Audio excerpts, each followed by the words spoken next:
Good afternoon, everyone. Today is the Tuesday, October 6, 2020 Board of County Commissioners work session. In our room, we have three commissioners, Kelly McNicholas Curry and Patty Clapper, and we have John Peacock, County Manager, and Jordan Batchelder is running the IT, and we also have two other IT people in our room, and I think we'll introduce one of them shortly, probably. And then on at home, we have Greg Poshman and George Newman. So, welcome everybody. First on our agenda this afternoon, we have a public health budget request discussion and an update on the COVID pandemic from John Peacock. Yeah, and I think Karen is going to try and join us too. Give me just a second to share my screen here. There we go. So thanks, Steve. Today, just wanted to give a brief update. I know we do not have a lot of time, but wanted to give a brief update on the Board of Health meeting last week and the decisions, at least one of the major decisions that was made there. And then, Steve, as you said, have an update on CARES Act funding and budget requests associated with that. And then, as time allows, questions.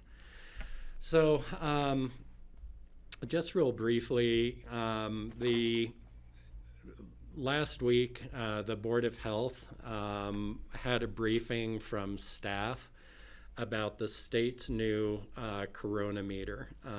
Right now, the state has issued a coronameter for every county in the state. It has 5 levels to it. And each level is associated with various public health restrictions. Protect Our Neighbor is the least restrictive, and it's in the green all the way to the left. And then you have 3 levels of the Safer at Home order: cautious, concerned, and high risk.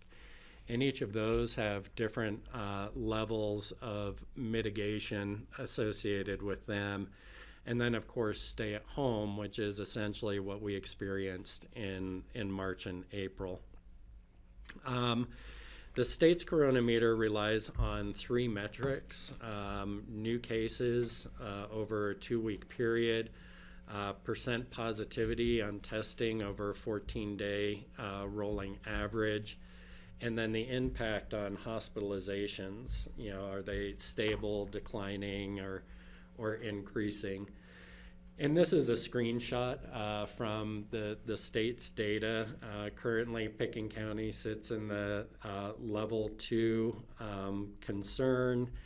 But our metrics, that's really based right now, every county started there, and then you can apply to move to the next level. Right now, our 2-week cumulative incidence rate is in the yellow zone, but our positivity rate on testing and hospitalizations are actually in the protect our neighbor.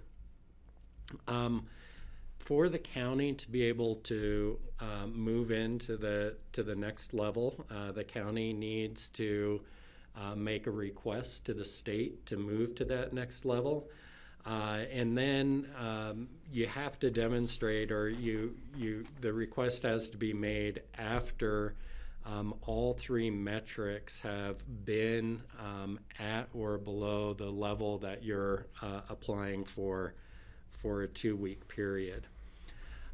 Staff's request was to have the Board of Health consider whether we had moved to the state's meter and mitigation levels, keep our own, or do something else. And so the Board of Health decision points is they did provide direction to adopt the 3 state metrics and monitor the changes in requirements, basically to align with the state public health order and to continue to monitor where we fall within the state system and really shift our role more towards education and enforcement on the state's public health order.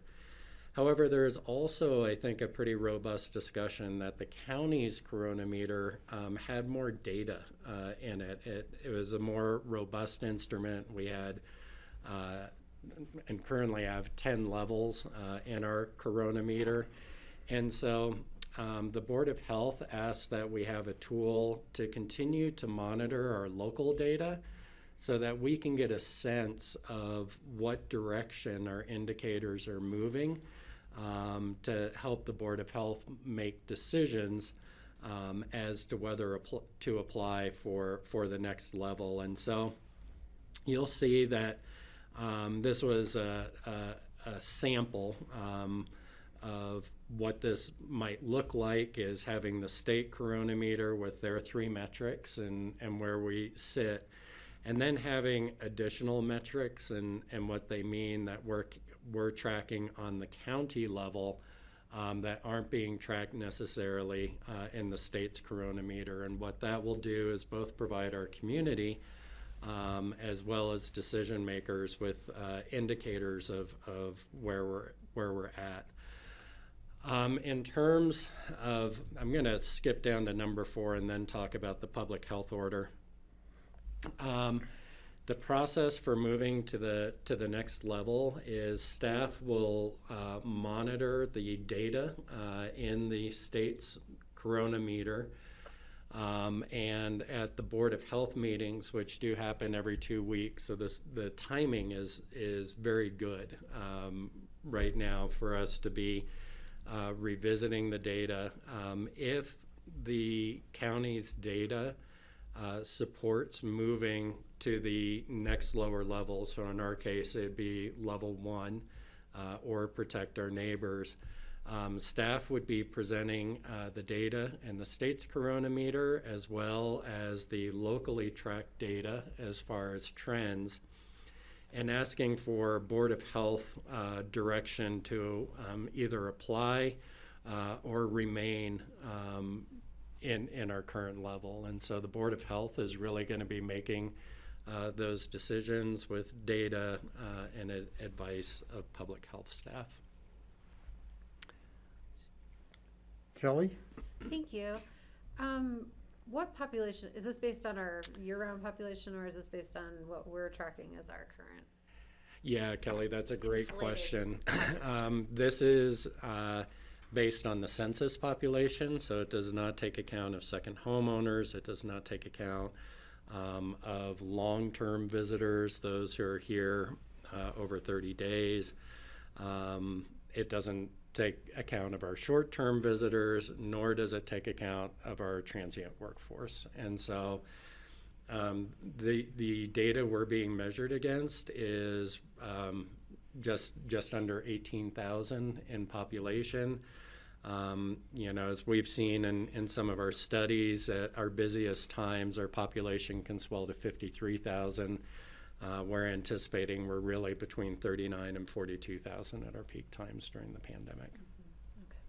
So functionally, that means that our metrics will continue to be maybe more protective than relying on the actual population would allow for. Yeah, and certainly for going into to protect our neighbors, which would mean no more than 5 cases in a 2-week period. What the state did do was they loosened up a little bit as far as the safer at home requirements. So that smaller communities with a small kind of sample like ours could probably move between the safer at home levels a little bit easier, but it'll be very, very difficult for us to make it in to protect our neighbors. Thank you, that's very clear. Thank you. In terms of the public health order, the direction was really to align with the state's public health order and to really simplify the county's public health order. There are elements that we will keep as being unique to Pickens County.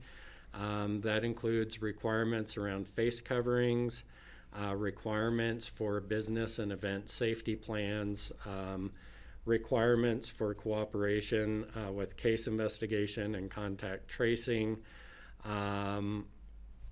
the requirements to follow local isolation and quarantine orders, symptom-free requirements 10 days before visiting, and requirement that we're asking all businesses that take reservations to inform guests of the 5 commitments to containment. And so these are going to be new elements in a public health order that will be issued on Wednesday. So it will be greatly shortened. We'll primarily be aligning with the state, except in these areas where we'll maintain some of the local requirements that we've had. I think George is trying to get in, Steve. I don't know if you want to. George? Yeah, I know these. This is always a challenge in terms of enforcement, but the one that really sticks out in terms of a challenge for enforcement is visitors are required to be symptom-free for 10 days prior to traveling to Pickens County. I mean, that's such a altruistic goal. How can we ever follow that up? And then even if they are, once they hop on an airplane, and then who knows what from there. I'm sure Board of Health has struggled with this, but I just wanted to see the response that Board of Health had when they came up with this. Yeah, and I think everyone acknowledges that this is a extremely difficult one, George, certainly to enforce ahead of time. We believe it does 2 things. For those travelers who are paying attention to our local public health order, it's another way to communicate our expectation that you not come here if you're symptomatic, or certainly if you've been diagnosed with COVID-19. And on the back end, we unfortunately have had some instances where people have come to Pickens County knowing that they had COVID-19. In those rare cases where we find that it does give us some enforcement capability within our public health order. Can I add to that, Steve? Patty? George, just so you know, I did bring this up at the Board of Health meeting because it's, what's the enforceability of this? Some areas are having hotels have people sign an affidavit of sorts, and so I asked the Board of Health to maybe look into that. They're going to be working with places that take reservations, just so that, and also that would also provide something in writing for people to see what we're asking of them to do here while they're visiting our community, on top of the fact that they are saying that, not just, so if we found something out, we could say, but you said on this affidavit that you had been symptom-free. It's more of an educational thing for the visitors more than anything. So we did bring that up at the meeting. Well, thank you. Greg? Right, thank you. Yeah, I wanted to bring up what Patty brought up as well. Combining that, required to be symptom-free, yes, of course, that's really hard to enforce. But if they have an affidavit, it could also include information about the 5 commitments, and the affidavit should include this cooperation with case investigation, isolation, and quarantine requirements should all be wrapped up in that, so that there is some documentation that they've seen the information, they've absorbed it, and actually signed something. Is what I was recommending, just a way to put some teeth into it. Otherwise, as George points out, it's really doesn't say a lot. But I think that just putting it in front of people will make a big difference. Most people will do their best effort to comply, understanding that it's their health that's at stake as well. And of course, the Board of Health had requested that similar requirements be done at the state level, because that's generally more effective in communicating than at the local level. So. Right, John, and to follow up on that, I guess we're not really expecting the state to come on with anything, but that doesn't mean we shouldn't be trying to move forward somehow. I think it's important that we have a plan if the state doesn't come through for us, as uncomfortable as that is. Thanks, Greg. I was going to switch over now, so I guess I should just pause there. And I see Karen was able to join us. Sorry, Karen, I had a limited number of tiles on my screen, so I didn't see that you joined us. Steve, before we get off of the Board of Health meeting, I want to just add this really quickly because I know we have bigger discussion. We have very limited time. We didn't really get a chance for the Board of Health to discuss what testing and direction to the staff as far as what kind of testing and the priority. So we have not been able to have a discussion with the members of the Board of Health as to what the priorities the Board of Health would like to see. I'm really concerned that testing kind of gets tagged on at the end, and we're hearing more and more from constituents, which we've kind of heard all along, about having some kind of testing protocol, availability, timeliness of testing, those kind of things. So that is something, Greg and I have talked about it, and I think Greg and I are going to try and get together and work something out that we can bring to the next Board of Health meeting to try and allow the Board of Health time to discuss amongst the members of the Board of Health what kind of priorities they would like to see and give direction to staff. We just have never had that opportunity, so that's just a heads up. So if the members of the Board of Commissioners has any input they'd like to give to Greg and I in the interim, that would be terrific. Thank you. Maybe we can get together and Yeah. talk about that too. Perfect. Okay, moving. I know we've got a lot that we're packing in to a small window of time here, but gosh, I think it was last week now, we received a notice from the Colorado Department of Local Affairs, their process to apply for the coronavirus relief funds. And Kelly, I know you're part of the, I think, statewide committee that is providing some of that oversight. So feel free to jump in with additional information or context. The total amount that DOLA has indicated is available is just under 29 million statewide.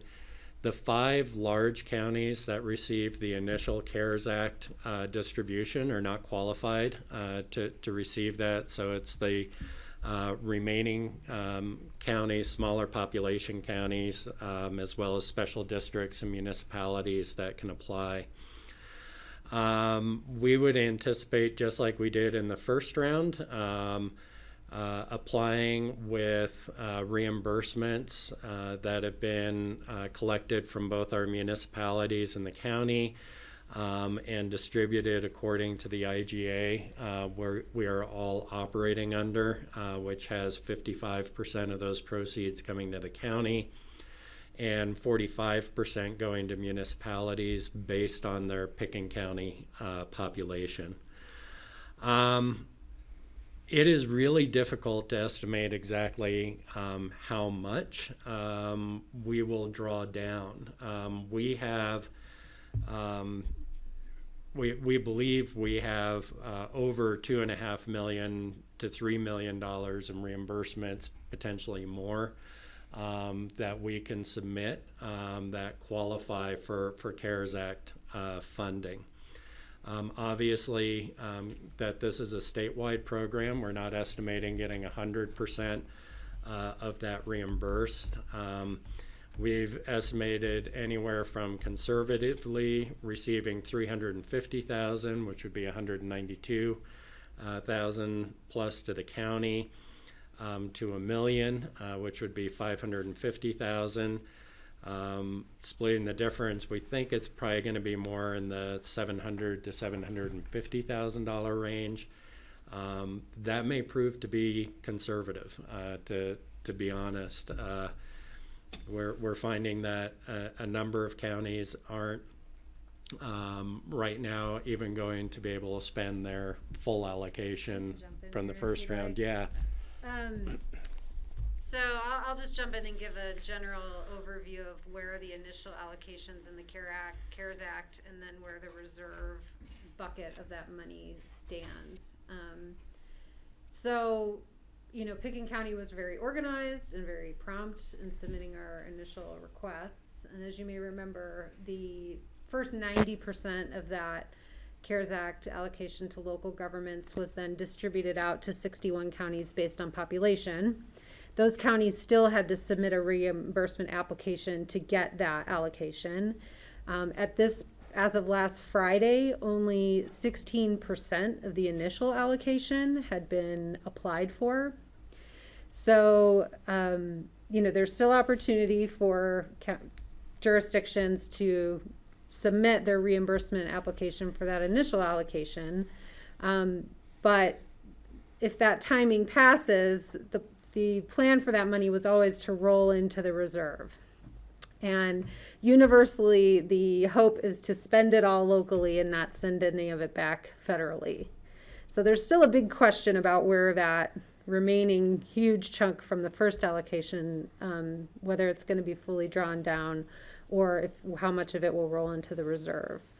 And so now what John has listed here has to do with the reserve, which is the 10% allocation that was held aside specifically to account for communities that were hotspots, that had greater unexpected, unbudgeted costs in response to the pandemic than some other communities that have been less affected, to make up for that. And that continues to be the priority for that money.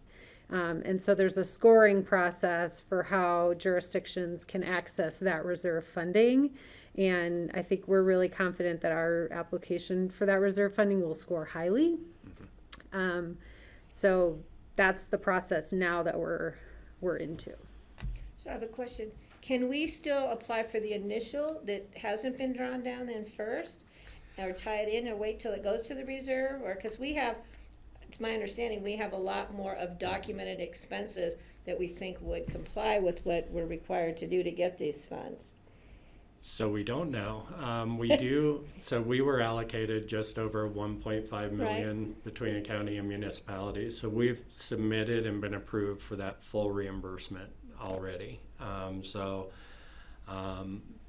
We are waiting to hear just on the additional funds that Kelly was talking about, because it's 84% haven't had claims, but it's not clear whether counties are confused on the process for submitting those, and are they all going to come in at the end of the year?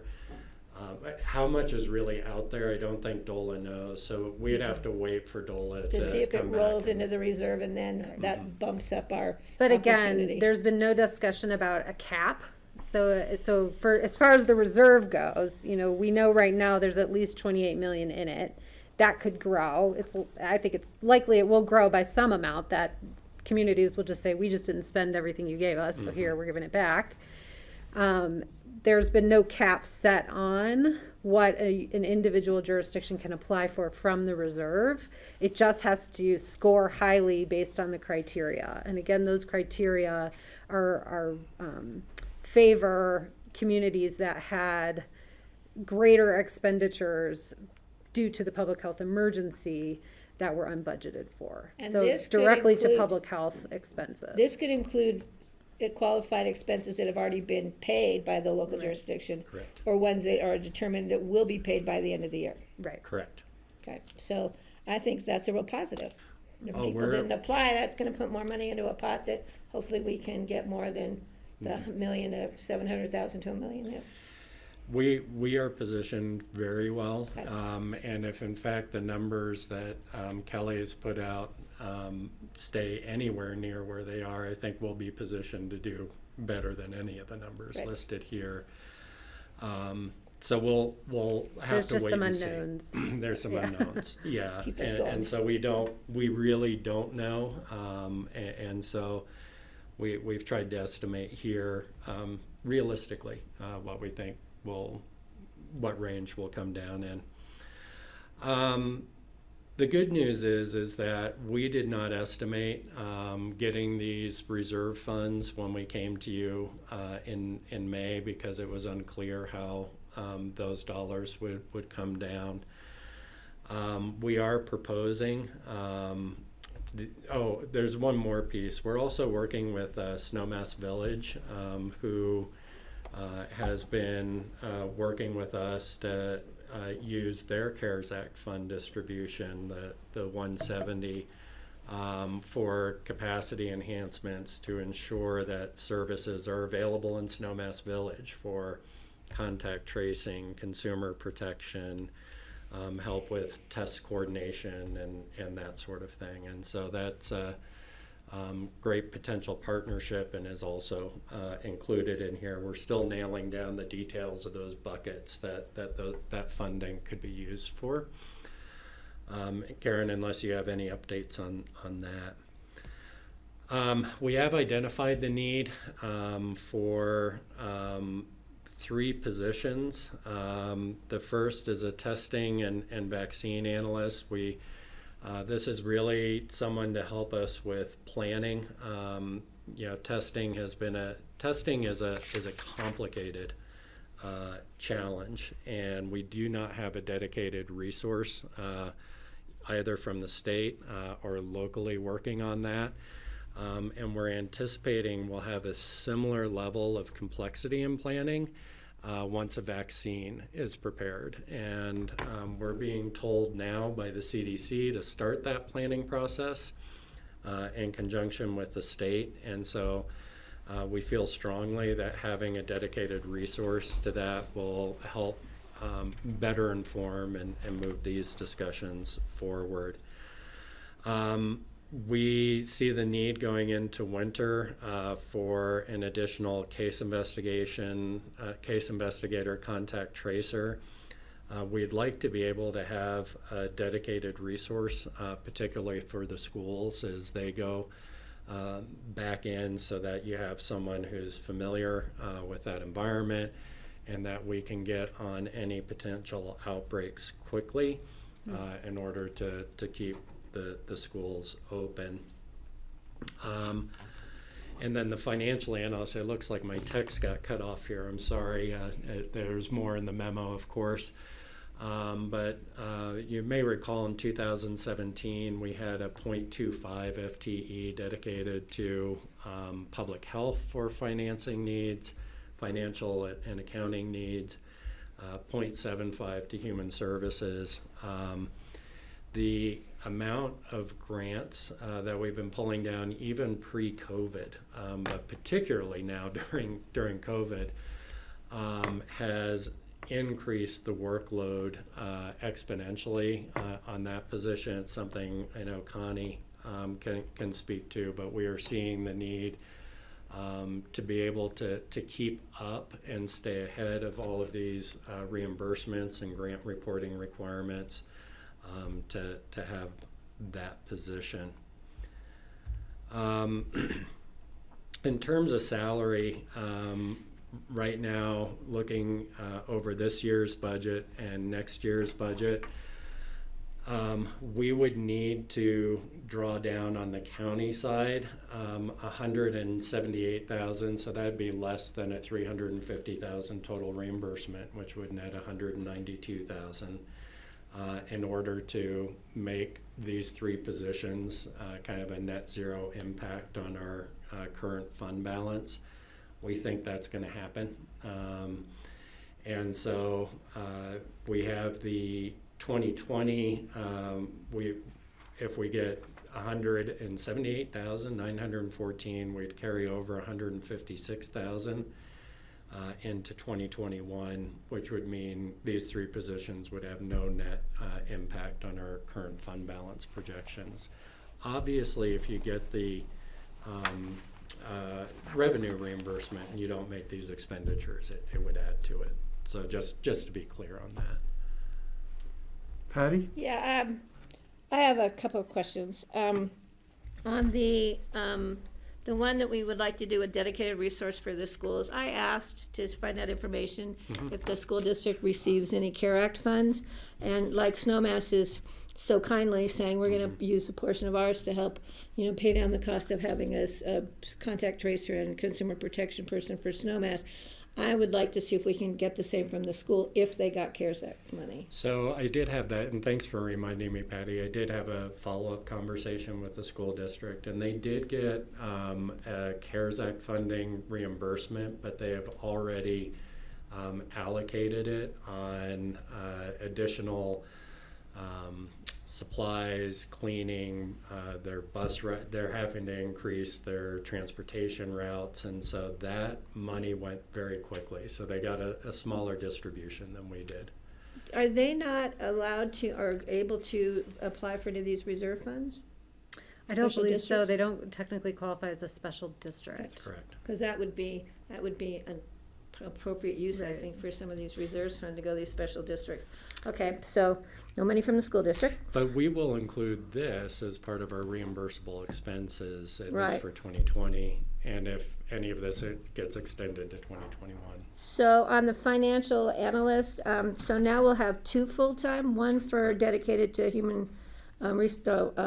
Human services, Services, and one to public one to- health, yeah. Okay, so can we reevaluate that in, say, a year's time to see if both of those full-time positions, where the grant status is and what the use is? Because we were able to utilize the one position for a part-time, so do we need two full-times? I'd just like, at the end of 2021, to have that information come back to us to see if those two positions are being utilized full-time. Yeah, we can certainly do that, and I think staff was actually seeing the need. The request came in 2019, actually, even before the pandemic. I know, and was denied, so. And and because we were planning for a recession, right? Right. Were conservative with those positions. So yeah, I'm very confident that we could come back in 2021 and Justify and show the two. that. Mhm. I think that's important. The other thing, too, I would like to request as part of this information and increasing more staff in public health, I'd like to see as part of the budget where we stand with full-time employees, either on a short-term or term-limited basis in that department, because it's my understanding we're heading towards 30 people in that one department. And I would just like that information. We were 24, so we're increasing again. So I'd just like to see that information come back as part of our budget. Yeah, that'll be in the table of Okay, organization. because I want to for see sure. how we're utilizing those positions, which are based on part-time, reevaluation, full-time, term limited, et cetera. Yep, absolutely. Thank you. And John Kelly has their hand Yeah, I up. just want to clarify. So the financial analyst is the only position that's not presented as term limited. That's Okay. correct. Right. Thank you. Yeah. Got it. That's why I asked in the end Yeah. of 2021 to Yep. just justify the need for two full-time, if we're still on that track with, grants are great, and I understand the time it takes to implement grants and follow grants. It's not easy in most cases, but I just want to make sure we're best utilizing those 2 full-time positions. You bet. So this is just a chart to show if we're given the green light to go ahead and pursue this supplemental appropriation for 2020 and 2021, and in the one case a little bit beyond. Depending on what our reimbursement is, there will still likely be some kind of surplus, and that's something that the board could make many decisions on. You can have it go into fund balance.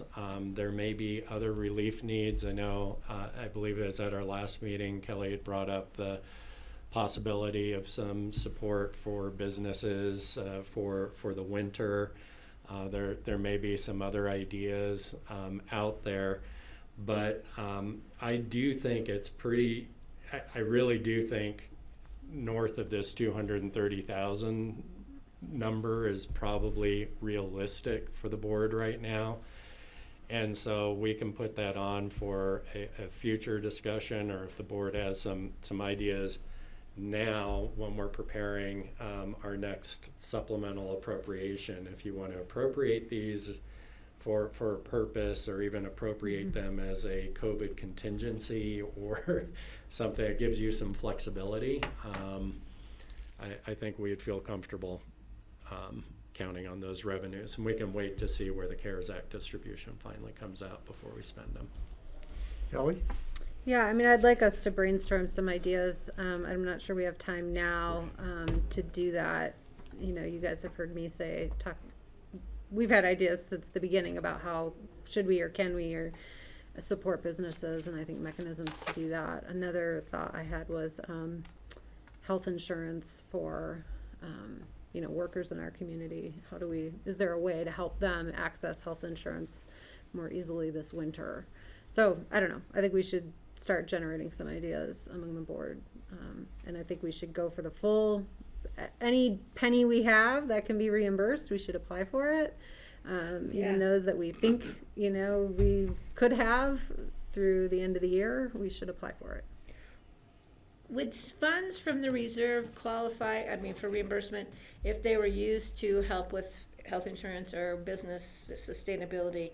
Would those be included, you think? So that's why we should have that discussion as soon as possible if we're going to try and loop those dollars into our request for reimbursement. And you're right. We need to look at every opportunity we have to get these monies. We do not want these monies to go back to the federal government. And actually, Kelly, unless I'm mistaken, I think reimbursement for like business assistance and such is actually rated fairly highly in terms of. Well, it's one of the more lower. It's not as one of the highly lower? scoring as, say, public health expenditures like costs for testing and contact tracing and that kind of stuff. But there is points allocated for economic assistance. So we can put it under economic development. So it's like public health expenses, safety net, and economic support. We can always use as a resource the Northwest COG Economic Development District Director, because she's got a lot of, she's just been following this to state level, and she might be beneficial to our discussion. Well, it sounds like maybe we'll make an estimate and appropriate it as a contingency, and then you can have some flexibility to give direction on expenditures of that. Does that sound like a reasonable approach and to buy some time? Yeah, definitely looks like. Now, do we need to do a thumbs up on this, Sean? Yeah, so we are going to have to bring back a formal budget request. So we'll have to bring back a resolution. But if we could get direction as to whether we can bring back what's been proposed today, and if we could get the thumbs up that we can go ahead and begin some of that recruiting process so we can get these positions onboarded prior to winter, because it's going to take some time to recruit. Well, I just have a problem because many perceive our thumbs up as voting in a work session. So I think we need to be very careful with that. I would like to see this come back to a regular meeting when we can discuss it further. And in the interim, it's, we need to at least look at the process moving forward. It doesn't mean the process will come to completion. But I just have a problem with, we continue to have these great discussions in work session, and then we don't have these discussions at our regular meetings and when we actually can take action. So I think I would like to be more prudent and more careful when we do that. So I would like to give you direction to come back at a regular board meeting. And the nature of what we proposed Yes. is what we should be bringing For back further in a discussion by regular the meeting. board That's what in we're looking for. the setting of a regular meeting, when we can actually take action. And then we will go ahead and begin the process, and we will not let it get to a point where it can't be stopped before you take formal action. Yeah, I like the fact that all three of these scenarios, depending on the total reimbursement, all of them end up in the positive. And I know that if for some reason the money doesn't come through on the reserve funding, that you would let us know right away. We'd have to go to Plan B at that point for sure. All right. And I know Karen is on the line ready for questions. I know we're running over a little bit, but Karen, did I miss anything? Thanks for joining. Karen shaking her head no. I think she likes the way the discussion is going. And Greg and George, do you have any questions? George. Just for a future discussion with Karen, we don't have time today, but I'd like to have a better presentation on some of the discussion as we're moving into winter season between us, ski company, RAFTA, how businesses, what are the options, what are the opportunities, what are the challenges. It's an opportunity for us to learn and also to provide some information out to the community as well. Right. I'll echo George on that. Yeah, and we can definitely bring that back. I know Public Health has been working closely with a group, ski company, municipalities, and such locally. And then we've also been working with the state on their winter guidelines and trying to bring all of that into alignment. So as a matter of fact, I'm going to hop to a 4 o'clock or 5 o'clock state call on exactly the winter planning while you guys are talking growth management. So, if I could just add to that regarding, Patty brought up testing again, and certainly just so you board knows, that has been a topic of discussion, Board of Health, and certainly it's in the community. And I came away from our Board of Health meeting with a confidence that both the medical people in our community, the medical team and the hospital team, are all looking at all these options that we're all hearing about, because the media is full of information about various testing scenarios at colleges, universities, and other municipalities and airports. And I think we can be sure, and Karen might agree, that I think our group is looking at that. Our public health department is looking at that, and the hospital is looking at all these testing scenarios, and they're working on finding solutions. So I don't think any of what we're seeing in the media has been lost on anyone, in case you wonder. But I think it will be time soon to have that conversation, just so everybody's brought up to speed. Yeah, so I just wanted to put in a couple pieces. So yes, George, lots of conversations both on operational level with the ski industry and the ancillary businesses that are associated, and John's been really representing Pickens County well in the state conversations around the state guidance. So soon, I'm sure he's been keeping you updated to date on that. But we also, I'm going to be partaking in a modeling group that's with the University of Colorado, so School of Public Health, who's been doing the statewide modeling that you've heard maybe the governor bringing up around social distancing and looking at different kind of models that we could expect for the winter season. So I'm going to be representing Pickens County on that, and I think that that's going to be really illuminating as we start to look at some history of our own epi curve. We've been overlaying information like holidays and when we had orders from the state and our own orders, and really looking at the dynamics of our epi curve in relation to these other events, and thinking about, could we do some modeling locally to say, okay, we know that during holiday seasons we're going to see, you know, some higher rates of disease transmission. If we have another event that comes in 2 weeks later, you know, we might have these compounding kind of variables that we could predict for, to, you know, a magic ball that doesn't really tell us everything, but, you know, some things that we can kind of predict and prep our community around. So I think that's another place we can go in thinking around epidemiology and looking at the future for planning. And then also, I think, so Greg, we're just doing a quick analysis of all the places that testing exists in the community. Is there a referral needed? Is there a doctor's visit needed? What's the cost? Do they do asymptomatic, symptomatic? And just doing a quick analysis so we can at least get a ground level of what is happening absent at Avon, and then we can start to fill in those gaps. So to hear from you all, whether it's at the board or through the BOCC, of, you know, where you are hearing, I hear ease of access is an issue, I hear cost is an issue, all of the kind of issues that you're hearing, and then how do we start to solve for those problems? Because I don't know if I'm really clear on where the problems all lie. So that's, I think that will be really helpful. So we have this analysis of what we have and then where we want to go to in the community. And I think there's real receptivity in the healthcare world, but I really want to let you know, like, that is owned sort of by the healthcare system, right? They're the ones that are doing the majority of testing in our community. We know CARES Act fund is ending at the end of this year. That means all CDPHE funded testing is going to end at this year unless they get federal further funds. All of our testing that we're getting from CDPHE will end because it's all CARES Act related. So that's just a big aha for me today, of like, we may be looking at a different testing landscape in 2021 if we don't get more federal funding for that. So Steve, Patty? Yeah, and I understand that all these issues are so complex, but time is pretty much of the essence. Fall is on its way out, and winter's on its way in. So, you know, the businesses I'm hearing from, they need to know where they're going to be going, because they need to buy supplies, buy tents if that's appropriate, buy heating systems, buy ventilation systems.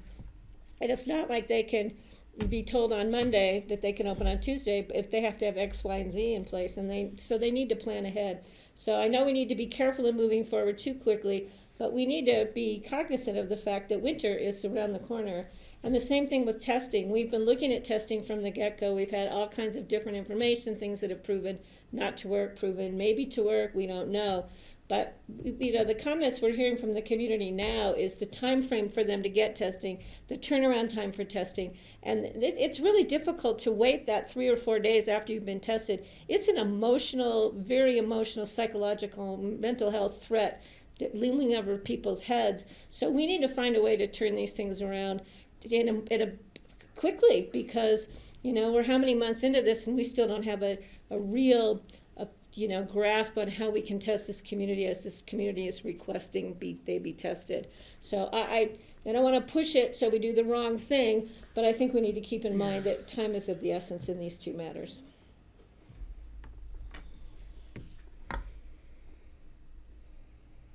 Karen, the letter you all wrote in relation to testing strategy at the state, because we certainly don't control test turnaround times, unfortunately. Luckily, we have Cepheid at AVH, which is a great point of care.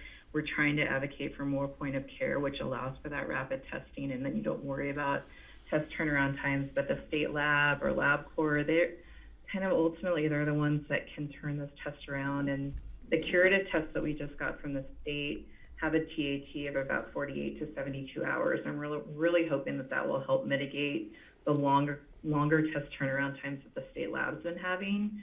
But just as an example, when the outbreak happened at UC Boulder, that outbreak got prioritized by the state lab, and all of a sudden their test turnaround times just really slowed because they were prioritizing that huge outbreak at CU Boulder. So it's such a dynamic place, but I totally hear you. The more point of care we can do, the better off we'll be, because then we don't have to deal with THCs at labs Well, and anymore. Karen, I understand we don't have control over that, but a real quick example, my 17-month-old grandson got tested with a rapid test on a Thursday. The results didn't come back until Monday.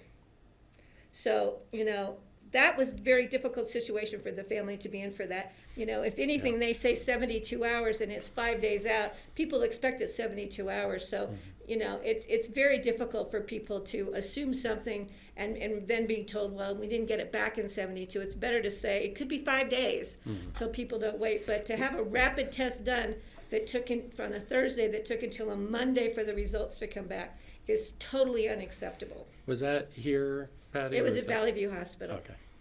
So it was in our realm of working together. But this is a 17-month-old child. He tested negative, by the way. But still, the family and myself were living through that. And that's an emotional, real impact to families. And I don't think we're the only ones in that situation. Kelly? Yeah, I'm gonna shift a little bit. We're glad little guy is healthy. But I just would say, people are leaving our community to access testing elsewhere. So just from that perspective, I think we're doing a little bit of a disservice that we can't provide what people need or seek here. And, Karen, I'm happy to sort of share ideas and feedback that I've heard so that we can get a good, a real grasp of the fullness of the problem. But, all of the reasons of why it's important to have a referral makes sense to me, but people are finding ways to get around that. So, so I think we just have to accept the way things are rather than always the way things we want them to be necessarily. Yeah, I think healthcare providers, that's they're making those choices if they want a referral or not. Mountain Family doesn't require a referral. There's other things that I think maybe people aren't aware of. You don't have to go to Avon. You can go to Basalt. We're talking with ADH about that referral process. But again, it's the healthcare providers that are determining if they want to have that referral or not and how that works for them.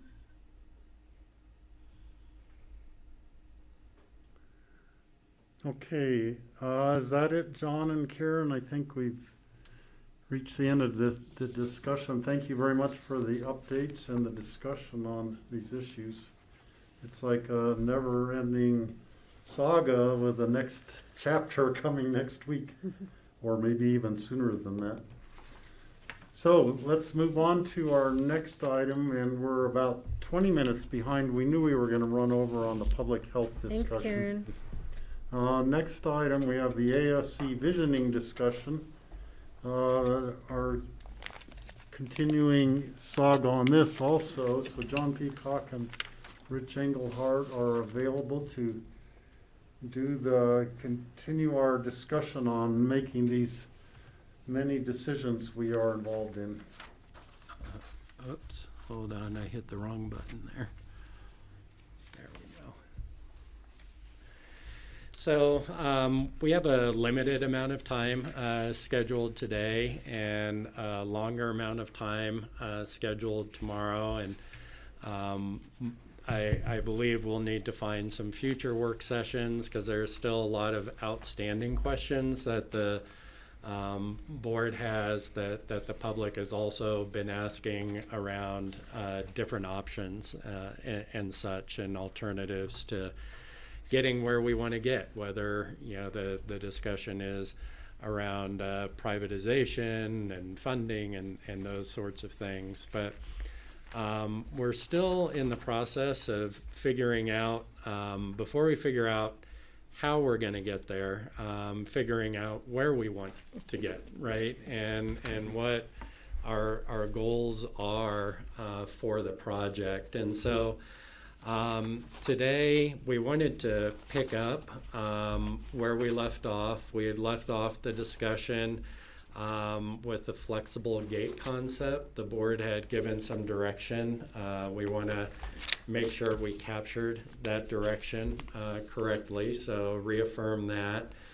And then staying with the gate discussion, going back to the conversation about the number of gates. And really, what that conversation really has to do with is what are we anticipating in terms of growth in the community. We know that we've got a long history of managed growth, and as we build this infrastructure, what level of growth do we build the infrastructure to accommodate? And I know that's a big conversation. We may not get past those first two today.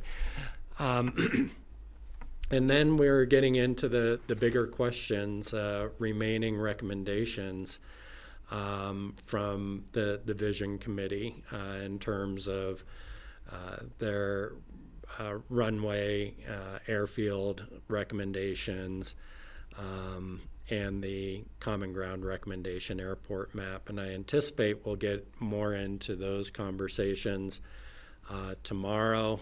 We'll hopefully collect a final set of kinds of questions and concerns that you still have that we can design a final set of work sessions around for you.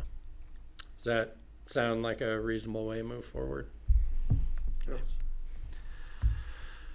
So last time we had the discussion around the FlexGate concept, regardless of the number of gates, just this idea that we would design the gates such that as aircraft size increased, the number of gates utilized would flex down in proportion to the number of employments and such that we're expecting. And what we believe we heard from the board during that discussion is that the board generally supports the use of flex gates, or the idea of them, to the degree that they manage the kind of cruise ship impact of too many large capacity aircraft coming in at one time. I think there are a lot of concerns about how and whether that would work. So there are a lot of concerns that we heard starting to go to the design that we said would probably need to be addressed during design to provide the assurances that the board was looking for. And that there would have to be some parameters, and this will probably get into our next discussion too, as far as how gates would be expanded or contracted in the future. So we got a solid maybe on this one, I think, out of that pending, I think, design discussions, but the idea was to bring the concept into the next phase. So we wanted to check in to make sure we captured that conversation correctly amongst the board members. John, I'm realizing in my mind when I hear the word flexible gates, and when you look at the pictures, the drawings, part of it has to do with the jetways actually being almost flexible and contorted, getting in these contorted shapes in order to reach the different size of aircraft. I want to make sure that the jetway technology is such that that is possible, that we are not trying to invent a new kind of a jetway that hasn't been invented yet in order to make flexible gate concept work. Yeah, no, this is actually a concept that already is in play at some airports, and so gates right now are designed to serve multiple types of aircraft. The issue here is the spacing between the gates and how many aircraft of a certain size can park side by side, and so that would be the design element that the engineers would have to work on, but the gates themselves. So the flexibility comes in the fact that, say, if we have 7 gates, we might only be using 4 or 5 of them at one time if there are larger aircraft, and we might be using all 7 if there are smaller aircraft. So And that's where the flexibility comes in to Alright, the definition.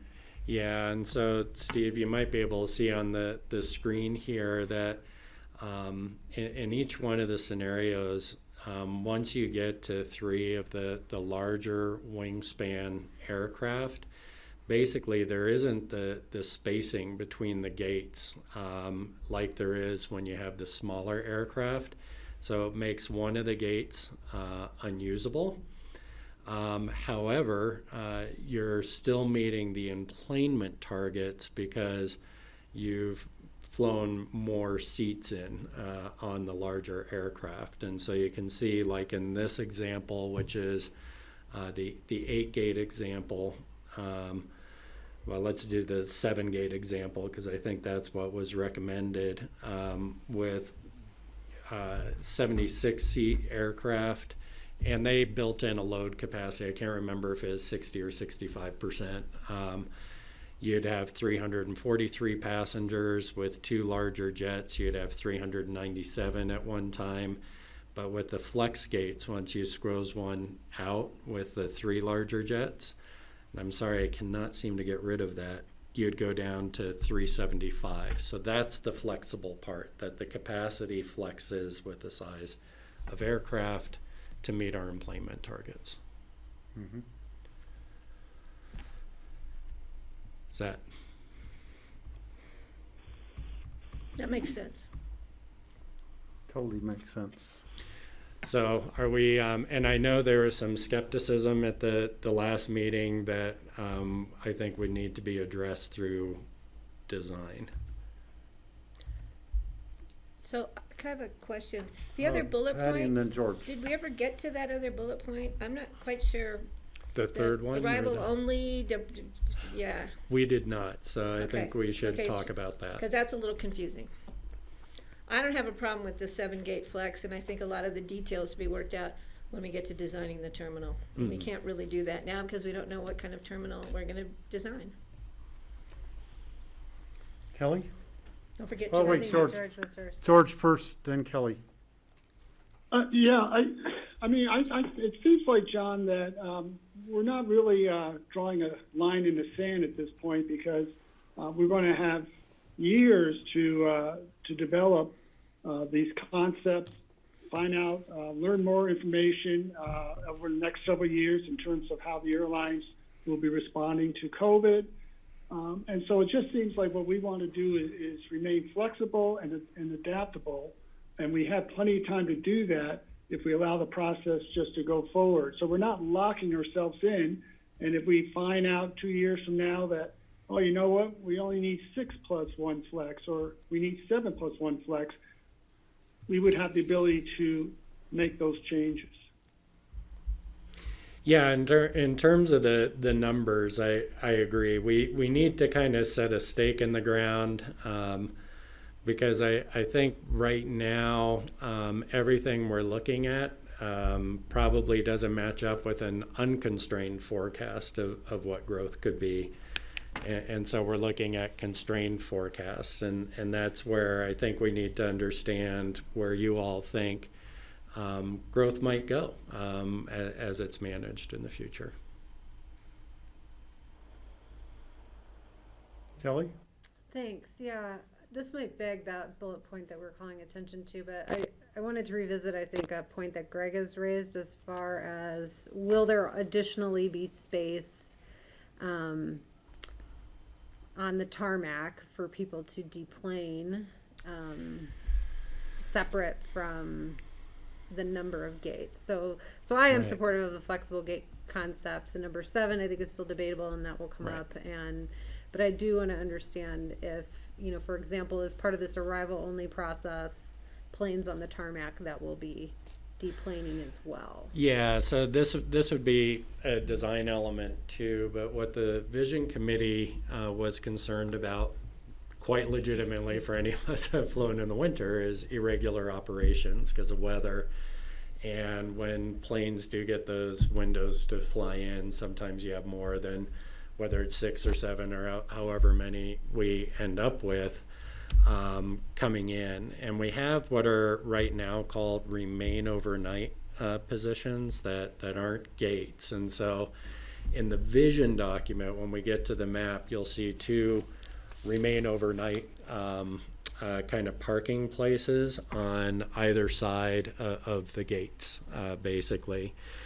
And what the vision committee had directed is that we ensure that we have an arrival process and that the terminal is designed to accommodate an arrival process for those irregular operations where those customers arriving may be able to enter at the ground level right in, for example, into the baggage area, maybe not into the secured area or what have you for arrival, but those spaces would not be available for departure to manage the growth piece, so that they'd only be really usable during irregular periods.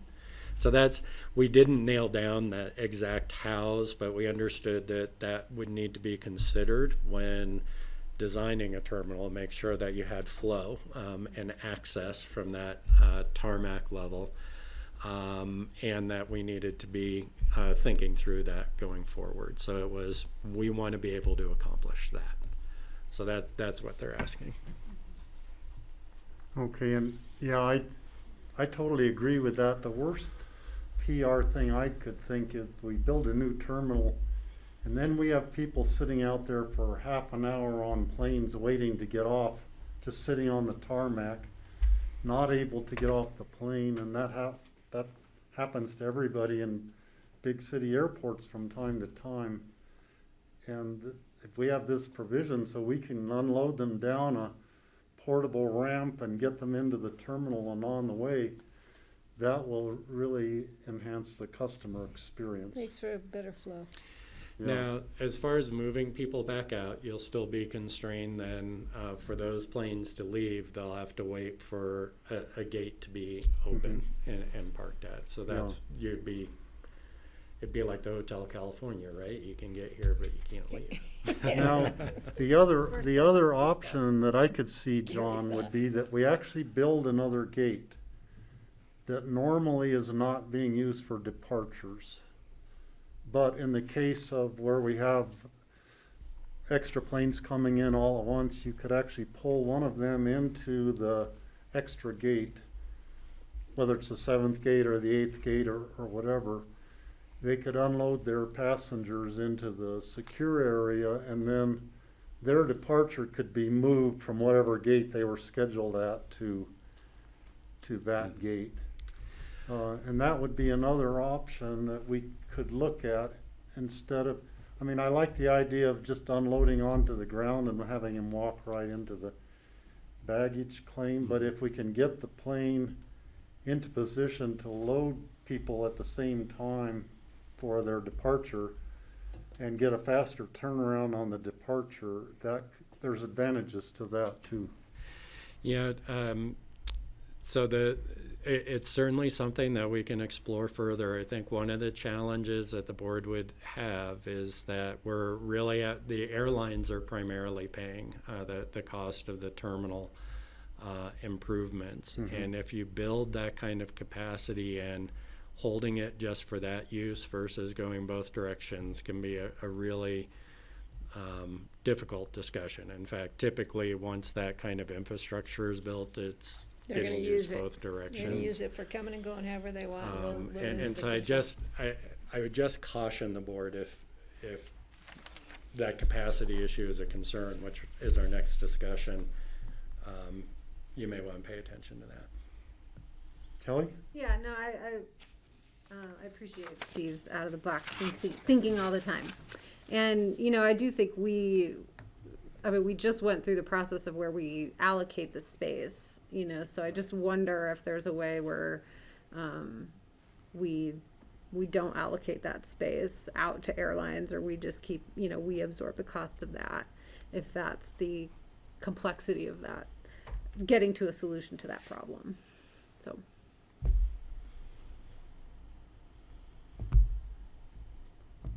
Okay, you don't see any hands raised, John? Okay, so it sounds like a yes on something with the arrival, and we would get into the details During design of a terminal. So the John, sorry, yeah. Greg here. Steve? Go ahead, Greg.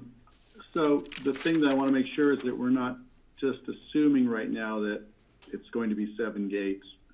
If we're going to reserve that number of gates, let's just make it more ambiguous, if you don't mind, in the description. If we can say provide 6 or 7 gates, 6 to 7 gates, something like that would make me feel more comfortable, because it's really easy to just gloss over that, and all of a sudden it's just about 7 gates, and that's where we're going. And I really appreciate the conversation about how, if we build it, somebody's going to demand that it be used, especially if there's a crowd. I can imagine the industry just demanding that we open it up and use it, and nobody's going to stand in their way when they're insistent. So I just want to make sure that we are, if we're going to describe it, we can say 6 to 7 gates would make me feel more comfortable, because I'm still not comfortable with the assumptions made about the growth rate, the growth target, an 8% growth target.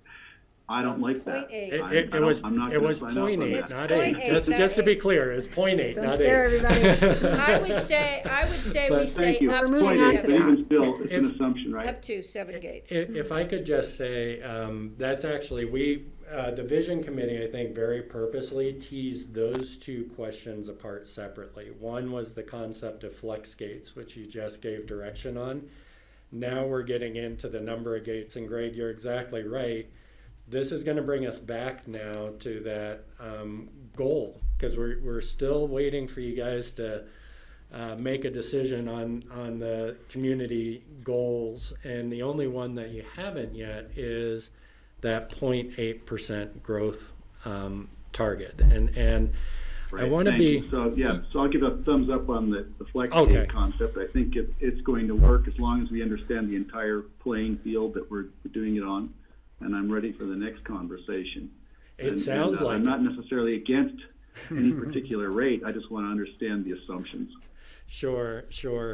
So the Vision Committee came out at a compromise, and this was a compromise recommendation. This was vigorously discussed really over a number of meetings. And the Vision Committee compromise was to recommend 7 gates with the ability to quickly add an 8th gate if necessary.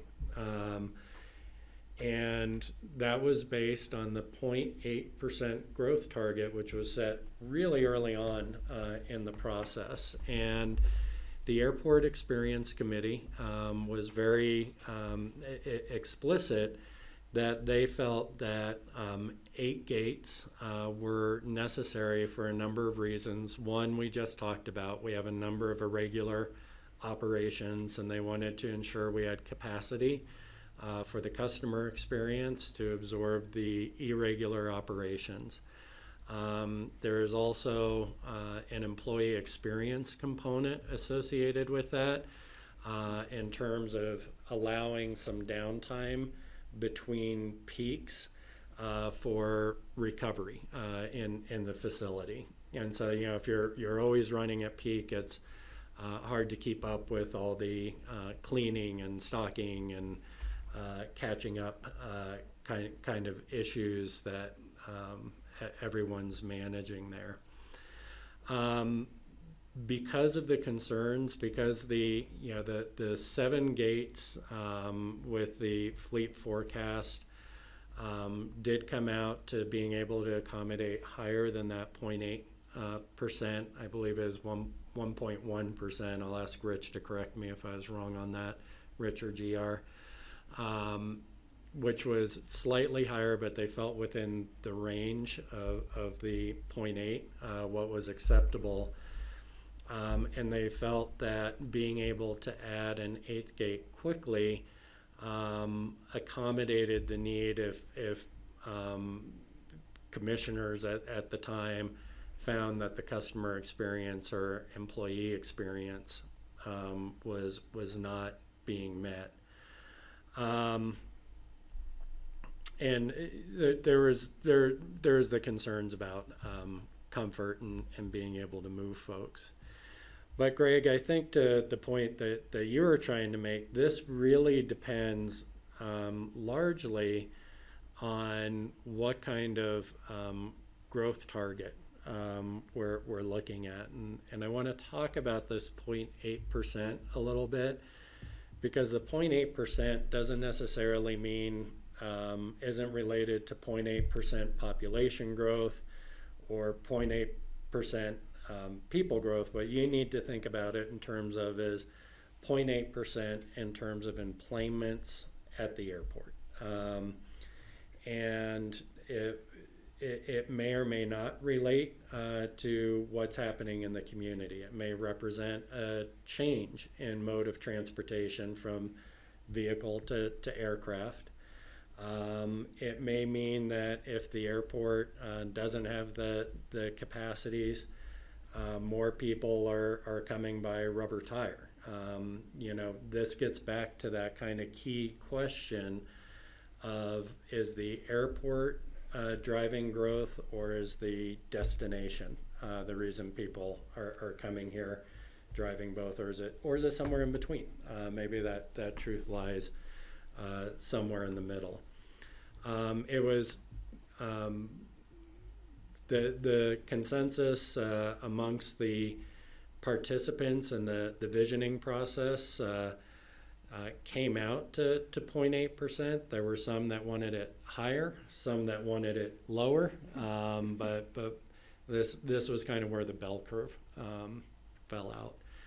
And so this is really the conversation, is how much growth should we be accommodating? Because if, Steve, to your point, you can underbuild, in which case you may spend a lot of money and immediately have infrastructure that doesn't accommodate.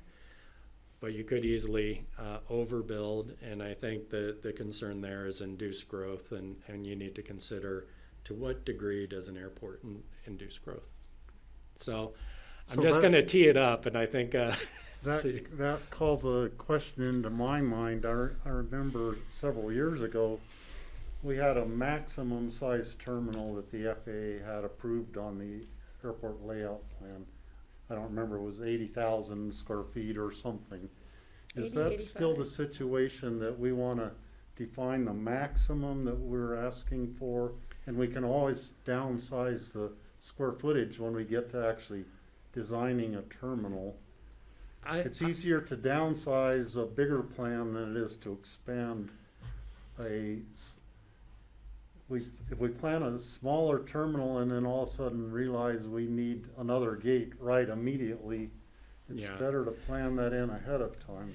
And I would almost reverse it, which would be to say, choose the level of growth that you think is reasonable for us to accommodate, and then we can bring design options to you that meet other goals around massing and visuals and that sort of thing, and talk through why that design does or doesn't meet those capacities. So we were trying to reverse it to say, if growth is our concern, what is a reasonable target for us to build this infrastructure to, and then we can bring those designs back and explain why it works or doesn't. Mm-hmm. So, Patty? If anything. And then Greg. If anything, George. I always want to have the availability, the opportunity, the whatever, to build what we think we need in the near range future, but have that design be such that we don't have to tear the building down to add on to it if need be. And the same thing goes with the gate. We need to plan for that, not build it now, but make it so if in the future it's determined and it's gone through a process that's acceptable to the community, acceptable to that current sitting Board of Commissioners, to do that 8th gate or that bigger square footage on the terminal, that it's not, it's there ready to go. Doesn't mean we're going to build it now, doesn't mean we'll build it ever. It just means if it comes up, we have the ability to build it without huge construction effort. I think that can be done, and that should be done. Yeah. Greg, and then George. Patty, I agree with that. Clearly, you want to build something that's expandable. Just thinking about what are the factors regarding the growth of it, whether building the airport controls it or the population controls it, as you said, John. The one thing that is nagging at me still, and I know it's, if we talk about trying to work for the short term, the estimations I hear about the recovery of air travel for not only business customers, but for regular tourism as well, is anywhere maybe 2 to 5 years. So right now we just know that the airline industry has been changed dramatically by the pandemic and the economic consequences. And we know there probably will be some permanent changes in that industry, but we don't quite know what they are. So it makes sense to be moving forward and planning, but we also have to realize there are other external factors that may determine whether people arrive by car or by airplane, as we're experiencing right now. Right now, I don't think our airport is undersized, given the number of people arriving by plane currently. So, all of a sudden, we're trying to design for something we expect, which is a normal, which no longer exists. So I just want to be cautious and understand there are other factors determining the growth rate of enplanements or the demand for enplanements. So ideally, we'll be flexible as we go through this, trying to anticipate what's going to come. So if I can break down what I think, at least I've heard in these two comments, is the concept of expandability makes sense, and giving some flexibility for additions to be made to expand to meet whatever demand develops in the future. The real question is then, what's the starting point, and then how much expansion do you build in? So, the board could talk about a 6 gate to start with the ability to expand to 8 gates or 7 gates. Do you see what I'm saying? So that's what I think I'm hearing in these two comments right now. Okay, George, let's get George. Thank you. One quick question on the point. I forget, John. The 0.8% growth target. Again, that's on employment. It's not. We're not talking about community growth. But what's the time span of that? So the estimates were through. When we were doing the dot voting exercise, I believe we were looking through 2030. You can see, George, from 2018, this was when we were doing the process in 2019, that 0.8 would go from 272, 461 to 318 was kind of the data that was being looked at. That goes to 2038. 2038. Yeah. 2038. So correct. And I agree with Greg. I mean, knowing that the next few years, it's probably going to not be as strong a increase.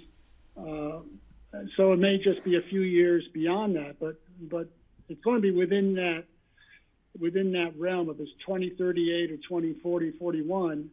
We're still looking at about almost 20 years out, which is a long-term vision range. So it's hard to guesstimate, but we know that majority of our visitors come to Aspen Snowmass in the wintertime by planes, in the summertime by cars. So the fall right now would be generally quiet regardless, as is the spring. And I just point out too, this chart, you can kind of see the impacts of what happened after September 11th, I think, which was another one of those events, that the conversation was, this may change air travel forever, and it did have an impact. And you can see it was, almost 7 years here before employments kind of caught up. I think right now that recession also lasted a little longer than what we're anticipating here. But I think it's reasonable, Greg and George, to assume that I think the industry is looking at anywhere from 2 to 4 years, and I think we're seeing some optimism right now with our local market in terms of flights being scheduled. Maybe it's a 3 to 5 year, but to your point, George, over a 30-year period, you're pushing that tail out a little bit. Yeah, right. Because as you see, and actually, I worked in the ski resort business, so I was in the travel business during 9/11 and during the start of the Great Recession, and we definitely saw dips.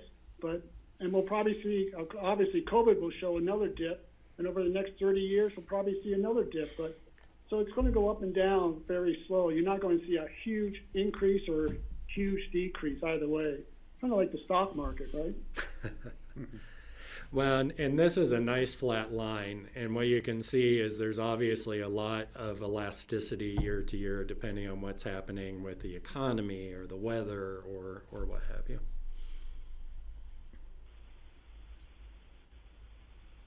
Kelly? Thank you. I will continue to point out that that's still 46,000 additional persons or repeat flyers, I guess, in a year from now to 20 years from now. And I think that for me, that informs how to wrestle with this a little bit.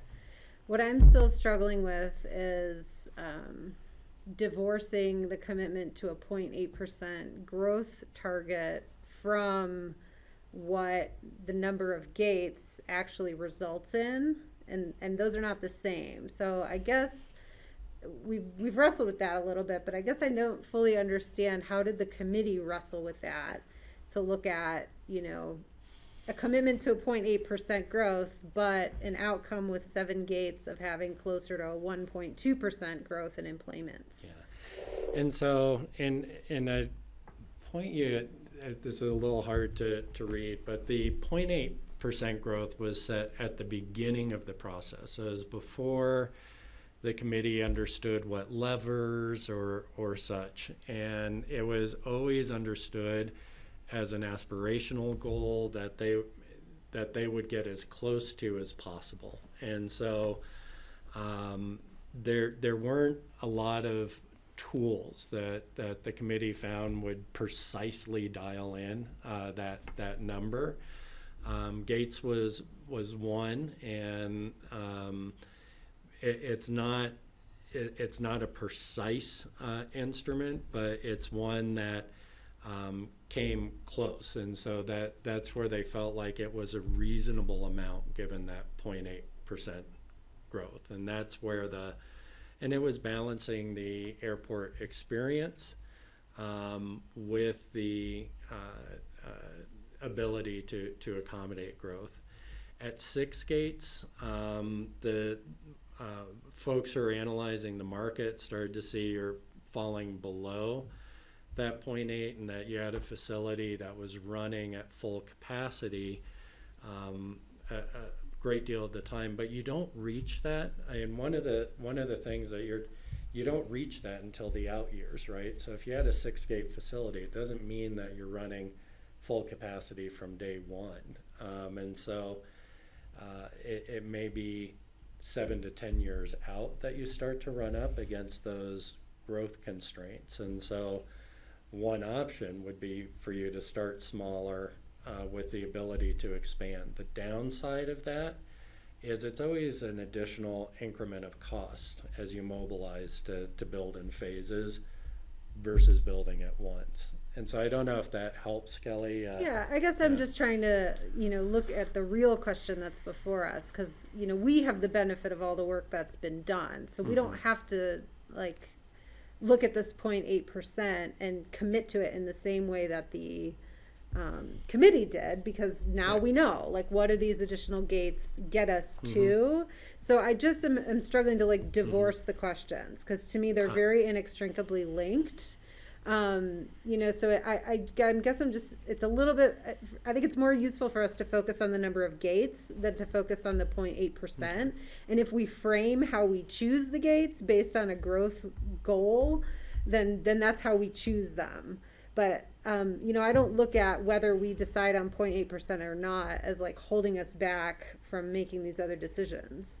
I think that we know we have more information and we can use that to our benefit in deciding.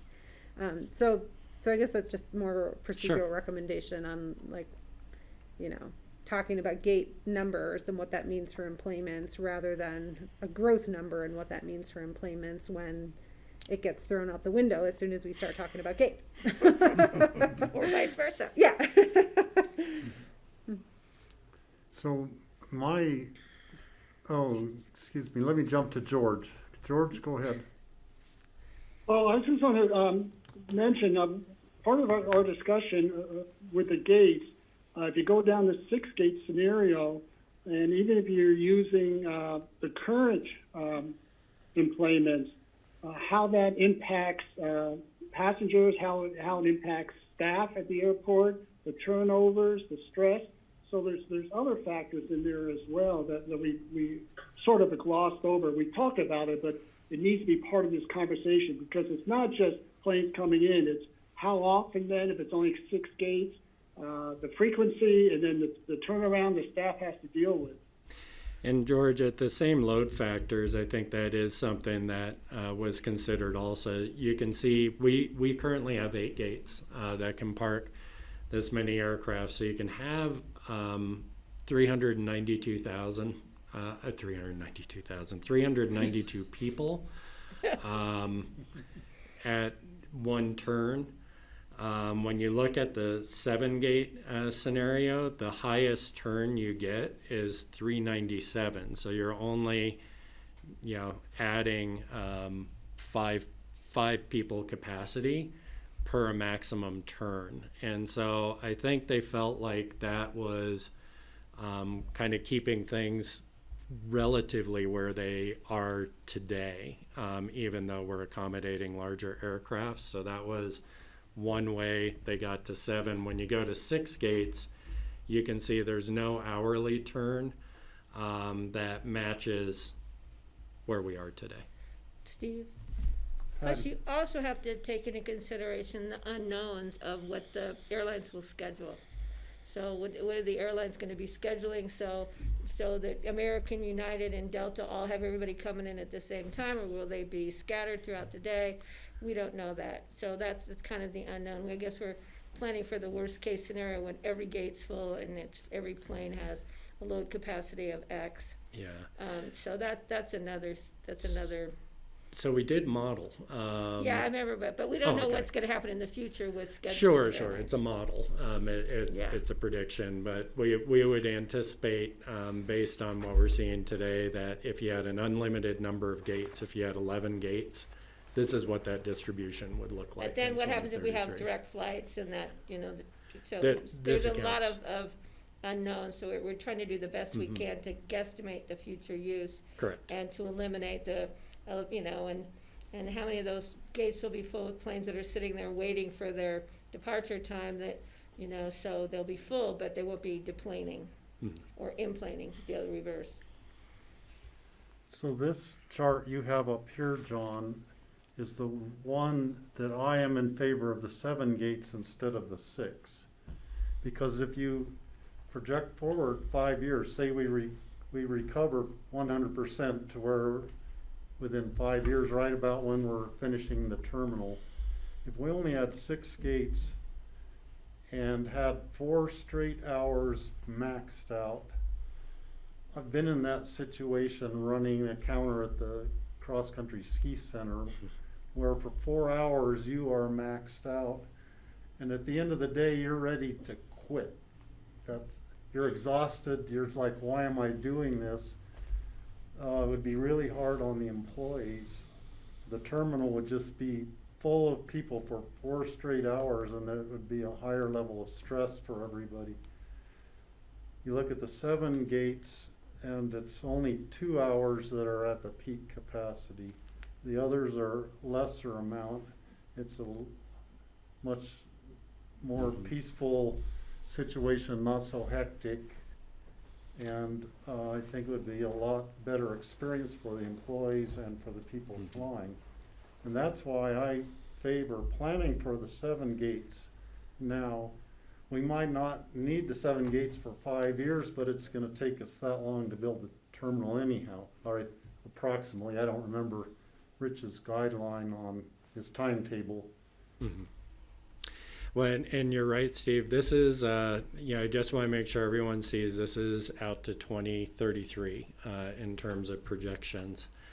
And it would take some time. So, going back to some of the original discussion, it may be that you want to start off with a smaller number of gates with the ability to expand, to 7 or 8.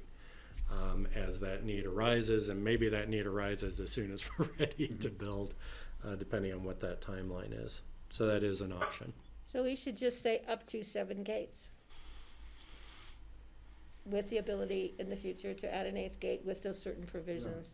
Justification, approval, public comment, etc. Yeah, and that's where I am at. When starting this whole process, I said, let's just build 8, because that's what we have now. Mm-hmm. That's where I started from, and I'm willing to do the 7 gates because we're anticipating some of the planes would be carrying more passengers. So it's really about the same number of people anticipated with 7 versus the 8 we have now with smaller planes. Mm-hmm.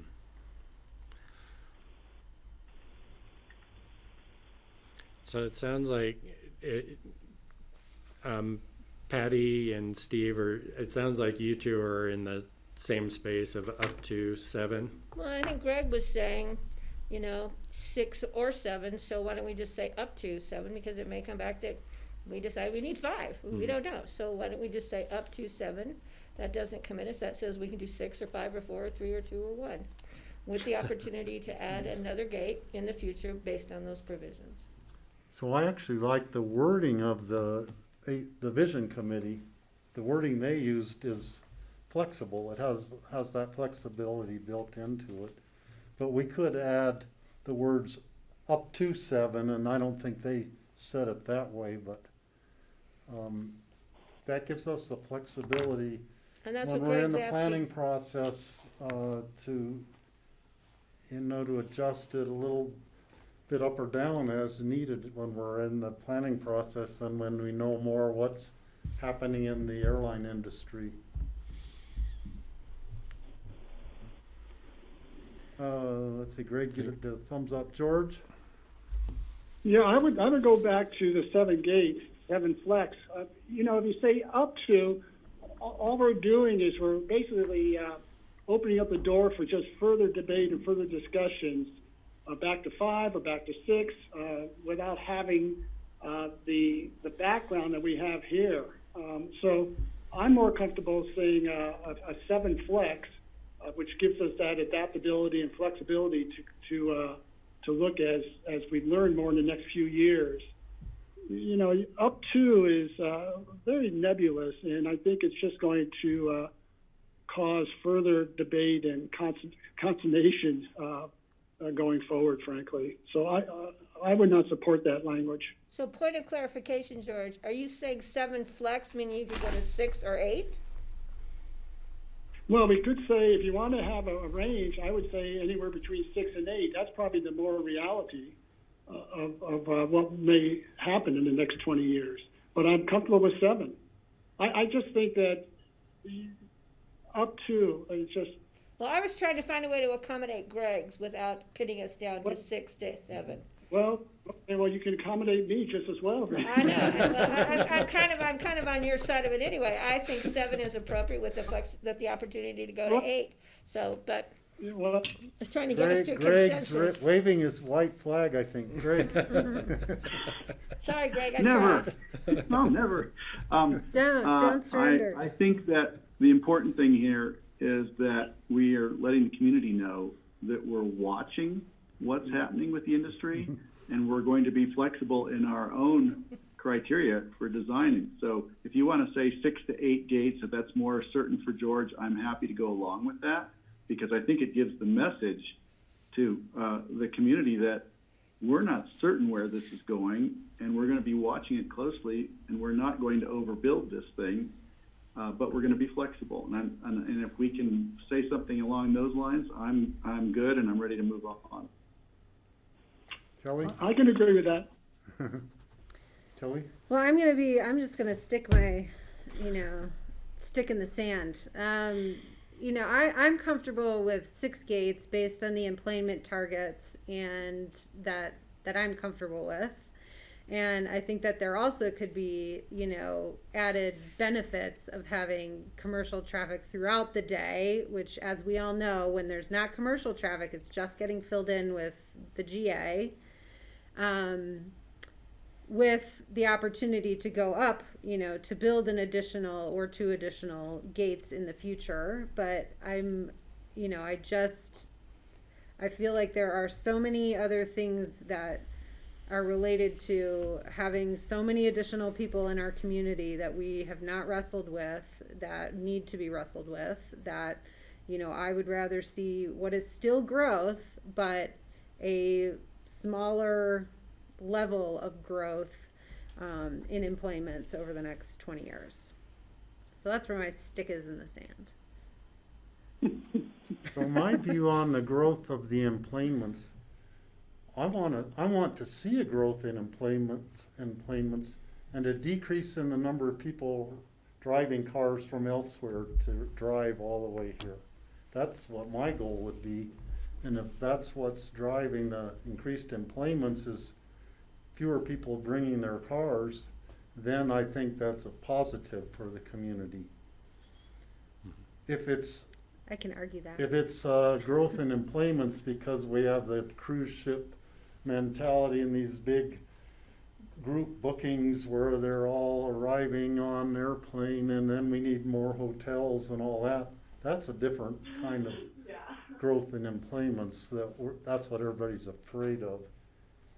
But if we can be replacing cars with a few more people riding on planes, I'm all for that.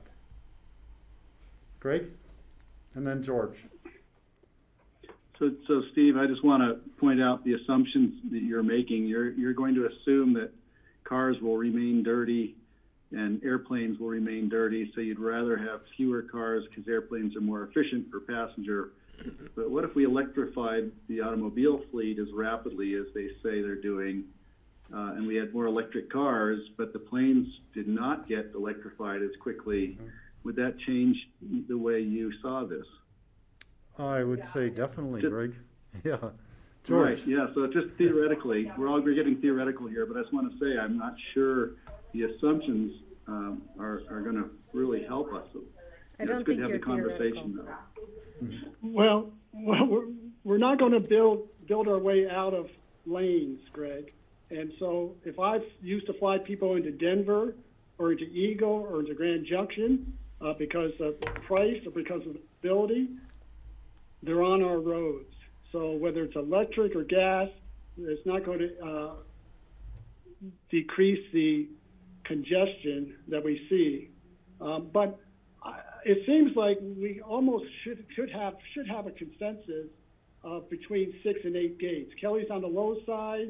We're just allowing for who knows what to 8. 7 is probably the sweet spot. But given that range, there's plenty of time and plenty of opportunity to refine that.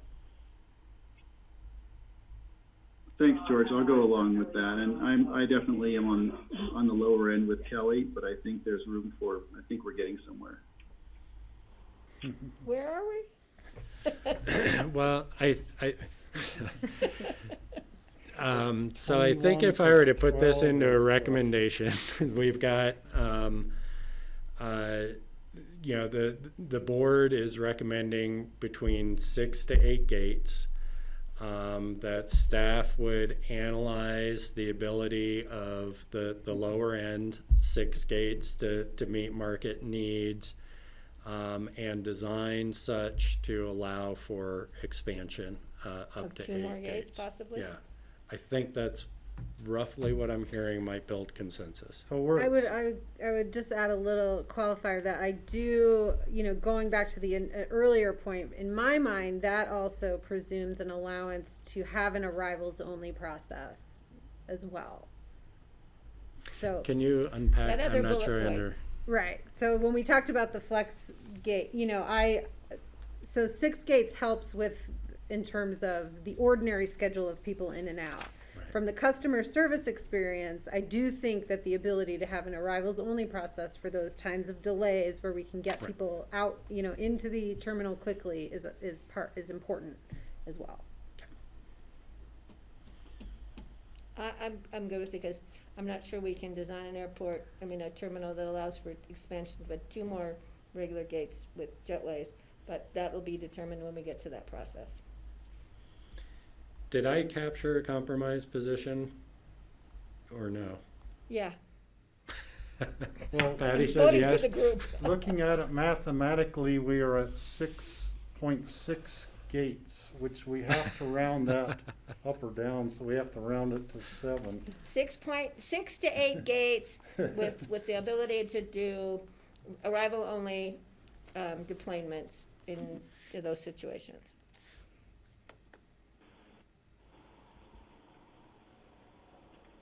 I thought that's what you said, John.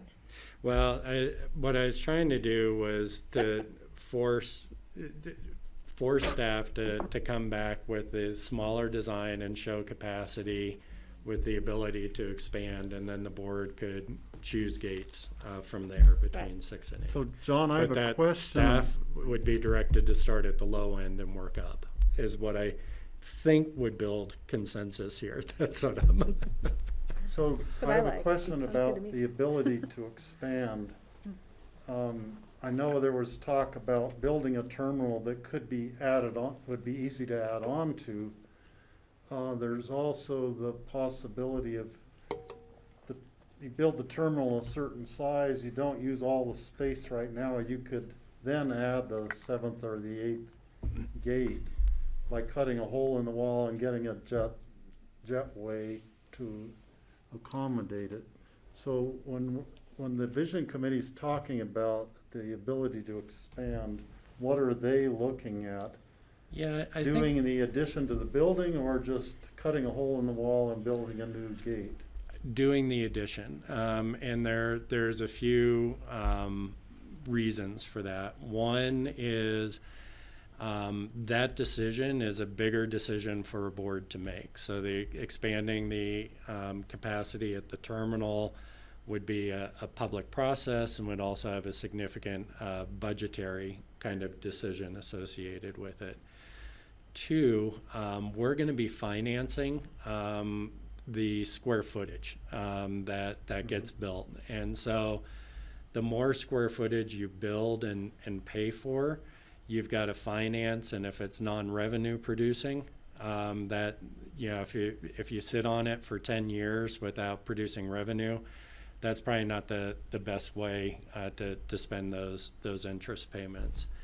What we would be doing, though, on this 6 to 8 gate is if you wanted to be able to expand to 8 gates, let's say, or up to 8 gates, what we'd be looking at then is some of the shared areas that would probably need to be upsized to accommodate additional gates that may not be as easy to add on to. And for example, baggage claim. You may initially build more square footage into that, even though you haven't added the square footage for the gate. So some of those core areas, you might build for a little bit larger square footage so that it could accommodate the adding on of gates. But I think you'd wait to build that square footage primarily for those 2 reasons.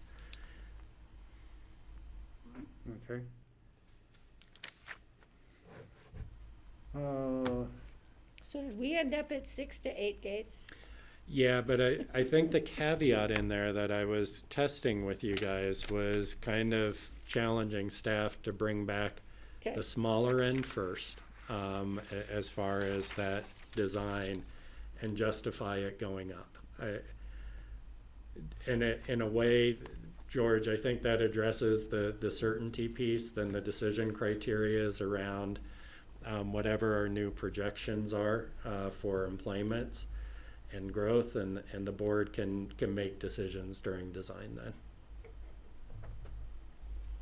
Is that good with Kelly? Does that capture your concerns? No, I'm good with that. Okay. Steve, you're good? And Greg, I think I saw a thumbs up from you. Yep. Yeah, I keep thinking of the Eagle Airport, which just did an addition to their terminal. Their terminal already was cavernous, was huge, enormous one, and then they did an addition on the terminal, and when I drove by there once several months ago, it seemed like they were building something that would have a big jetway thing that would accommodate bigger jets, is why they were adding more terminal space, even though their terminal was already huge, and it seemed like it was a misplanned thing, that if they had planned the terminal right in the first place, they wouldn't have had to add on to accommodate. Mm-hmm. And there is a lot of discussion and comparison there, and I think that's one argument. We actually accommodate more enplanements than Eagle, even though Eagle is a higher category and larger airport. So just a quick process. Whoops, my computer's frozen. Maybe it's telling us it doesn't want to work anymore. This is all the growth stuff that we've talked about. The next question, the Vision Committee broke up the runway questions into two different questions. One was leaving the runway where it is as one discrete question. Then the other has to do with creating the separations to accommodate full group 3. So I just want to project those are two kind of separate recommendations and questions here. The Vision Committee, after a lot of conversation, this is probably the biggest change to what was proposed in the environmental assessment. The environmental assessment proposed moving the runway 80 feet to the west and then doing the expansion primarily on the east side with ramp space and such. And so in that case, you leave the taxiway where it is, move the runway.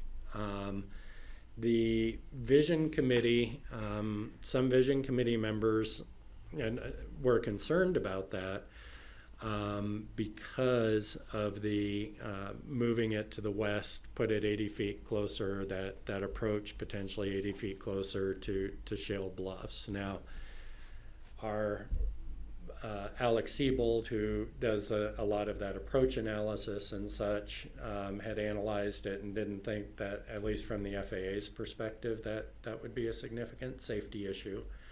But that didn't pass just the gut check, I think, for the folks, for a number of folks on the Vision Committee. And so the decision was to leave the runway where it was, one, for that reason, and two, and this was fairly significant, it shortened the construction time on the runway, so the number of seasonal closures that would need to occur in order to do the runway project. So it cuts those seasonal closures in half.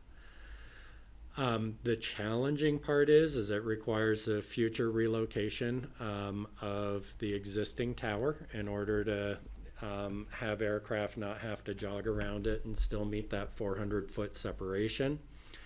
Until the tower is moved, the FAA would need to grant an exception for GA aircraft movements, where when somebody was landing or taking off, they'd have to hold before they did the little bump out around the tower. It requires de-icing pads to move to the east. It required a lot of realignment of the vehicle parking, and probably most significantly, it pushed ramp space over to the west side. In particular,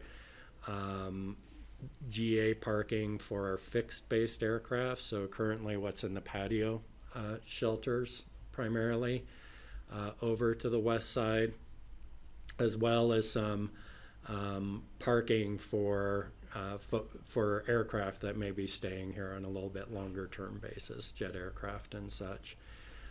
Would require us to put some fueling infrastructure for the fixed-based aircraft on the west side. And it drove the midfield crossing versus the full west length taxiway.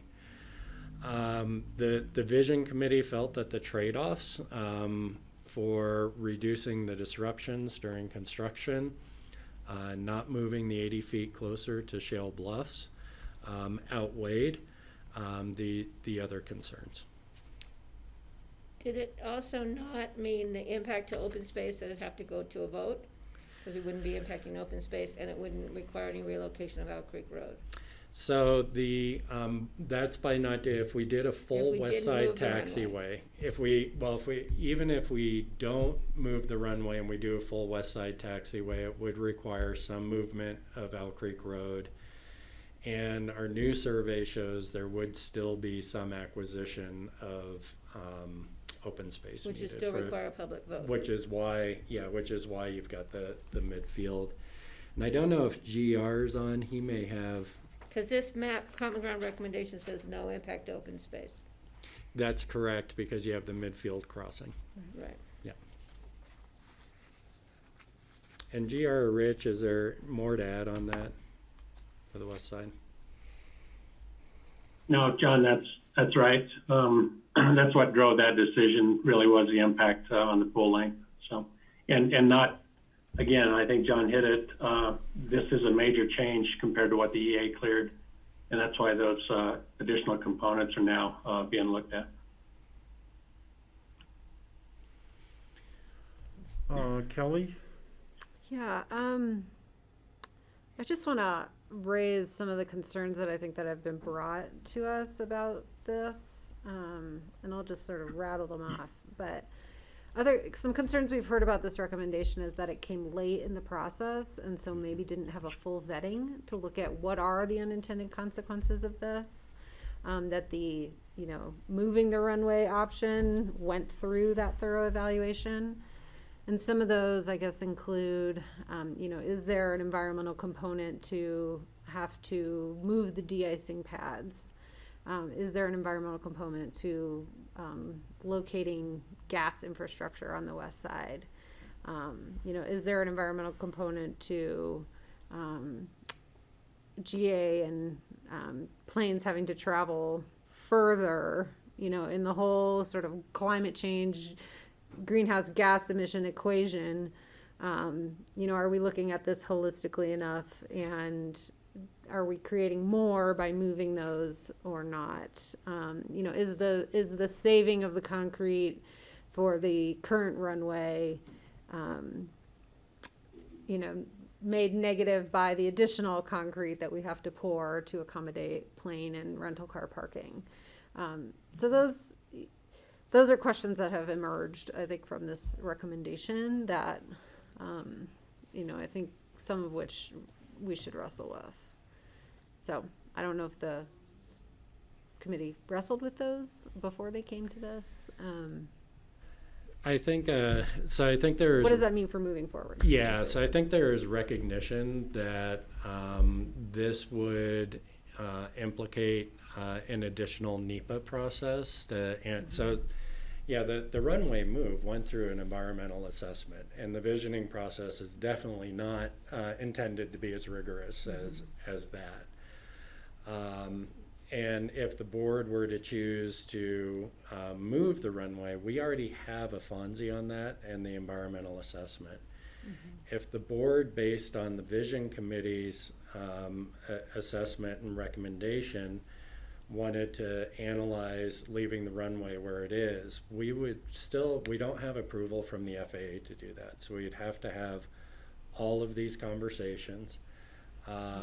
If we got to that point, we'd have to do additional NEPA to answer the questions that you're bringing up, the impacts on air quality, water quality, and to see if there are any significant environmental concerns that either need to be mitigated or can't be mitigated, so we need to do something else. So no, it certainly did not go through that same rigor. And I don't think we would propose spending that kind of money or effort if that weren't the board's desired vision. So Got it. if it was, we would go through the NEPA process. So I'm going to ask a couple of questions, which these are ones I put on my long list of questions I wrote up earlier, and I think I know the answer to the first, but if we move the runway 80 feet to the west, does that totally eliminate the possibility of having some of the tarmac over on the west side and some of the parking on the west side? No, but it may still require, it's more likely even to require the midfield crossing, Steve, because a full-length taxiway would then be going further, obviously, into open space and such, and require more relocation of Owl Creek Road. And GR, are you familiar enough with the survey that was done as far as the options, how the different options affect the open space and relocation of Owl Creek? Or we can bring that back too. We can bring that back. I was under the impression that the last set of information that I had seen, but it's been a little while, had shown that we can stay out of the open space but still shift a little bit of Owl Creek Road at the same time but I'll have to look at it with the shift again because it's been some time. Why don't we bring that survey data back so you guys can really see that instead of trying to do it from memory? Tomorrow at 9. So what I'm looking at is kind of moving the big Lego blocks around with these different segments of the airport. The second concept would be, I know they're talking about the midfield crossing, but looking at the drawing, it looks like the taxiway on the west side could go clear to the north end, would require some more earth moving, digging into the hill a little bit. But then the midfield crossing would turn into an at the end of the runway crossing, which would be safer. It would maybe even beyond the end of the runway where the planes would be going around. And I would like to have that looked at it would make it safer if you don't have planes being pulled by a tug or driving themselves straight across the middle of the runway, but if they're going down to the end, Do you mean on the north side of? On the north, clear on the north end. We keep confusing east-west, north-south. We keep calling it east-west, east-west. Towards down Glenwood. the end of the runway. This taxiway would go clear down to the end and around and then up. And that would eliminate the cross the middle of the runway taxiway, which would make it safer to me. And if safety is a concern, that would make it safer. And so just so the board's clear, from a process perspective, this would all be a discussion with air traffic control and FAA to sort out, I think, a number of options. But I think what we know is that at some level, there's probably going to be some midfield taxiway access, and because we did look at going all the way around or such, and we need to have some more conversations with ATC, but that would be part of the conversations we'd have with the FAA on, is West Side possible? Yeah, and that seems logical to me to ask them what would be their preference on how we do that. The other big Lego thing would be moving 2 lanes of the highway, leapfrogging the up valley lanes over, move the highway over basically about one lane's worth into the airport land on the whatever side that is. The river side. The river side of the. Moving Highway 82 over? Move 2 lanes of Highway 82 over.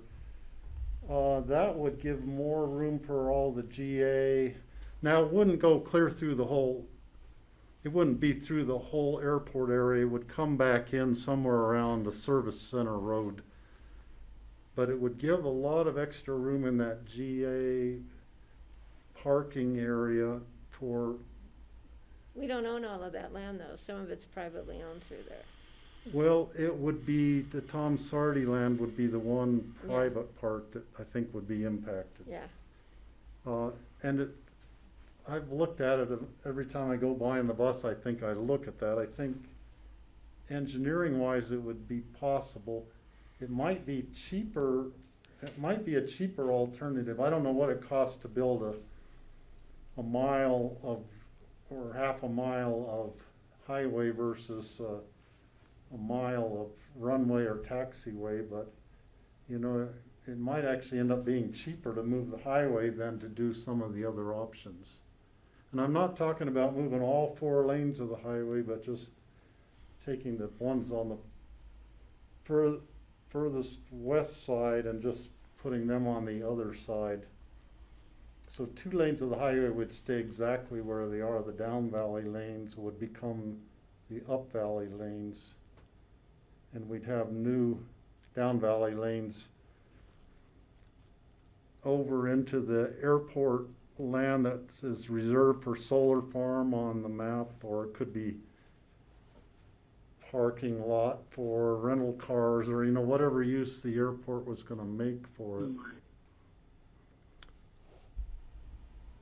So that was part of my concept of this, is to use land the airport owns to put the highway into, therefore creating more space on the the AVO area of the airport for parking, for hangars, whatever, you know, whatever facilities are needed there.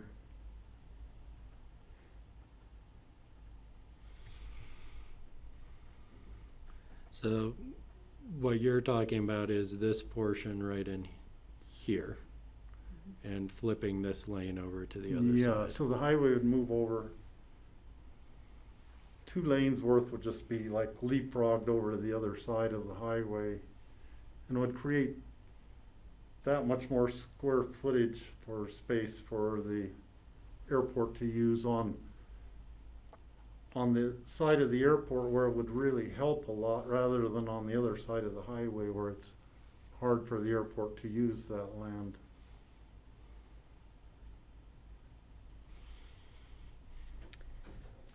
Well, I think we'll get to that tomorrow. Yeah, so I just want to point out that it's after 3, so maybe what we'll do is start off with a review of what was approved in the EA and this layout plan, and we can talk about where the runway sits.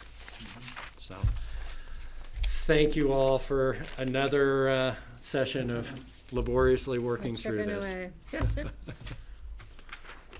Tomorrow, 9 o'clock, here we go again. Okay, let's see. We have next review of future agendas. Yeah, and I will try and make up some time here. If you give me just a sec.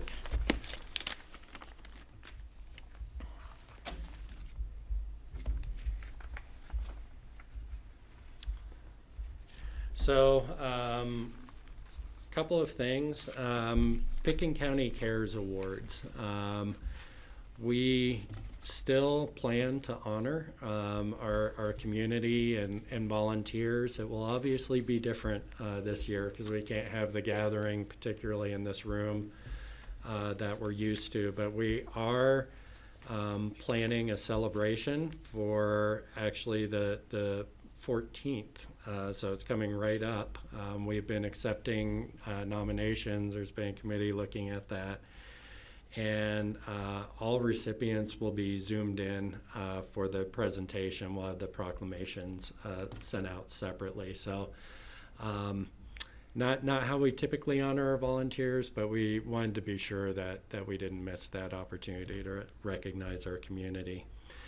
And then this may be one that we want to address after the meeting tonight, but Our thinking is, since there's probably going to be a lot of public interest and some public conversation at the meeting tonight, that we should maybe schedule another joint P&Z meeting on October 20th. We had scheduled I won't be here.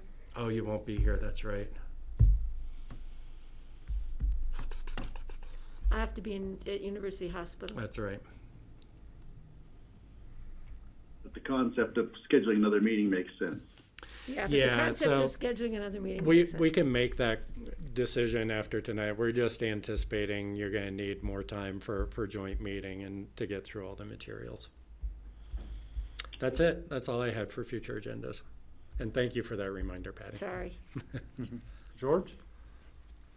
Oh, and John, I guess we'll probably have that discussion this afternoon with the P&Z, but I was probably going to suggest that we actually have put together maybe like a special meeting similar to what we did with the airport, just to be able to present the public the information that they seem to be wanting and needing, and then allow for public input.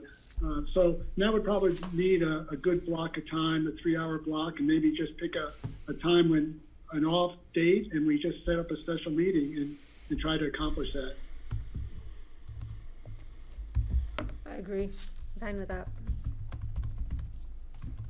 Everybody's shaking their head yes, agreeing with George on that. I don't see any other way to do it but that, actually.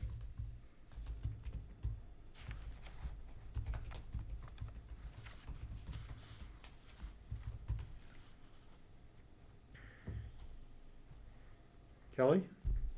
Yeah, I don't know if this will come up in our budget discussion, but will we have a update from the Valley Health Alliance about Yes. all the issues that we cared about in the past, and we still care about, but haven't And the gotten as status much of Mountain attention? Family Health, too. What's their financial Right. status? That's a Yeah, so two separate conversations, but definitely on Mountain Family Health will be part of our Healthy Community Fund discussion.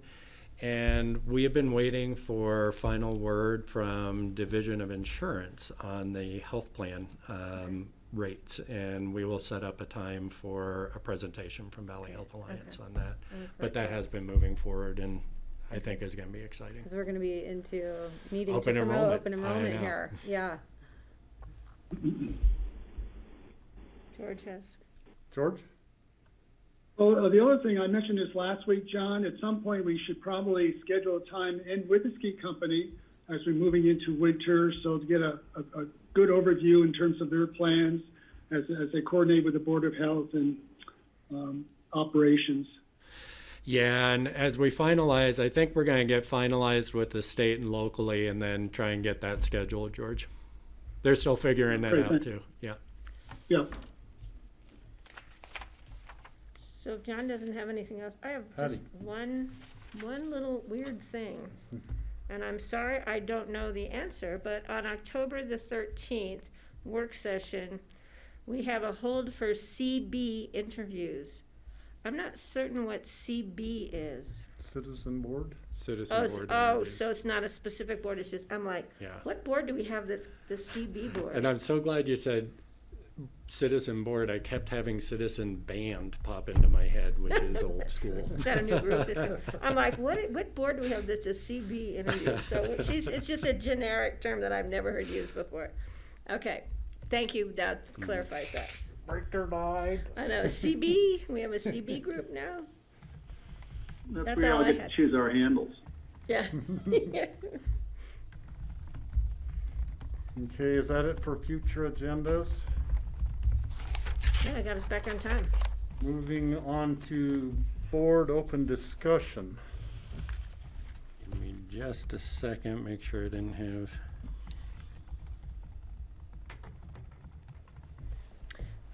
We have some.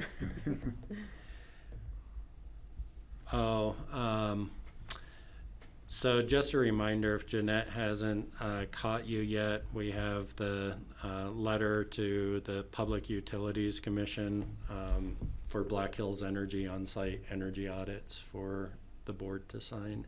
Has Jeanette reached out to you on that yet? Jeanette Jones. Jones? Mhm.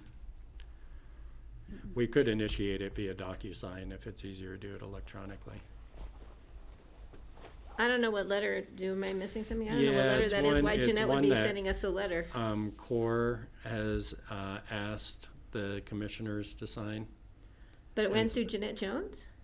Yeah, just because she knows how to use the DocuSign and such, so. Oh, I was like Yeah. really confused.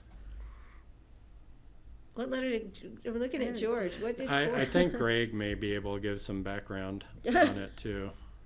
Was it Greg He or says no. George? Oh, no, I had the I'm next sorry. one. I'm not on that one. I had another issue. Oh. Well, George, do you know what CORE is doing? Yeah, I forget what it was. Okay, so maybe we need to bring this letter back. I thought for some reason you all had reviewed it already. I don't recall it at all. No, I mean, you're making me really feel like I'm Okay, missing a lot here today. well, my apologies. I think maybe I came unprepared, so let me circle back on this one. Okay, Greg? I just want to say I've been enjoying riding my bicycle up to the Maroon Bells the last few days, blissing out in the spectacular golden leaves, and I did notice that we do have some signage in there, and I don't know how new it is, but it's great to have signs that just remind people to keep to the right. And then also, there's a group called the League of American Cyclists or something like that that put up little temporary signs, maybe for an event or something, but there's some temporary signs along the side discussing the rules of the road for cyclists, which is great, really nice to see. Very temporary, they'll be gone soon, I'm sure. I just noticed that. But then also, on that same topic, I did get a call from Fred Pierce, I think last night, asking what we thought of the letter he had sent on behalf of the T-Lazy 7 regarding speeding through that section of Maroon Creek Road. And I told him I had never seen that letter, so I think just it's in your came inbox today. now. He sent it again. So we just got it today, so maybe it never got sent, but just wanted to alert that there, speed issues on Maroon Creek. The other observation, and we'll see that letter, which I haven't read yet.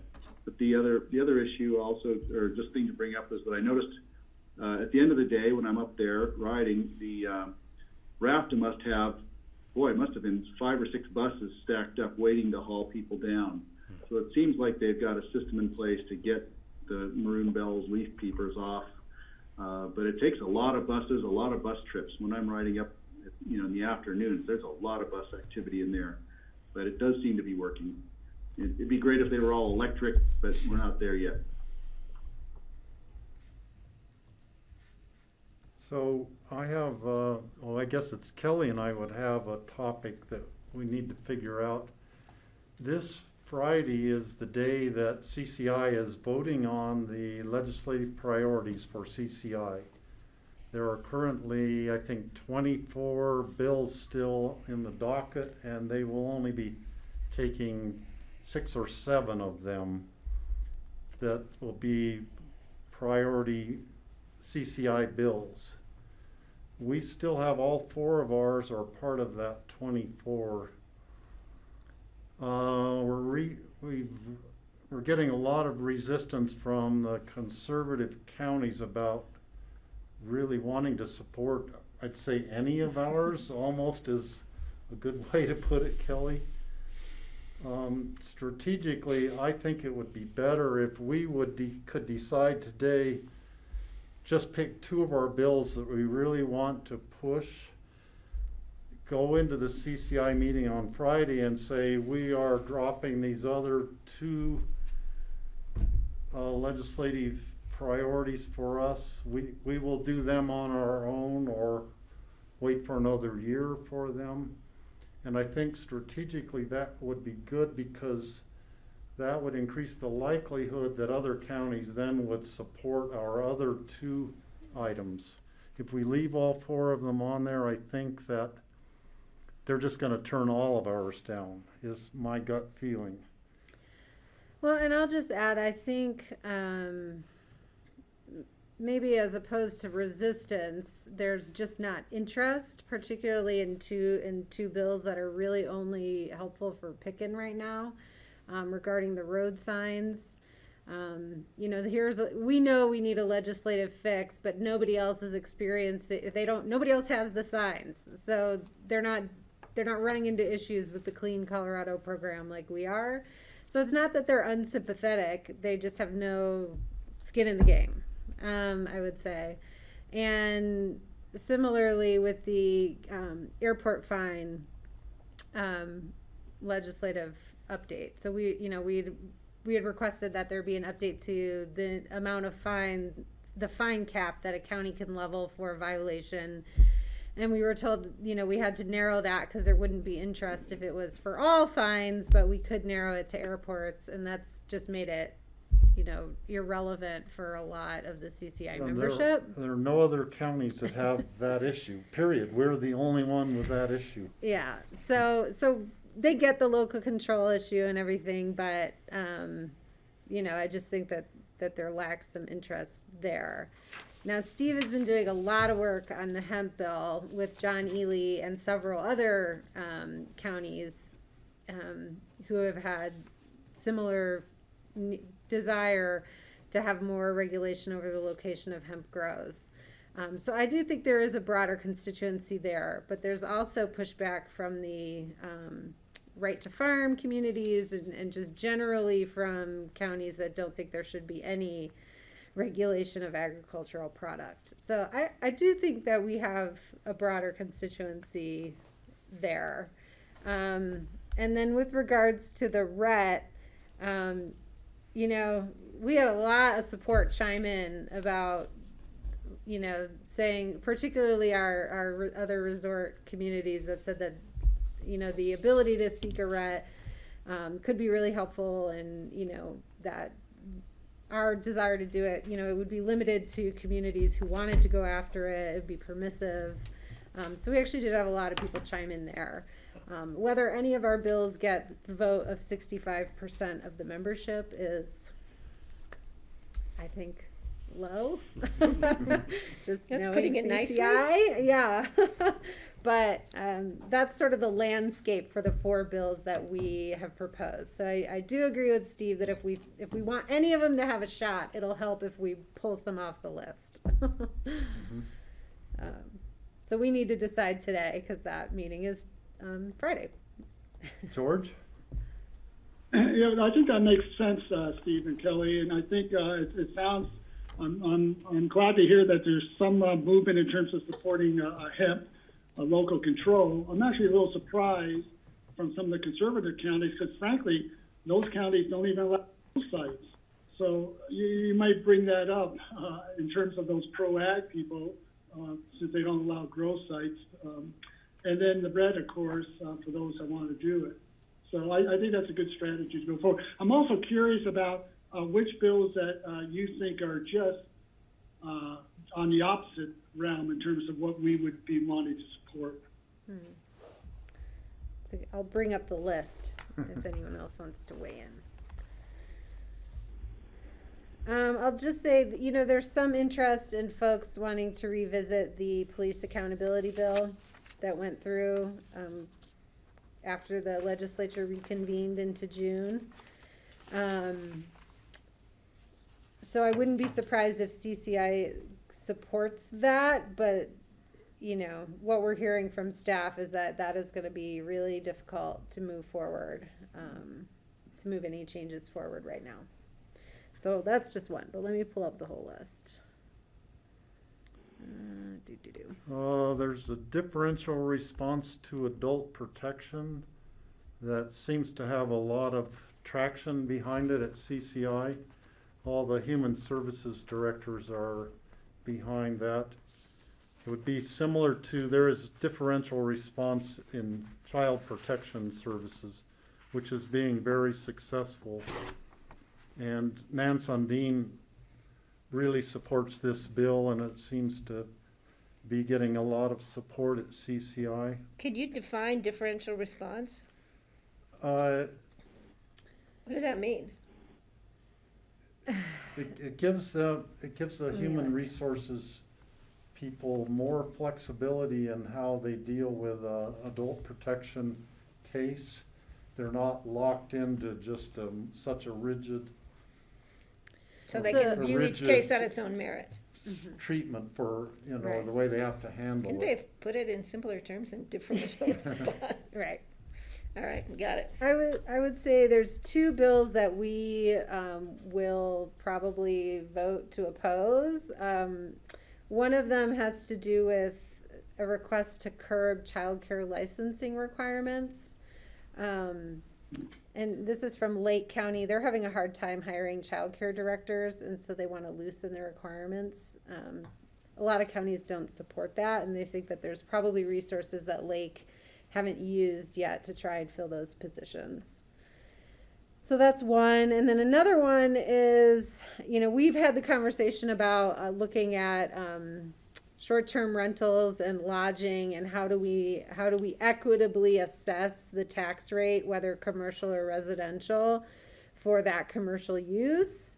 We have not been able to make traction as far as having places that are exclusively used for commercial use, like short-term rentals, other lodging that's exclusively used for commercial, be assessed commercial. They're often assessed residential. And we've not been able to make traction on sort of getting them assessed commercial. So the Grand County has proposed, well, we should just make all lodging operators assessed residential, which, as you know, is a much lower rate than commercial. And so that would mean, lodging operators all over the state, regardless of size or ownership or whatever, would be assessed as residential. So there's a lot of resort communities that oppose that. It's a commercial use. It is a commercial use, but there's inequity in how the commercial assessment is assessed, quite fairly. Yeah. So those are two that I think. And then there's another bill that came back from last year that we also opposed, which was increasing traffic fines for traffic offenses. Our sheriff's office didn't agree with that approach, so we had opposed it, but it's back again. Why would we not want to increase traffic fines for traffic offenses? Because they're like a regressive fine, and I can pull up the whole discussion related to it, but it doesn't serve the purpose of deterring bad behavior from people who need to have bad behavior deterred. It just assesses a higher fine on people who can't afford to pay. But who have offended. Yeah, and I can pull up more. Okay, and the childcare one too, I need to see more about that, because from personal experience, it's not so much about the qualifications for childcare director's qualification.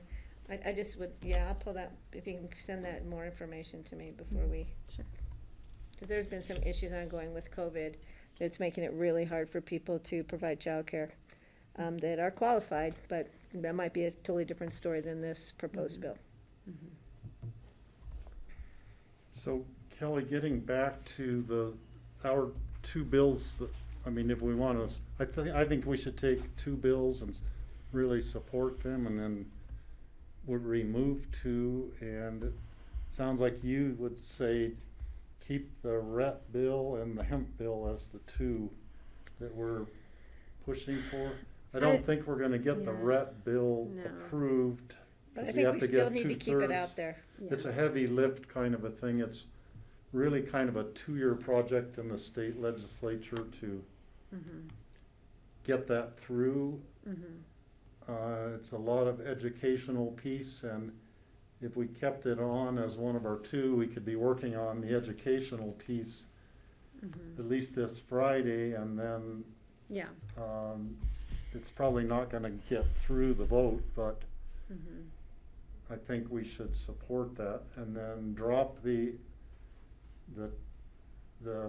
fines, the $1,000 maximum fine thing, which we can pursue that on our own with our own legislators. Right.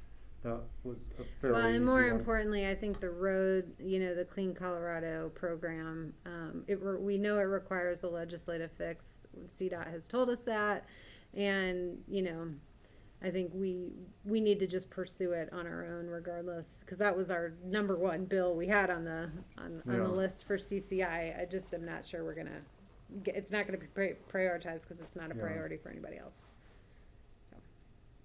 So anyhow, I think I would take those two and drop the other two that we can carry on our own, and I think we should carry them and, be working with our legislators and trying to get bills on those two things that are more specific to what's affecting us. Yeah.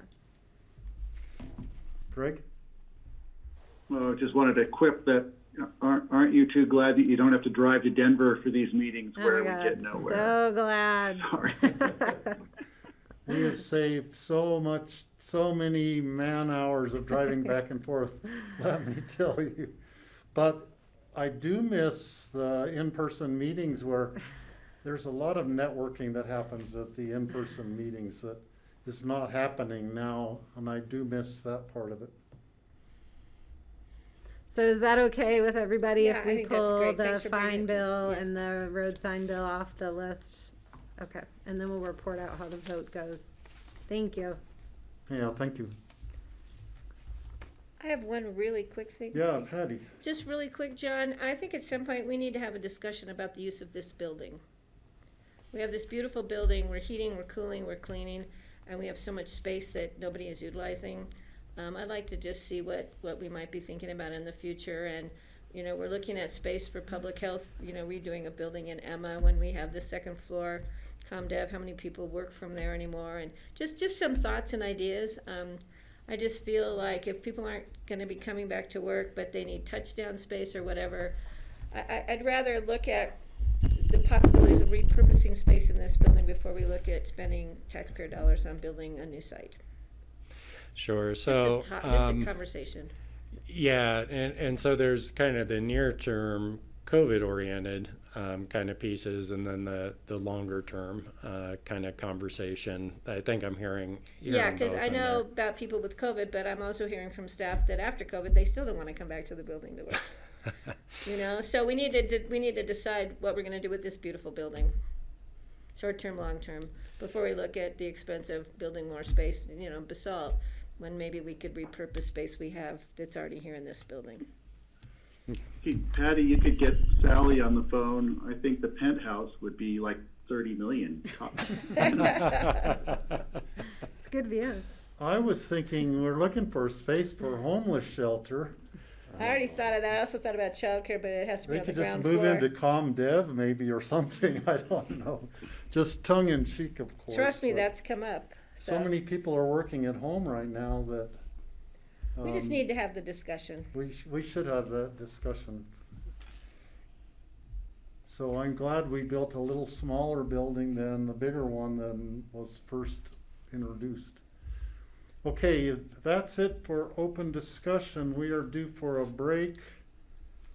Now I've seen two different start times for the P&Z, one at 4 o'clock and one at 4:15. No, it's 4 o'clock. I The agenda saw I have in 4. front of me says 4, but what is the correct time? I believe it's 4. It's 4 o'clock. Our last meeting started at 4:15 because people couldn't get on board. Yeah. And just so the board's aware, I've got a 5 o'clock meeting with the state, so I'm gonna probably join from upstairs and then pop in and out. I think I'll go with Are we you. staying on this Zoom channel for this meeting, or do we switch to a new channel, and do we have that in front of us? I think it's this one. It's the same one. Same one? Same one. Okay, so we won't leave this meeting, we'll just stay on. Yeah. Okay, Thank you. move to adjourn. We don't need to It's too adjourn. formal. We're just taking almost a half-hour break. We are gonna start the P&Z joint meeting at 4 o'clock. Thank So, you, Steve. Thanks, see you all. Grassroots. Take a walk around the block, except for you, George. He's got a Too, long block. too long of a block.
like personally.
Welcome, everybody.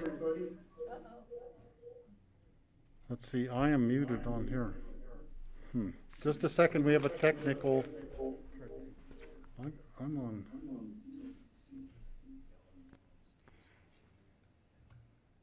I need to mute that.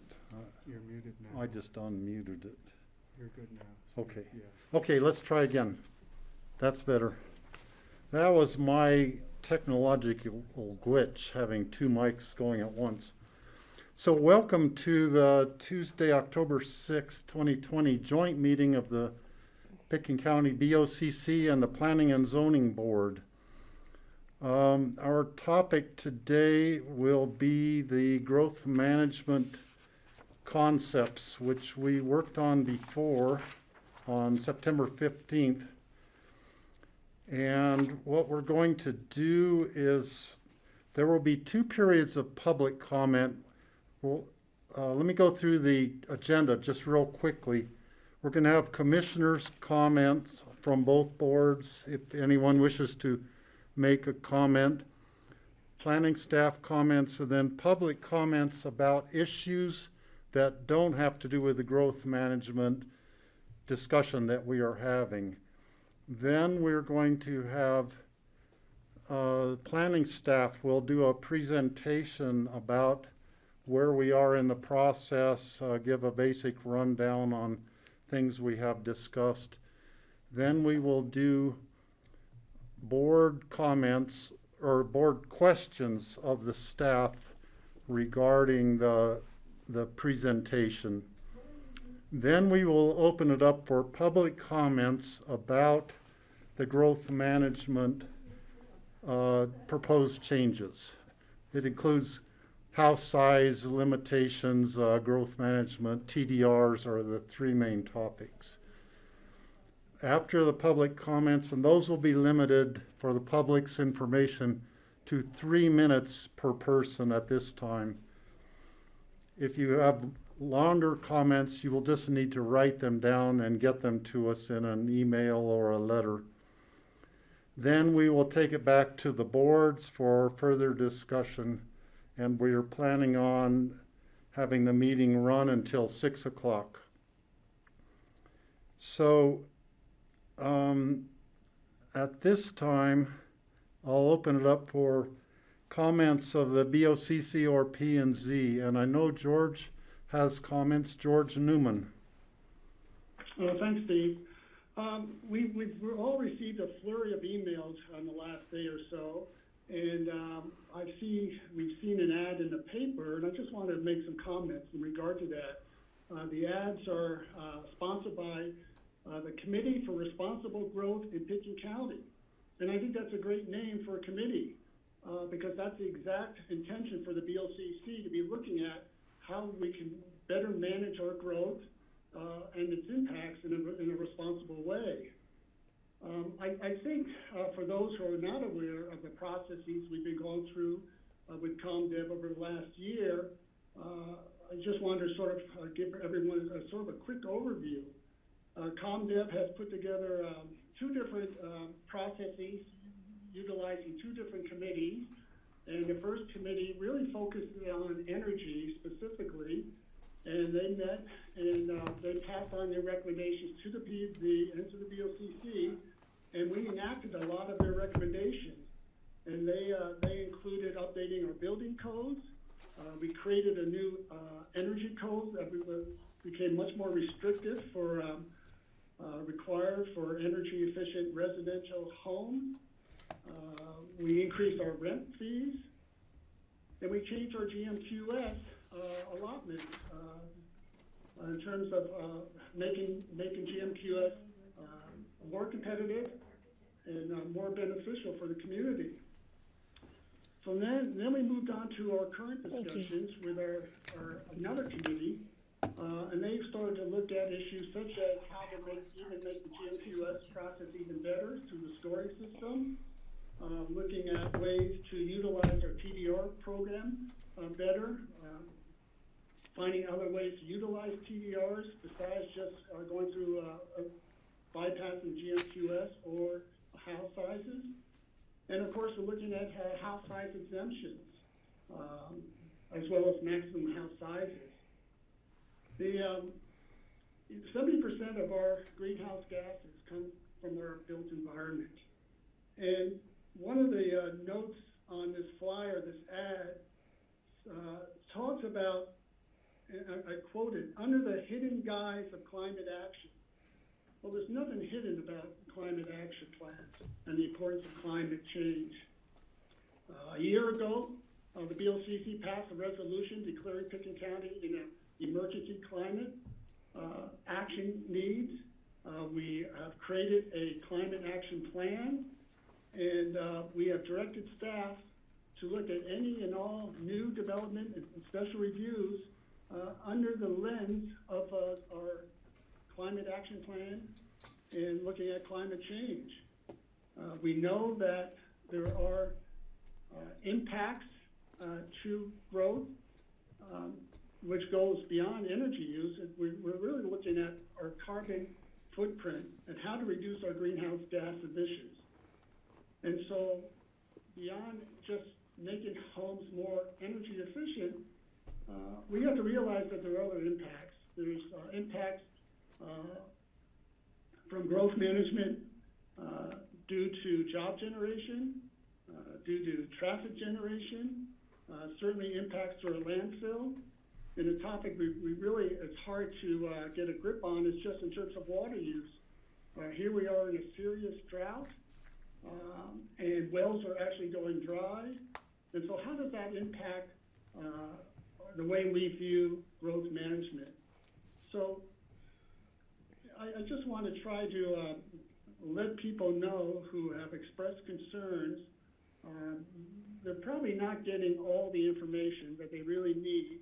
No decisions have been made. Numbers have been thrown out by the public, but not by us. And we're going through a process because, again, our ultimate goal is what can we do as a community to address climate change? Climate change is the pressing issue, once we get through COVID, of course, that's going to impact our economy, and certainly it's going to impact our environment. And in the long run, our economy really depends on our environment. So I think we'll have a good discussion today.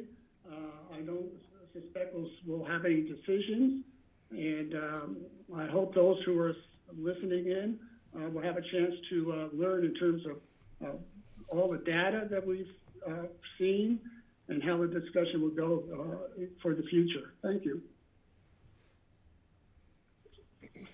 Okay, thank you, George. And I want to tag on a little bit. I want to reach out to the members of the public who might not be aware of the sort of the process we've been through. Our two boards, the BOCC and the P&Z, were first introduced to this plan on September 15th, just a couple of weeks ago. Both of our boards had realized there were issues dealing with growth management, that there were problems arising in the GMQS scoring system, in the TDR program. We realized that there were energy issues regarding residences. And so we wanted to be able to do a systematic, take a systematic look at these different issues and try to solve them by doing, going through a process and making changes to the land use code regarding these issues. So there was a group of citizens who worked for 9 weeks with Planning and Zoning Board, with Planning and Zoning Community Development staff, who came up with the list of recommendations that people have been commenting about in terms of house size, upper and lower limits on house size, GMQS exemption, the different topics. We were first given this list ourselves on September 15th, so we are brand new to it also, in addition to the public being brand new to it. We have not made any decisions on this yet. We are at the beginning of the process. There is going to be a lot of chance for public input into this process, The caucuses, any caucus who wants to have a meeting with community development staff will have the opportunity. So I want to reassure the public that you have not been left out of the process. We are at the beginning of the process, and this is, our meeting today is part of that process of, discussing the issues, educating the public about the issues. And we will not be making any decisions today either. It's going to be a months-long project at a minimum before we reach the end of this process. So, are there other comments? So Patty Clapper has comments. Yeah, I'm just going to be real quick because I want to move forward. But I just want the public to know that I may not have responded back to everybody who sent us an email, contacted us. I'm one who copies them out. I like to read them and highlight the points that strike me in each of the comments I received. So please, if I didn't respond back to you directly, please don't think that I did not receive your comments and that I have not paid them great attention and concern. So thank you. And yeah, as far as the time frame, I agree with what Steve has presented to you and George has said, and I think it's going to be longer than a month because we have other issues before the board right now. So we're going to start this journey, and we're going to start it with the public on board with us as we move forward. Okay, any other comments from the P&Z members or BOCC? Greg Postman. Thanks. I'll be very brief. Also, just want to say some of the subtext I see in some of the letters, and I've been reading them all too, and I think our boards all have, is that something sneaky is being done. Something's been done in secret, and I just want to put that one to rest now. Nothing's been done in secret. Nothing sneaky has been done.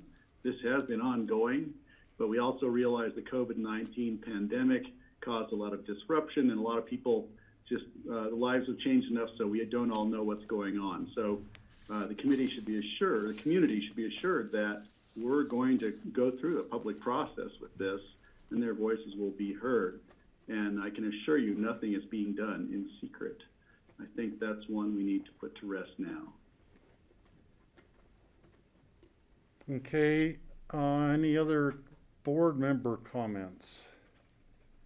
Yes, I'd like to make a quick comment, Steve. Go ahead, James. Jim Viscanti.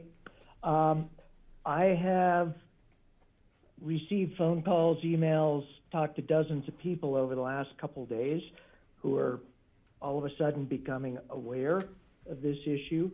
And I just want to say that I agree with Greg that nobody has made any effort to do this in secret, but I do see I've seen the distribution list for the community outreach, and while there are a few people in the construction industry on that list, in general, I'm getting calls from architects, contractors, subcontractors, all the people in the building business who feel like they were not aware that this was going on, and I don't know what we need to do to just make those people more aware, but I just want to let everybody here on the boards know that the feedback I'm getting is that people are just suddenly becoming aware of this in the last couple of days. Okay, thank you, Jim. Are there any community development staff members' comments you want to make right now? You'll have plenty of time for your full presentation. Are there any members of the public who want to make a public comment that is not about this issue? The Planning and Zoning Board always has a public comment period at the beginning of their meeting. So if there is another issue that is not related to our main topic, now would be your opportunity to bring that up and make a 3-minute public statement. Later on in the meeting, you'll all have a chance to speak on the growth management issue. And you could either raise your hand with the raise your hand feature or do, is it *6? *9. to raise your hand, and we would be able to see your hand raised on the screen. So we'll give just a part of a minute here and see if anyone does raise your hand to make a comment right now. I'm assuming that the majority or all of you are here about the growth management issue. Kelly. Steve, I just want to say that I have been tracking as everyone is called in and tried to keep a list to sort of honor the order that you've all called in. So when it does come time for public comment, I can help Steve facilitate calling on you individually to give you your 3 minutes of time. Okay, thank you, Kelly. And I'm not seeing any hands being raised at this point, so we will move on to the presentation by the community development staff members, and I'll hand it over to you, Cindy.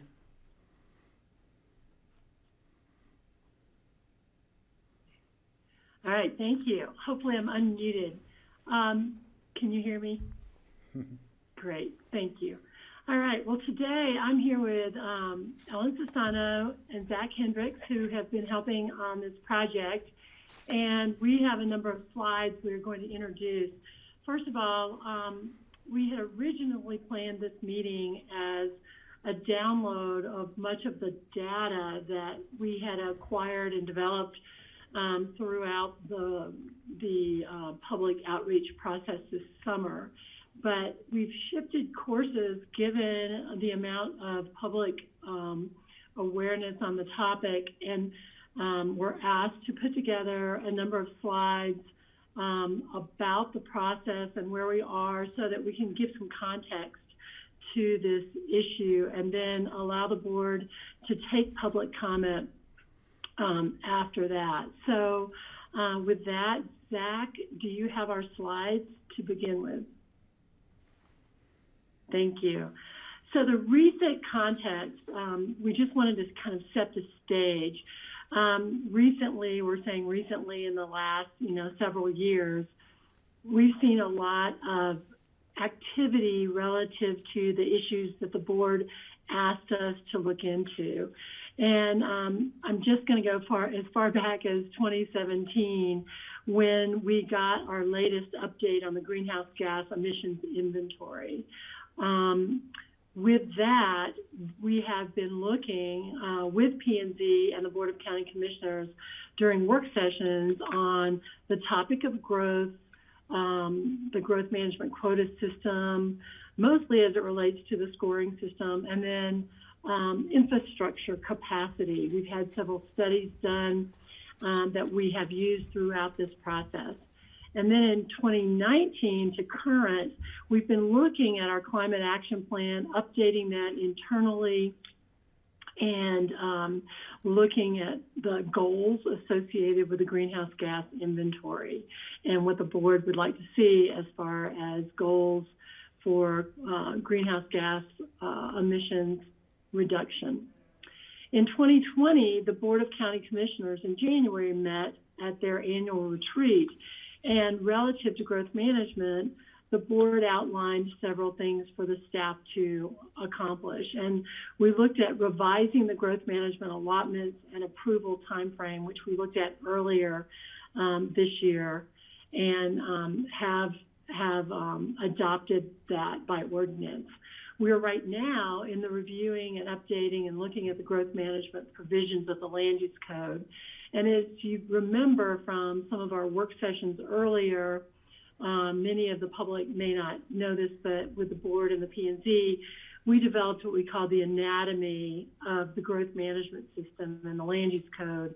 And that anatomy is put into a form, a chart form that is on our website under our growth management public outreach. And hopefully you'll take a look at that because the growth management system is quite complex and it involves many provisions of the Land Use Code. So we tried to look at those over the summer. So hopefully you'll see that that's where we are in the board's direction given the retreat this past winter. Then the board would like us not only to look at our own system, if you will, but then reach out to the larger community on a regional basis and begin our growth discussions, because we all realize that everything is connected. Whatever the city of Aspen does, whatever the town of Snow Village does, Basalt, all the way down the line to Rifle, we're all connected in our economy and our quality of life. So that is the direction that will follow this. Also, in 2019, we adopted some of the renewable energy land use code amendments that we had as part of our outlook with the energy code. And in 2020, it was actually Earth Day that the adoption of a building energy code took place, but that had been in process and been being reviewed for quite a number of years, but in a public process for about a year's period of time before it came to the P&Z and the board in the formal review and adoption process. Now so the growth management amendments and allotment approval also took place by our ordinance in 2020 as well. So with that, I'd like to then move into our current growth management review process. Like the board and the P&Z, we've been hearing a lot of concern that there really wasn't much of an effort for the review process, and that a lot of people, unfortunately, did not know about the process. We did, however, start in June with public notices, paper, newspaper, radio, emails, phone calls, and then proceeded in July and August into a 9-week citizen outreach meeting series where we tried to cover those growth management topics.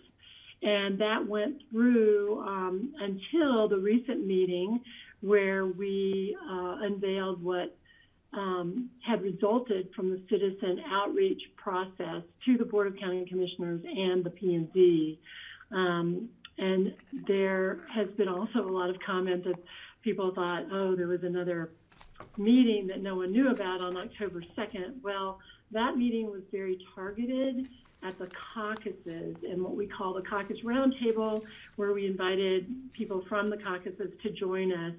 It was an unfortunate situation where many of the caucuses, the membership of the caucuses, did not know about the outreach this summer, but we did send out weekly emails to representatives of the caucus group.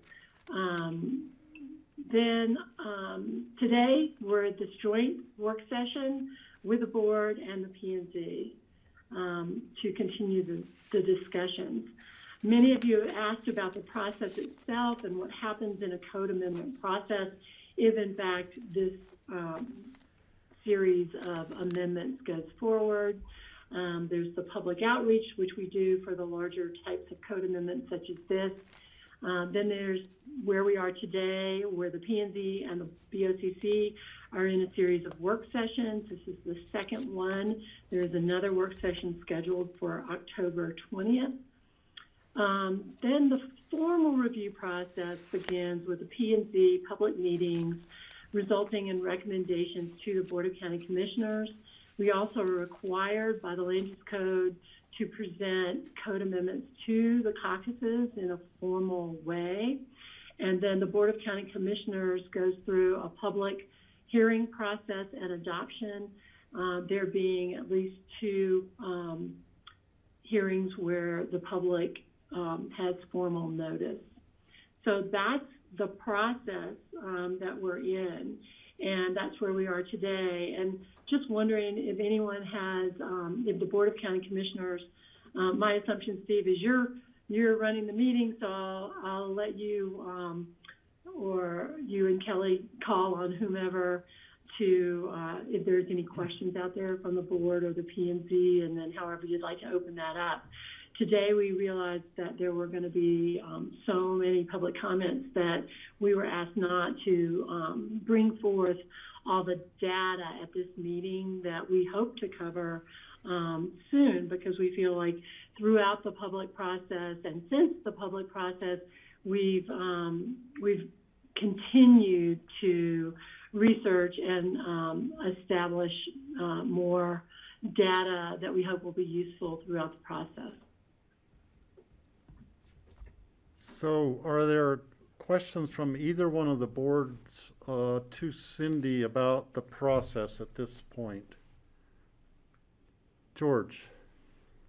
Not so much about the process up to this point, but Cindy, we talked today at our work session looking at future agendas, and I suggested that we have a special meeting, a process where staff is able to really spend some time going through all the data, explaining that, being able to answer questions from the P&Z, from the BOCC, and also allow that as another opportunity for the public to make public comments. So John Peacock is probably going to be looking at some sort of time frame when we could put that together. So just to let you know and the public know that we're looking at having another special meeting, similar to, I use the analogy of how we did some outreach with the airport, where we set up a special meeting, was able to present the information to date, and then allow the public to comment on that.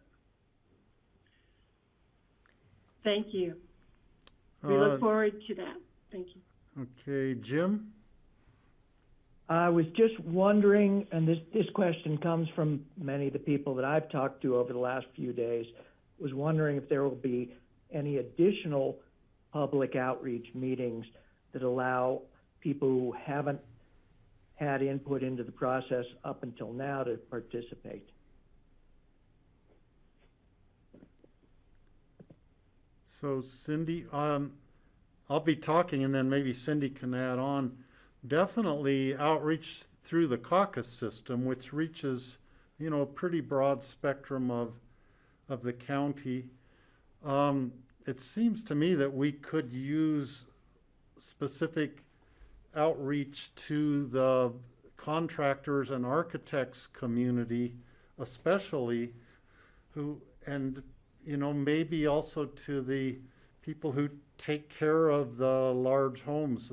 There's a whole industry of, lots of workers in our community who that's how they make their living, is servicing homes, taking care of the cleaning, taking care of the lawns, the gardens, the hot tubs and pools, and, plowing the snow and all the wide variety of things. So those are possible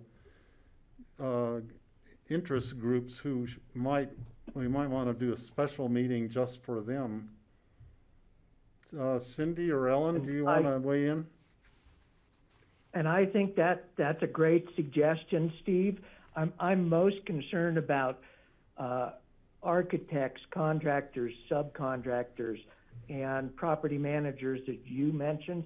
I think the Board of Realtors and the realtors in general are pretty up to date on what's going on, but I'm finding that the building community really is not. And there's just a chat that the realtors community would also like to be included in these, further outreach.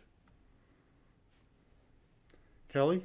Yeah, I would just offer that, some of that might emerge from the public comment we hear, and we can, revisit what a path forward looks like in our board comments after we get some more of that input.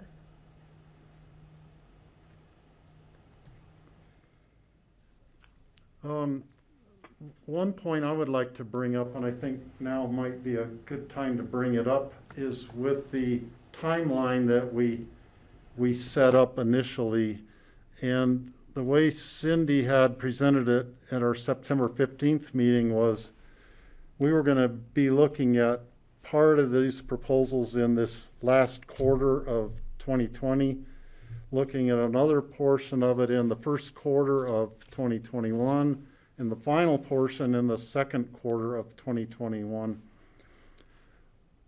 When I start looking at the amount of public interest and angst about the process we're going through, it made me realize that completing part of this even in this quarter of 2020 is going to be maybe impossible to achieve. The BOCC's in the middle, we're just starting our budget season, which that is all consuming. That's going to take so much of our time. We are still going through the review of the Airport Vision Committee, and we're spending a lot of time on that. And I just don't know that we have the time and energy to try to complete any part of this growth management discussion this quarter. And so I think we maybe will have to lengthen out the time frame for completing the rigorous study of this and gathering all the public comment. I would suggest we just bump everything back at this point by 1 quarter. That we'll continue the process this fall, but we won't anticipate making any decisions actually until the first quarter of 2021 after the new year. And then the other things will come, the subsequent quarters to that. So that's a suggestion I'd like to toss out to the BOCC especially, as just slow the timeline down, allow more time, and allow sufficient time for public outreach, public input, and answering questions. Greg? Steve, I would support that. I think it's necessary from the demand from the public for more input, I think is good. And the invitation we're going to extend for more input, not only to the real estate and construction industry, but to the general public at large, the people who live here, the people who are concerned about quality of life issues in the community, in addition, that may not be part of real estate and construction and building industries, are certainly invited to participate as well. I want to keep hearing from everyone. Thanks. So that's something we don't have to decide right now, but just put it out there on the table for discussion. Are there further board comments before we'll go back to the community development presentation? Okay, Zach, why don't you put that? Cindy? Can you hear me? Yes. Great. I'm having trouble with my screen. I'm not sure you can see me. No. We can't see you, but we can hear you. We can hear you. We don't see you. Okay. Oh, well, that's interesting because my video says that it is on. Oh, let's try. Well, sorry, it's I'm on my iPad because my computer speaker went out. But yes, I think that was it, Steve. We just wanted to set the stage for the context of where we are today. We are not prepared to make the detailed data presentation tonight, given everything that we heard, and we understood that the board was going to concentrate on public comment tonight. So let's move to public comment. So, and Zach, you had put up a screen, but was that your data presentation that we're going to forego for right now? That was a presentation outlining what the public process actually was. I'll leave that up to Cindy and you if you wish to actually go into what that was. Yeah, thank you. There is more detail we could give you on the specifics of what we did for the public process, if Zach could bring that up. I'm sorry, I forgot that screen when I lost my view here.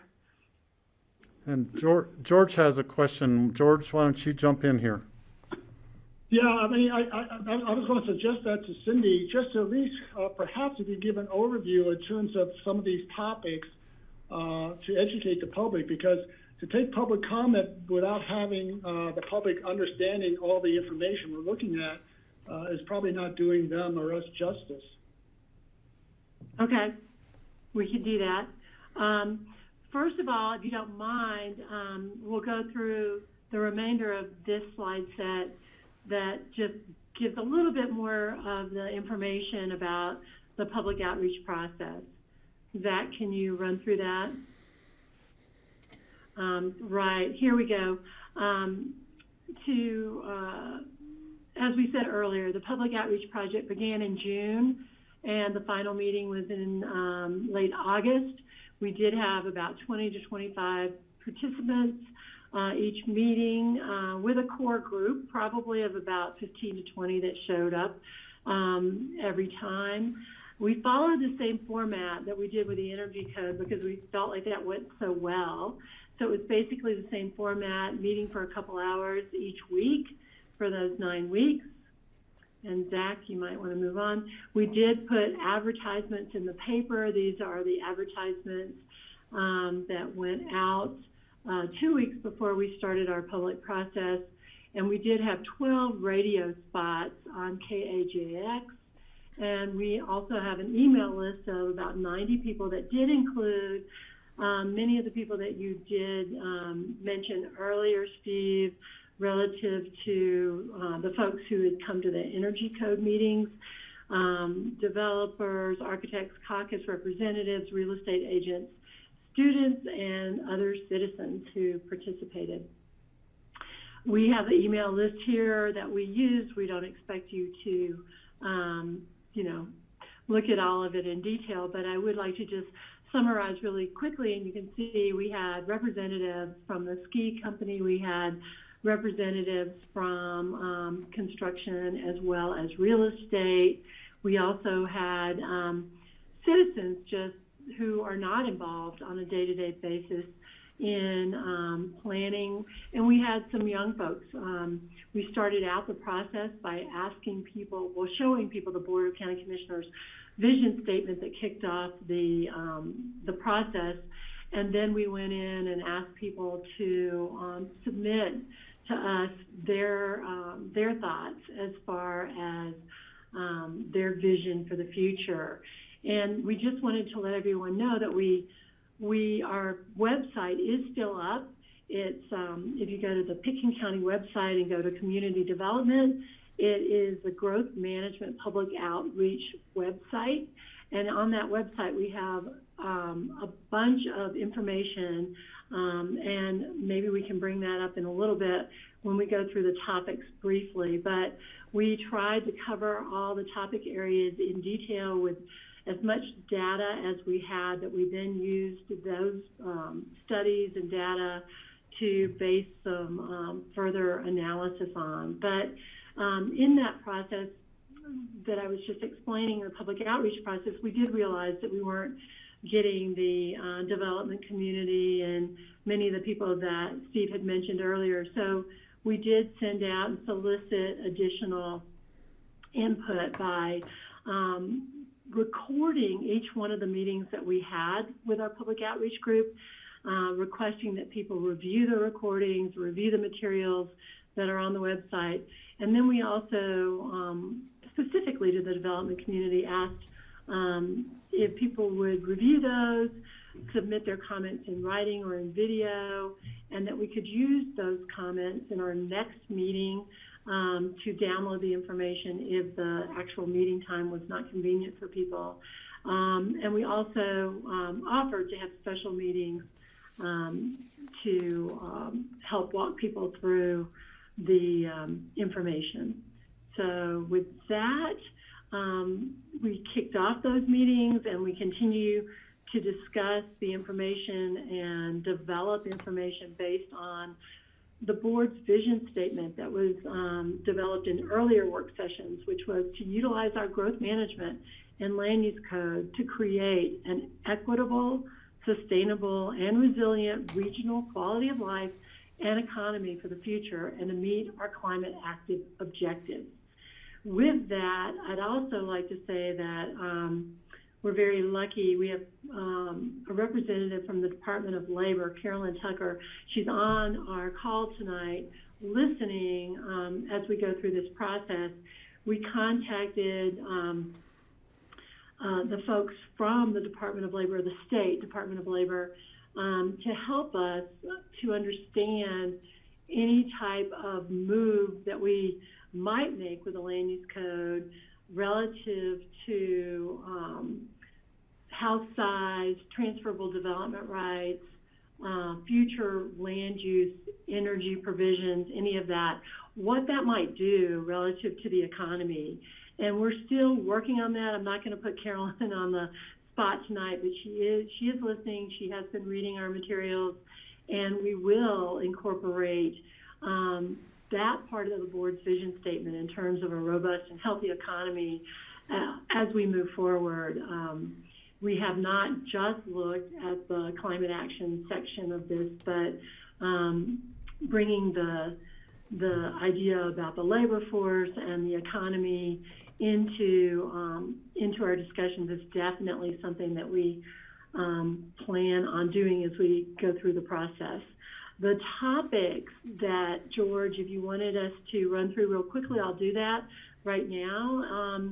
These are covered they were covered in our public outreach, but they're also on the website, so please take a look. We wanted to discuss the board's vision, and then we asked participants for their vision. I say we have a handful, maybe 6 people who agreed to put together a vision statement and were willing to have a video of their vision. Some videoed, some just put it in writing. So those citizens have those published online with us. We looked at the existing status of the community of Pitkin County's current growth management structure. This gets pretty detailed, but we did look at that with the citizens who participated.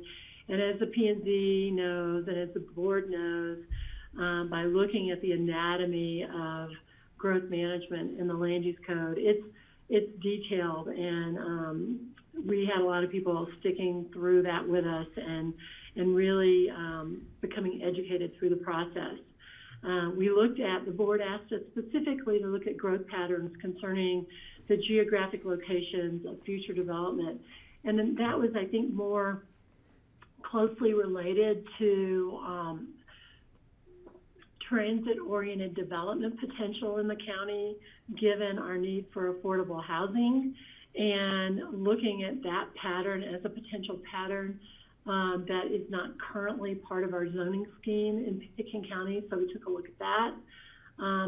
We looked at very specifically at the benefits achieved through the growth management scoring system, and there's a whole list of ideas that came up out of that discussion with the outreach group. We looked at, here it says, the community benefits of growth management and what they should provide, very specifically again. Then again, we did delve quite a lot into the climate impacts of development. We have a number of background studies that have been done that we've used throughout this process, including Gabe Preston's work on some of our infrastructure studies, our vehicle miles traveled, our landfill, tonnage of waste. We looked at growth as it relates to our build-out scenarios for the number of lots in the county that are vacant and the number of lots that are underdeveloped, if you will, given the amount of square footage that is potential under the existing dimensional standards requirements. We looked at exemptions in the growth management process, because growth management exemptions have really become the name of the game over the last decade or so, because people have chosen to choose those growth management exemptions as a way out of the growth management process. So we've actually seen, and we have all the numbers on that, we've actually seen that the growth management exemptions are where we have experienced most of our growth in Pitkin County over the last decade versus the growth management system. The TDR system and its future, we took a look at that. The Rural and Remote Zone District was created in 1994, and transferable development rights associated with that became part of the growth management scheme in, I think, the 2006, when a lot of that TDR system has been revised several times, but currently we have preserved a great deal of backcountry or rural and remote zoned properties in the county and other properties that can utilize transferable development rights to sell for development square footage.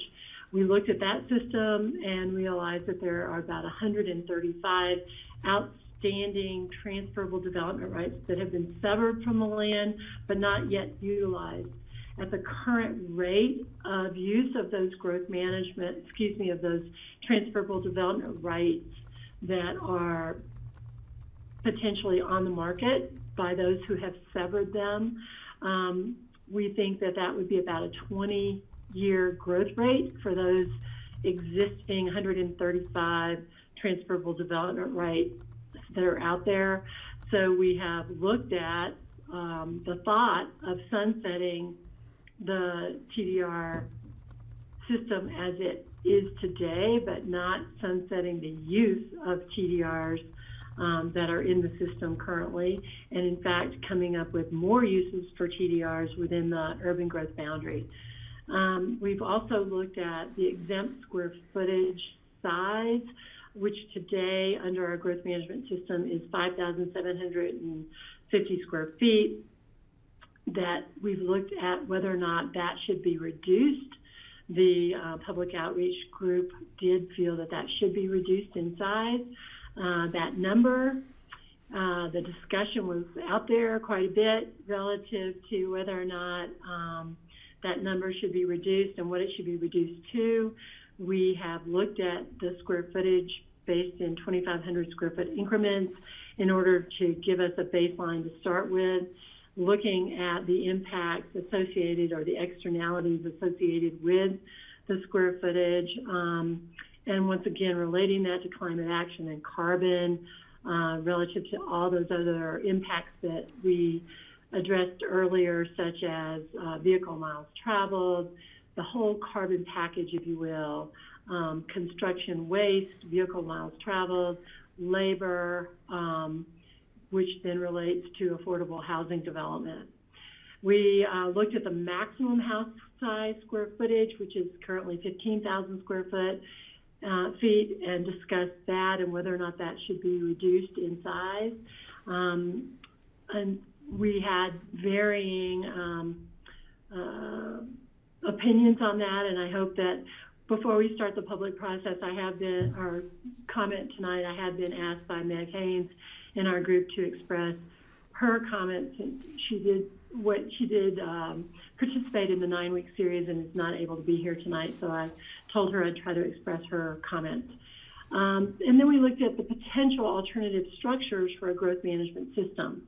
And those structures were presented in an A, B, and C, very broad, high-level look at the structure of growth management today, knowing full well that we may come out of this process with a totally different type of structure. But we wanted to grab the main elements of the structure and talk about what that might look like. So I hope that that gives you a good overview of the things that were discussed over our 9-week series in the public outreach to date. And with that, if I may, because I know we're running short on time, I would like to add that we added a meeting in our process to talk to the caucus groups. The caucus groups, we created a system a while back called the Caucus Roundtable, where we've invited representatives from the caucus groups to get together with community development and talk about various items such as their master plan process and some of the master plan topics that they might share. We've looked at those throughout the last number of years and had another meeting this past Friday. At that meeting, many people asked if we would go ahead and express to the board. The majority of the people that did speak at that meeting on Friday said that they felt that because of COVID, there has not been a fair public process, and people are feeling out of touch with the process, not being able to be in person, and the Zoom meetings being a hindrance to that outreach process and the participation you might get. And then also people expressing the concern about the measures that are on the list that we just covered that might be addressed in code amendments in a near-term future, and have asked that process be extended. So with that, I think the only thing I would have to add is if, Steve, you would allow me to try to express some of Meg Haynes' comments on behalf of, what she was trying to cover for the Starwood Homeowners Association when she participated with us in the 9-week process. But I'll just let you take over from here and let me know when that's appropriate. Okay, I'm going to offer the opportunity for the members of the board to ask staff questions about what you've heard up till now. Greg, you have a hand showing up on your screen. Oh no, that's my mouse. Sorry. It looked like you had your hand raised. Does anyone have any questions for staff? Joe's got his hand up. Any questions for staff right now? We could start the public comment period then. And pardon? Joe had his hand up. Let me go through the groundwork first. So we're going to limit. You have your timer ready, Kelly? I'm saying that Joe Krabacher on P&Z has his hand Oh, up. okay, Joe. Joe, go ahead. Can you hear me? Yes. So I'm just going to weigh in quickly on the public process. I am a member of the P&Z. We have been talking about tweaking the GMQS scoring system, and I didn't realize until the September 15th meeting when there was the presentation regarding cutting the 5750 basically in half and reducing TDRs by 60%. That's the first that I've heard any substance as to what was being proposed. And I think that is a shocker and a radical change, and why you're now seeing so many people with public comment. The outreach groups, as I understand, had less than 30 distinct individuals who were involved. Our population is around just under 18,000 people, so that's about a half or maybe a tenth of 1% in terms of outreach. So we talked about, or Cindy talked about, the time that was spent to do the energy code amendments was almost a year. The airport master plan has been going on for years, and I think that the airport has less impact than cutting house size in half and cutting TDRs by 60%. I had not seen anything in the newspaper, at least any newspaper articles. I see that, Cindy had a couple of the ads that were shown that were in the newspaper, but, a lot of people blow by that stuff because they don't know what the substance is or what the proposed changes are. And now that we've heard, at least as of September 15th, 3 weeks ago, that there's a proposal, and I recall from the September 15th meeting, there was a straw poll by the Board of County Commissioners, where at least 3, possibly 4 of the commissioners were in favor of the 3,250 square feet. So I think that's why you're seeing the public, responding now. On my screen, I show we have 63 participants on this call, which would be about, 3 times more than, or twice more than you got in all 9 weeks of the public outreach. And then, as I understand, at the 9th meeting, in the 12th hour or whatever, the very last of that meeting, there were probably 9 or 10 people present. that it was determined that the consensus of the public outreach was 3,250 and 1,000 square feet for TDRs. So I would like to see, personally, a letter go to every property owner in the county alerting them that, you know, the board is considering cutting square footages in half. And, you know, again, I expressed this at the last meeting, I think it's a radical cut. Before the 2006 code was changed, it was 15,000 square feet, and that was reduced by a third to 5,000 square feet. And then, you know, they tacked on another 750 square feet for a garage. Now we're talking about, you know, cutting it in half, so it'd be 80% approximately of what was in effect in 2005. So I would urge that we slow things down a little bit.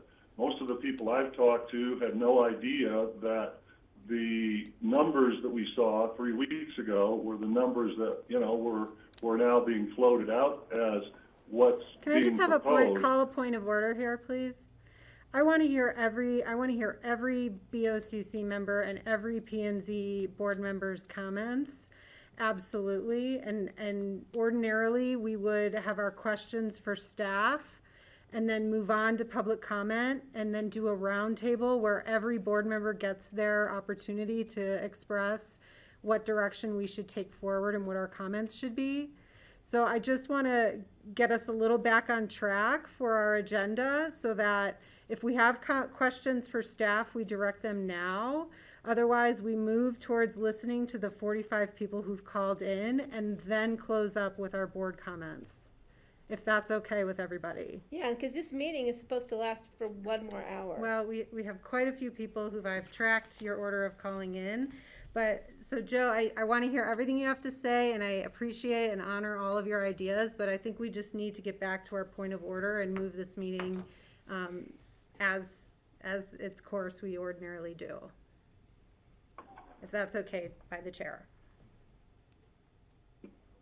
Steve, I'd like to be recognized by the chair quickly, because I think Joe was on the right track, and I am 100% on the same page with Joe and what he was saying. This is the time for questions for staff. We listened to everyone else talk on the commission, and I was simply going to support what Joe had to say, but I don't think we needed to interrupt or cut him off if he was on the right track. Okay, I just want to remind everybody, this meeting will end at 6 o'clock, so all those public who are waiting to speak will maybe not have the opportunity to speak tonight. So we can prioritize what we want to, and if we want to hear members of the board speak, then that's a priority over the public, and for me, it's the public that takes priority right now. So Joe and Chelsea, I mean, we got the gist of what you were saying. All of us are going to have a lot of opportunity to, you know, have give and take and present our viewpoints.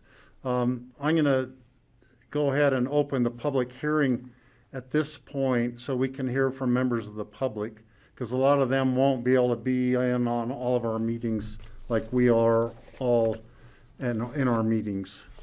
So Kelly has the list of the people in the order that they phoned in, and she's going to also time or 3 minute time. There will be a beeper go off to end your comments. Then if you hear a beeper go off,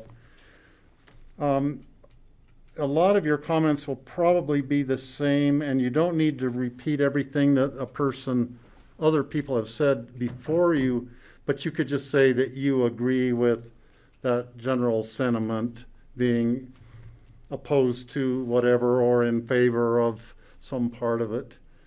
And so, Kelly, will you call off the... I will. I tried to catch you as you called in, so this will honor the order of people who were here from the very beginning. So first we have Andy Flamer, and behind him is Jeff, just Jeff without a last name. And after that, Pam, if Pam is still on the line. So Andy Flamer.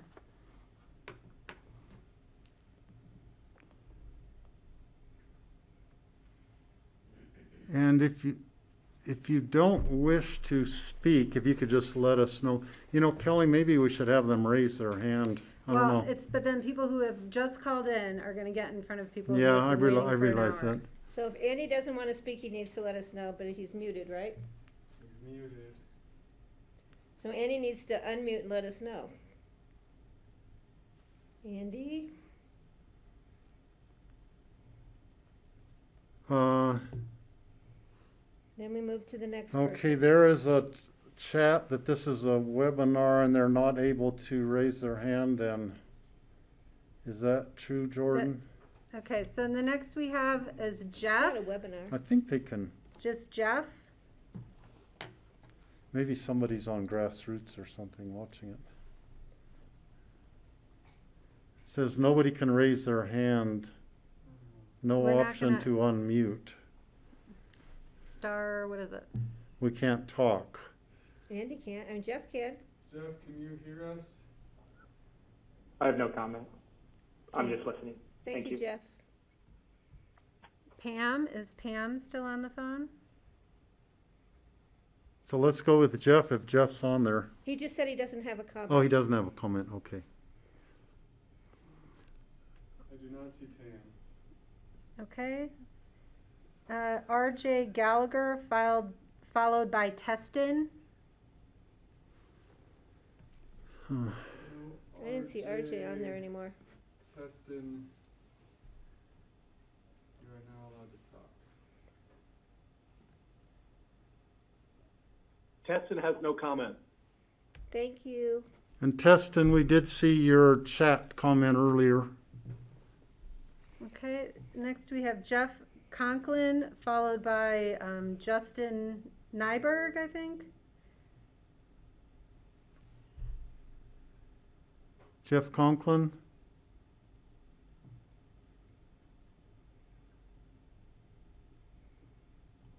Jeff, you need to unmute.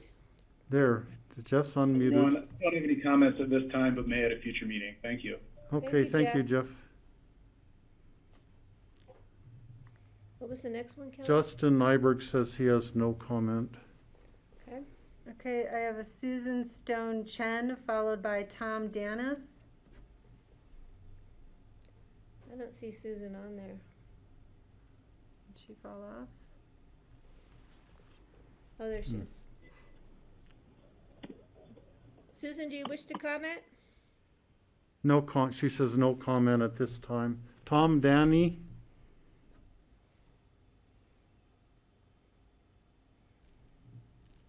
And Tom, we did receive your chat message earlier.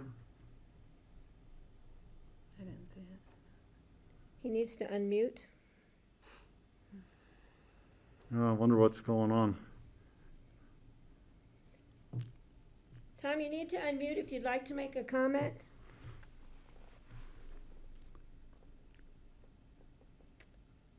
Okay, you know, I think, to me, this is not working. It's too cumbersome. I think people who want to talk should raise your hands on the... This is working. It's just some people that either aren't on anymore or don't wish to speak. Yeah, but I'd rather be listening to people. Let's just keep going. Okay, Kelly, keep going down your list. Just keep rolling down the list. Jackson Horn, followed by Ari Mizrahi.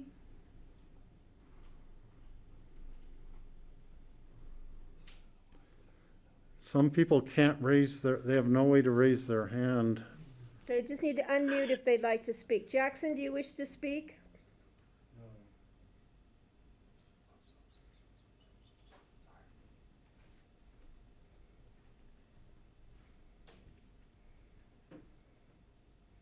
Where did Okay, Ari Mizrahi.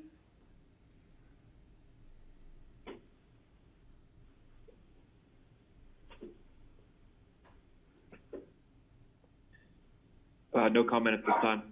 Okay, thank you. Okay, thank you. I have Ergelberger, followed by Douglas Adams. How do you spell Ergelberger? With an E. Right there. Eigelberger, sorry.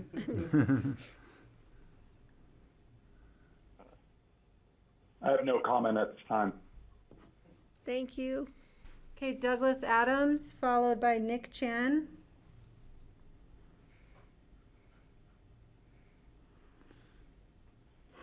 I have no comment at this time. Nick Chan, followed by Hannah Hunt.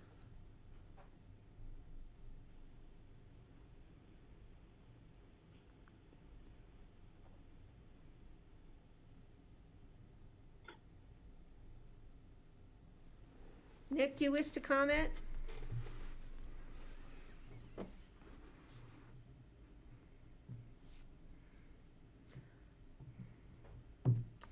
Okay, Hannah Hunt, followed by Grant.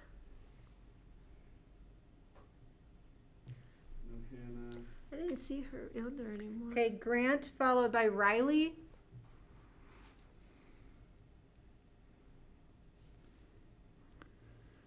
Grant just chatted. He can't seem to use his mic.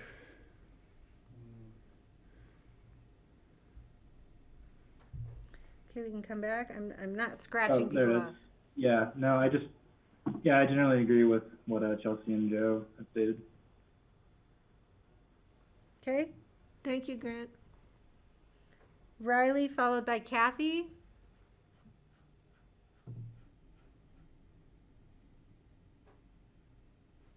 Riley's there twice.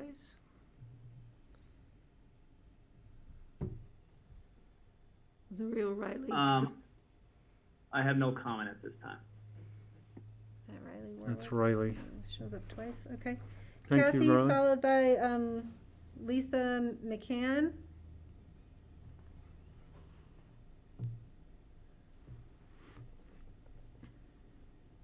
Am I on? Yes. Yes, you are. Oh, thank you very much. This is Kathy Markle, and I would like to support, and I don't recall who said it, but the idea that you send direct mail to every Pitkin County landowner who is not in the incorporated areas of the county to give them a chance to weigh in on these issues that affect them the most. I think that would be appropriate. I know it's not difficult. Mailings are very easy. And I think that would show a lot of respect for our landowners. Thank you very much. Thank you, Kathy. Thanks, Kathy. Do we have Lisa McCann, followed by Lisa Hogan?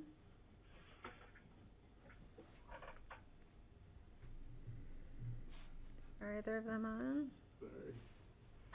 Lisa gone. Both Lisas are not on. Okay. I have Aaron, EAD, followed by Tobias Sanchez. I think my notes are bad. So Aaron with an A, Aaron, EAD.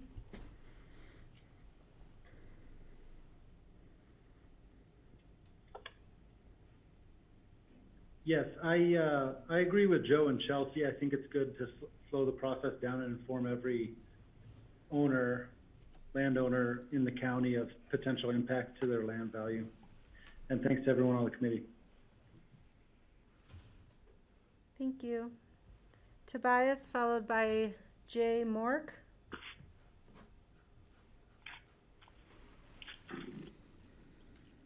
Tobias. I didn't see Tobias on there anymore.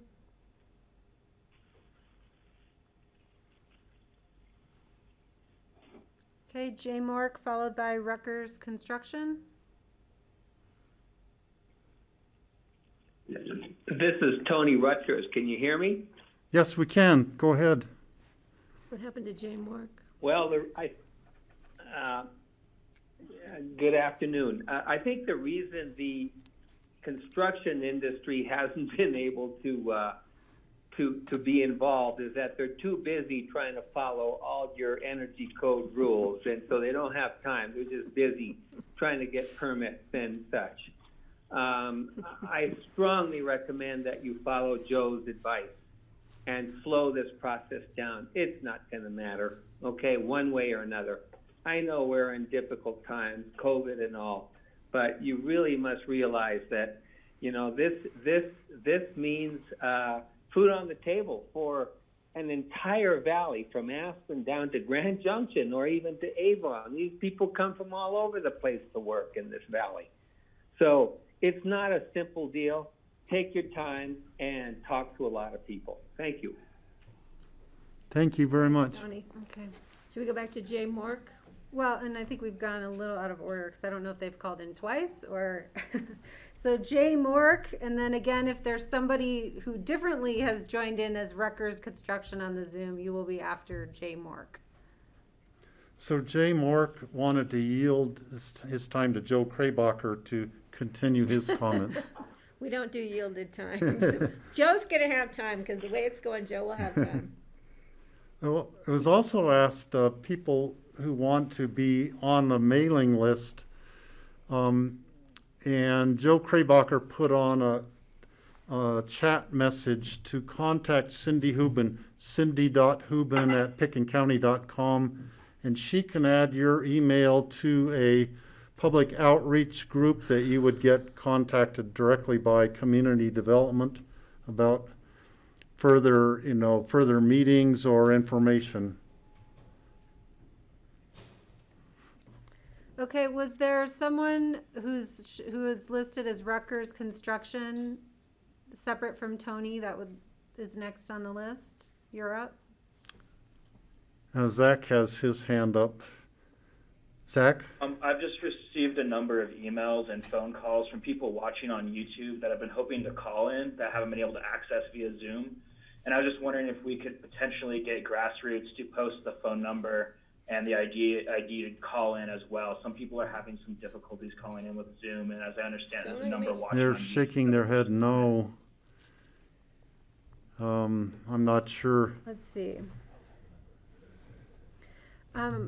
I can share my screen. Yeah, I think we do have something. We'll put it up on a screen share.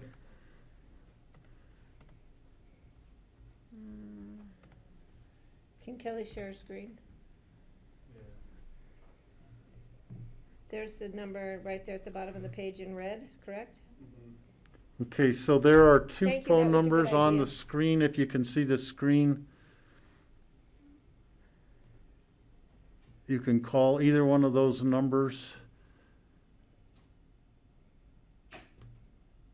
As EFI has hand up. So the next on the list, if that's okay, Steve, was Rutgers Construction, followed by Maryland.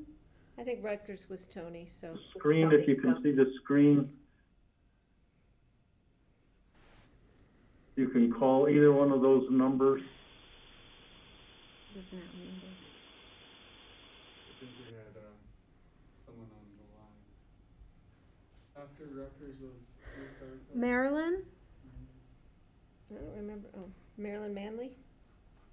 We need a meeting ID as well, it says. Meeting ID is 332. How do we add that to that? 312. Probably the best would be to put it up in the chat. It's a mess. Oh, boy. While you're doing that, can we still move with comment, or we can't? Throw it up in the chat, I would think.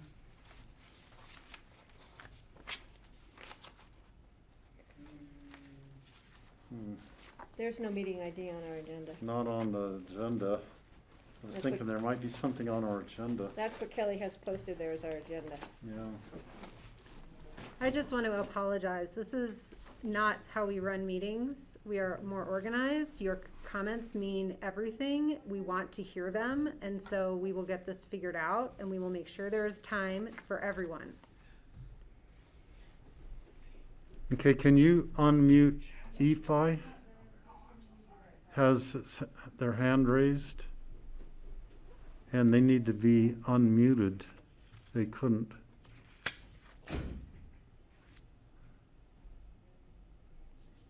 Well, we're trying to stay in order, and Marilyn was next. I so- know, I realize that, but if we could have anybody who's raising their hand trying to be on, I think we should It's just not try to get them respectful. on. I don't agree. Asked EFI to unmute and they have not. EFI's not on the list. You're Okay, Kelly? try, JB and then Ashley Chad. let's see, Marilyn was unmuted there. Marilyn I have Manley? no comment. I have no comment at this time. Thank you very much. Okay, thank you. JB, followed by Ashley Chod.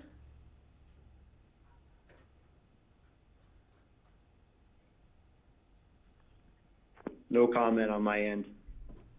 Thank you. Ashley Chod, followed by Ed Ferran. No, Ashley. I didn't see Ed on there. EDC Ferran. Is Ed on there? Do you have Ed Foran on there? I do. Ed has been asked to unmute. Maybe easier to say, does anybody have a comment? Instead of going Where through is he? each caller. Oh, Ed, you need to unmute, please, and let us know if you want to speak. There's 3 different ways for us to approach this. Thank you. Seems like Ed is not Ed? unmuting. Okay. Okay, Joshua Gerwitz, followed by Gabriel Hammond. No Joshua, no Gabriel.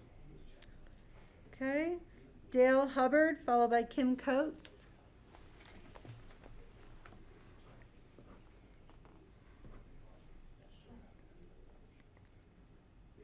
Where'd he go? Did he leave us? No. Dale.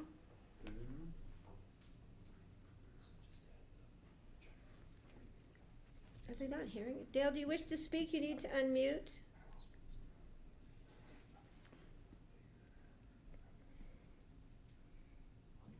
No, thank you. Thank you, Dale. Thank you. Kim Coates, followed by Mark. I didn't see Kim on there anymore. Well, just Kim? No. Can you hear me? It's Kim. Yes, we can. Go ahead, Kim. I don't want to have a comment at this time. This format is just really not working. And anyway, we can talk about that later. Thanks. Thank you. Mark, followed by Avery Nelson.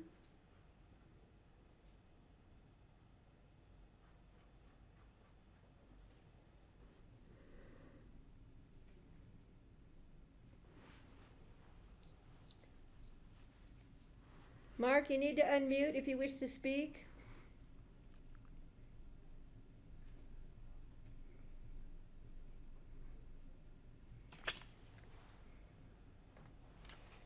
Okay, Avery Nelson, followed by N. Holmes.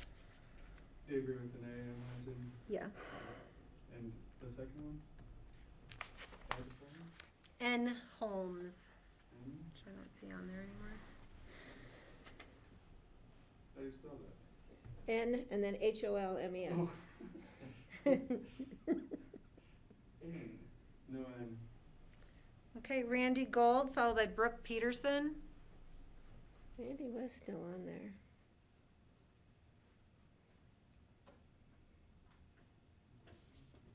Randy, you need to unmute if you wish to speak.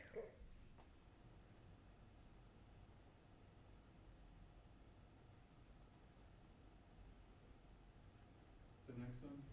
Brooke Peterson.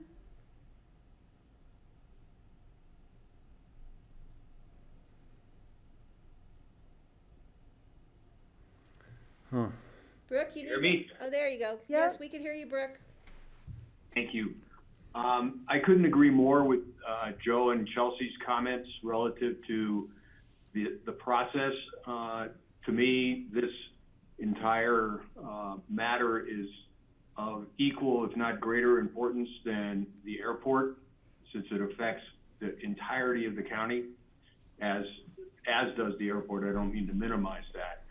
I would urge you to, in some way, shape, or form, fashion an organization that meets in accordance, as did the Airport Vision Committee, because I believe that this committee and the vision for what the Valley needs to be in the growth management system is of utmost importance, and should be treated with the same level of concern as the Vision Committee of the airport.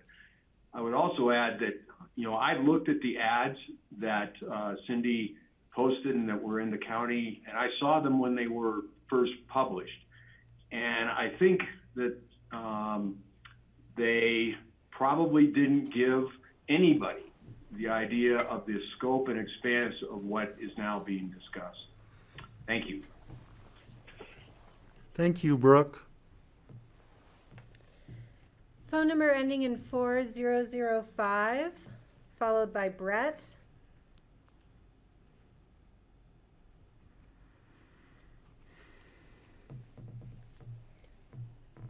(4005). You need to unmute if you wish to speak. You may have to press *6. So that's what phone calls have to do. It's a phone call. Oops. I think you unmuted yourself and then I unmuted you. Will you press *6 again, please? Hi. Thank you. All right, we got you I now. have no comment at this time. Thank you. Brett, followed by Giles.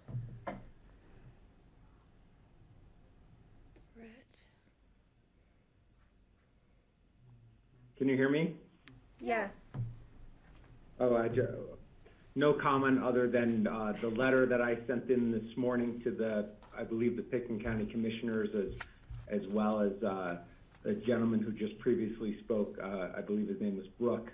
I wholeheartedly agree with his comments and the process itself, and the airport analogy I believe is a good one. Thank you. Thank you. Thank you. Giles, followed by Natasha Dennis.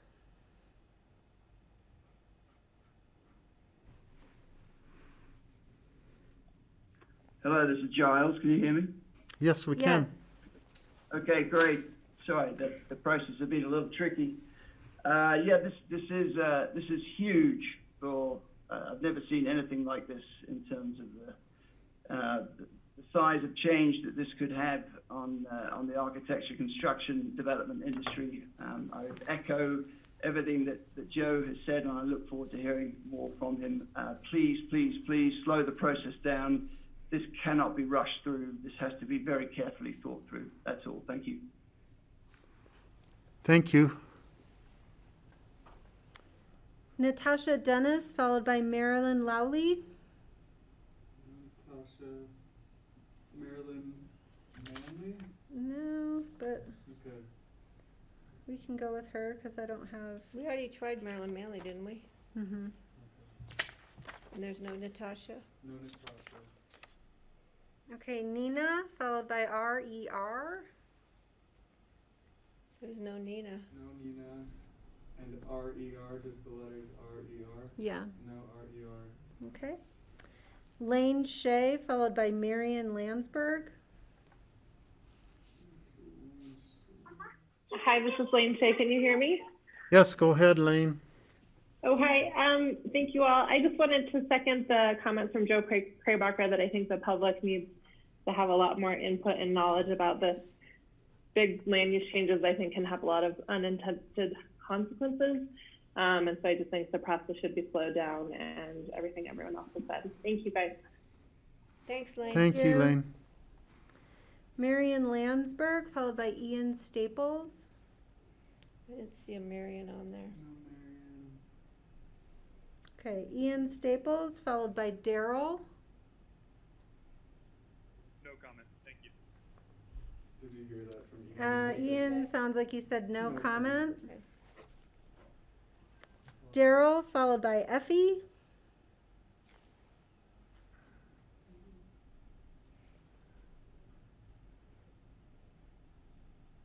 This is Effie. Yes, go ahead. We can hear you now, finally. Yes, maybe instead of regulating the square footage of the house, you should just regulate the amount of energy that people use per year. Somebody like to live in 65 degrees, somebody like to warm the house to 80 degrees. So you can just tax the amount of energy that people use. This is what you're trying to minimize. That's my suggestion. Okay, thank you. And I'm sorry you had so much trouble getting on today. You tried multiple times. That's okay. I have MM followed by Tom P. No? No. Tom P's up higher with his hand raised. Thank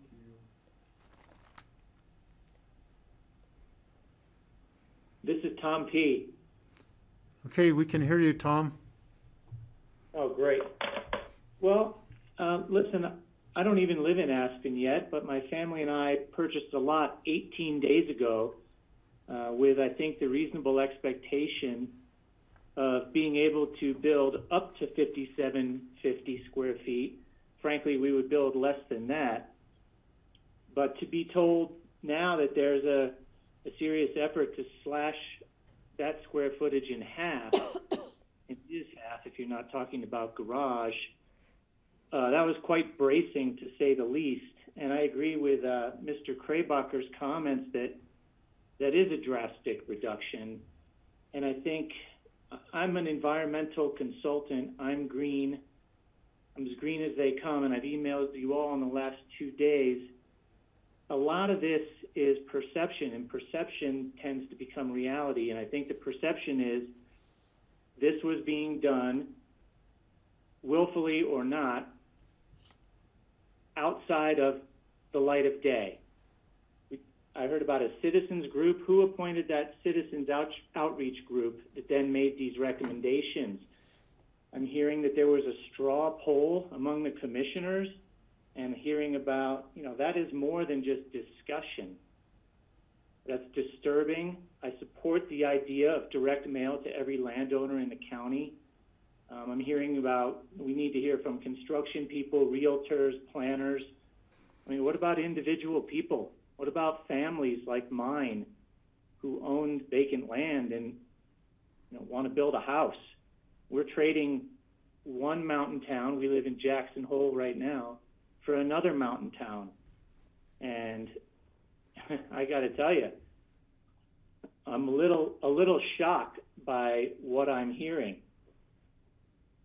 As I've said to you, without getting into the particulars of square footage, everyone can get their mind around 15,000 square feet is too much. But to hammer people on the lower end of that spectrum seems misguided. More importantly, bigger picture, I would say that a lot more public notice, a lot more public comment. There has to be an article in the newspaper about this instead of a public notice, which, come on, nobody reads unless you're the one who's placed the notice. And even then, they're almost impossible to understand. So any attempt to get this done in the last quarter of this year, as I saw on the recommendation, the official recommendation, seems incredibly forced. One of the commissioners suggested pushing that off. I think that's correct. But there has to be a lot more notice and a lot more discussion and a lot more kind of, let's not throw the baby out with the bathwater here, going after 5750 when we should be focusing on other things. Let's incentivize people with green building incentives, tax incentives, credits if you don't build up to 5750. What if I only built 4,700? Okay, Tom, your time has reached an end. Thank you for your comments, and we did receive your email, and we really appreciate your comments. We will fully consider them in our deliberations. And I hope you can participate going forward. Thank you for taking my comment, and I hope you'll hear from other private citizens, not just industry people, because I think that's the core of the community. Thank you very much. Thank you. I have Carly Wimberger, followed by Jill Shore.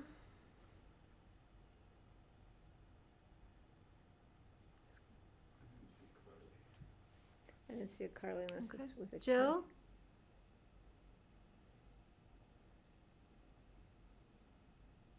Jill, you need to unmute if you wish to speak.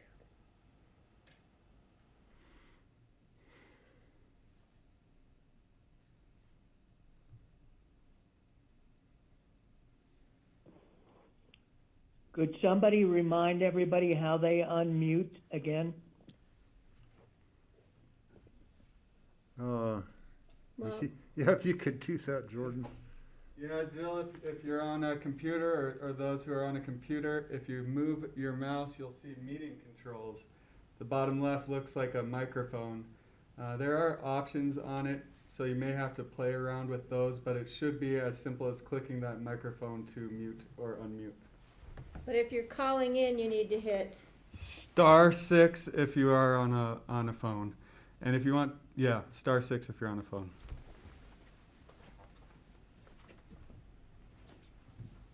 So Kelly, who was that? Jill has not unmuted. Uh-oh. Okay, Bill Guth, followed by phone number ending in 2773. I think Bill was, yeah, there he is. Hi, thank you very much. Can you hear me? Yes, we can, Bill. Wonderful. Thanks to all of you for serving on the boards and considering the public comment. It's tremendously appreciated. I definitely echo Joe's comments and Chelsea's comments. Additionally, I think there needs to be some thought into the general approach here and what the goal really is. We all know that money is a force to be reckoned with, and when there's a will, there's a way. So if you're limiting the size of the house that someone can build, they'll just buy 2 lots next to each other and build a house and a guest house. And that's actually negative and detrimental to the energy goals that are purported to be on the table here. Additionally, I think if this gets passed, there'd be a tremendous incentive for people not to renovate older houses or not to tear down older houses and replace them with newer, because they'll be losing square feet that would be available to them. And I've got to assume that with our pretty restrictive energy code, a new house is more beneficial to energy consumption or consumes less energy than an existing old house from the 60s and 70s. I'm pretty familiar with the way those were built around here, and they are not energy conscious in any way whatsoever. So I got to imagine that a new 5750 square foot house consumes significantly less energy than an old house. And once again, really think that there needs to be much more public comment here. I think that the way that these meetings are being conducted needs some thought and practice. It was very, very difficult to figure out how to join this meeting. I got many messages and emails during this meeting on how to join. Why is it asking me for a password? I think that this really needs some effort to be thought out, and it would be appreciated to include the public in a meaningful way.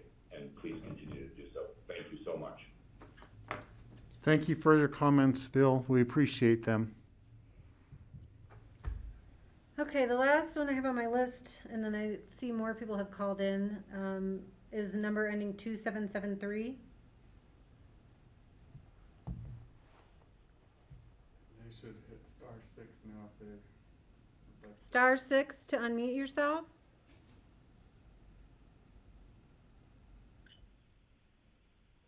Hello. Yes, we can hear you. Go ahead. This is Mitch Haas. I'm sitting in a Zoom meeting by myself. I think we've proven one thing here tonight. This format does not work for anything of anywhere near this level of magnitude. It seems to me most people who'd like to speak have been unable to. I've tried for the last half an hour, and I'm ended up on the telephone and not even in a Zoom meeting.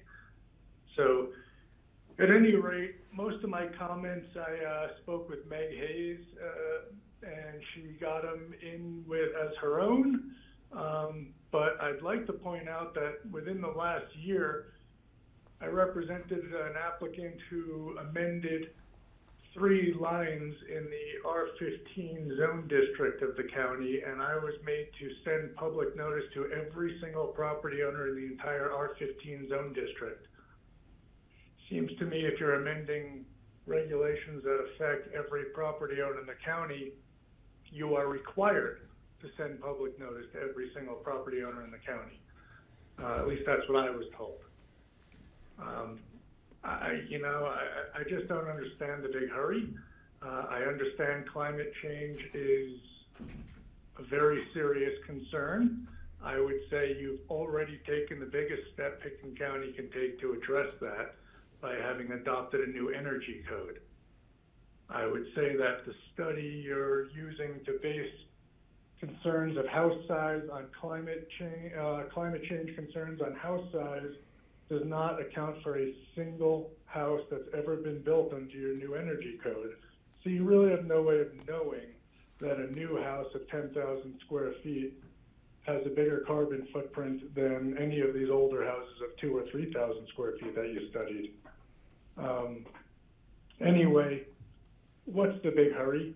The only way it reads for the optics for the public that this needs to happen fast is because you have board members who won't be able to vote after the turnover in elections, and that's just not a way to do things.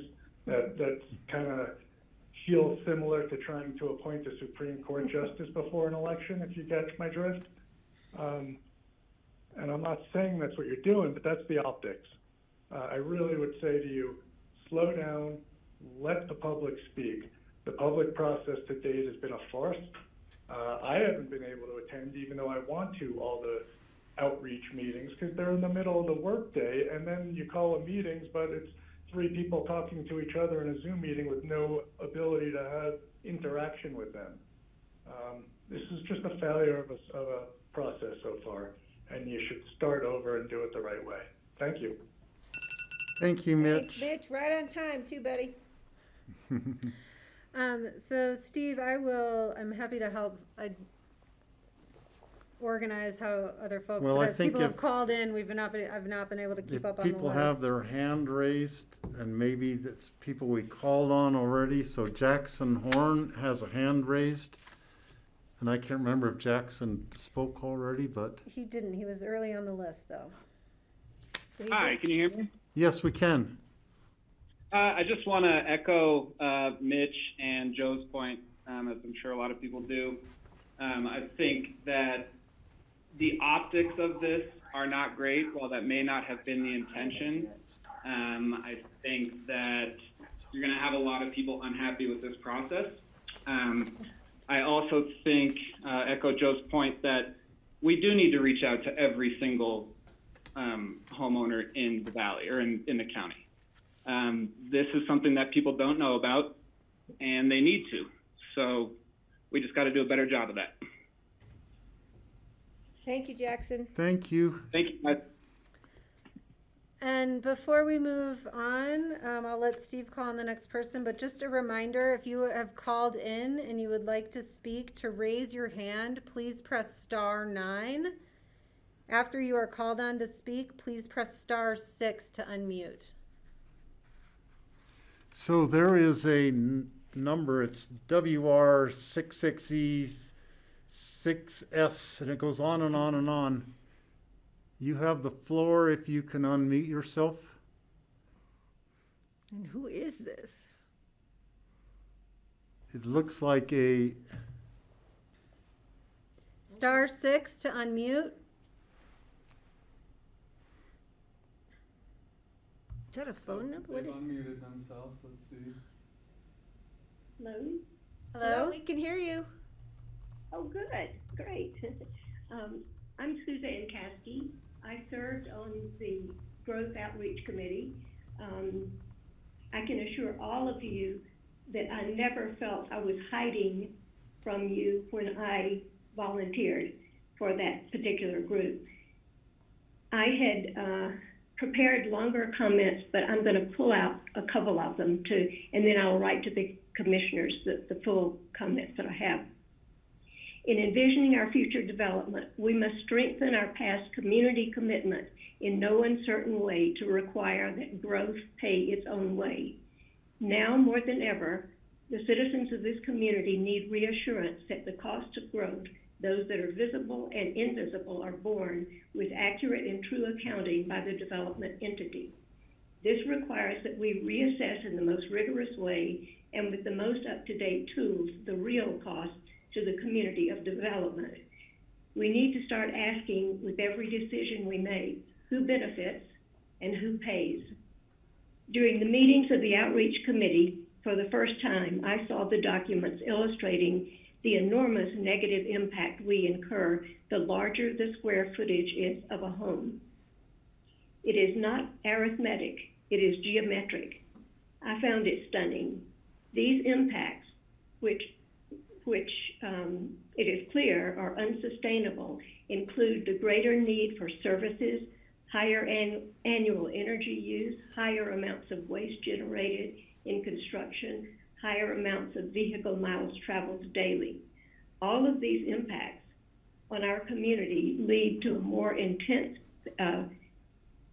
pace of downward unsustainable impacts. Again, we have to ask who benefits and who pays. I certainly can understand that people who did not know about this want to get involved with it.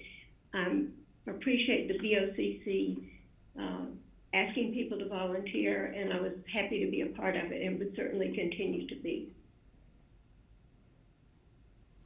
Okay, thank you very much for calling in. Thanks, Suzanne. Willis Pember. You'll have to hit Star 6 to unmute, please, Willis.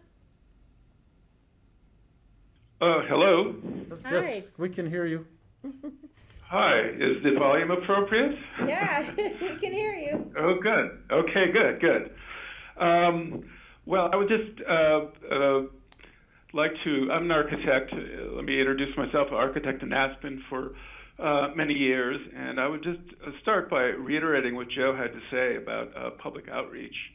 It's only the last 3 weeks that I've heard community buzz about some of the provisions of the legislation ahead of you, and I have handful of clients with properties in Pickens County. Some are projects that already have permits, some are pending, some are haven't even entered land use yet, and so this strikes home. It strikes exactly what I do from day to day. So I would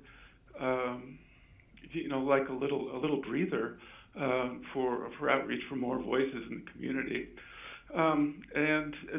Excuse me, this is very, very late that I'm coming into this also, and some of these things I'm sure have been discussed within these caucuses. And I guess my first concern, is there any proportionality with how energy is being looked at amongst existing buildings versus proposed buildings versus unbuilt buildings, proposed buildings that we know about, and looked at as a whole. Is another observation would be, have you looked at other jurisdictions and how they've handled this? For example, Boulder County, where I occasionally do some work, they have a mandatory blower door test for the smallest addition, and this goes directly to older, poorly built buildings that just leak like a sieve, and would be, I think, a simple measure like that would go a long way. How much energy would that save? How small could how much could you reduce the energy of your footprint or the carbon in your footprint? Looking at some very subtle but important ways that energy is leaked.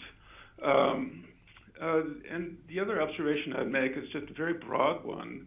Is that the climate crisis we've known about for quite some time, and it's not going to be solved in the backs of individuals alone. It's going to be solved, in other words, if I save, all of my glass, save all my metal, recycle my plastic and paper judiciously, and I get all my friends to do that, individual behavior is not going to really solve it. It's a bigger problem than just individual usage. It falls into corporate and institutional behavior, and at this point, I don't see corporate and institutional behavior, commensurate with the will of individuals at this point. And I would point to the Thank you, Willis. Airport. Your time is up. Thanks, Willis. Okay. Thank you for your comments. Yeah, okay, well. And feel stay free tuned. to write us more. You're able to write us as long of a letter as you wish with your comments too. Sure. Okay, we'll move to Bart Johnson.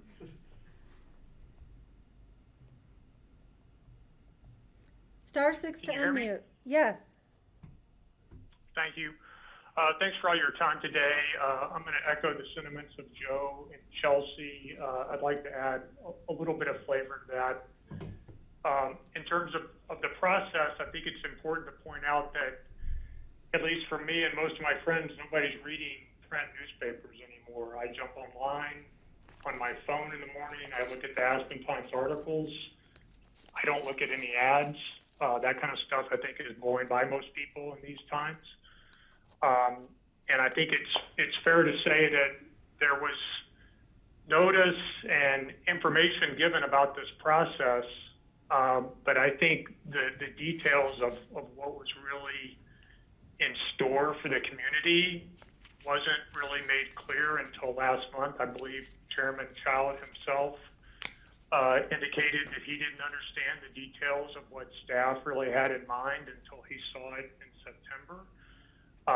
And I think that's true for most of the community, and not to be melodramatic about it, but I think it's fair to say that anything like the proposals we've seen would represent the most significant changes to this land use code since growth management was instituted in 1978. I think the types of changes we're looking at, or they're being discussed, are much more significant than the ones that were done in 2006 as far as their impact on the community goes. And some of those may be beneficial, some of them may be harmful, but I think that's got to really be taken into account. And I guess my last comment, and this tacks on something Cindy brought up, is that the GMQS system is very complex and reaches almost every aspect of the land use code. And this isn't the kind of thing you do in weeks. I mean, you're basically talking about something that will essentially be a rewrite of your land use code, even if it's not styled that way, because it will affect so many different things. And somebody better be thinking through that very carefully, or you're going to end up with something that's much worse than you think you started with, and potentially something that doesn't make any sense. So this has got to be done deliberately, and I encourage a slow, methodical process that involves as much of the community as you can wrangle. Thank you very much. Thank you, Bart. The phone number ending in 1741. Hi, this is Maria Morrow. Thanks for all of the time you're devoting to this tonight. First, I wanted to make a request.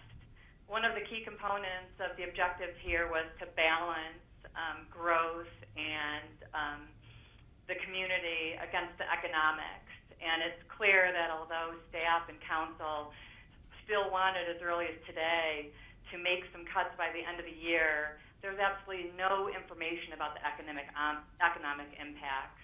I heard Ms. Hubin say that there is a consultant that's been retained.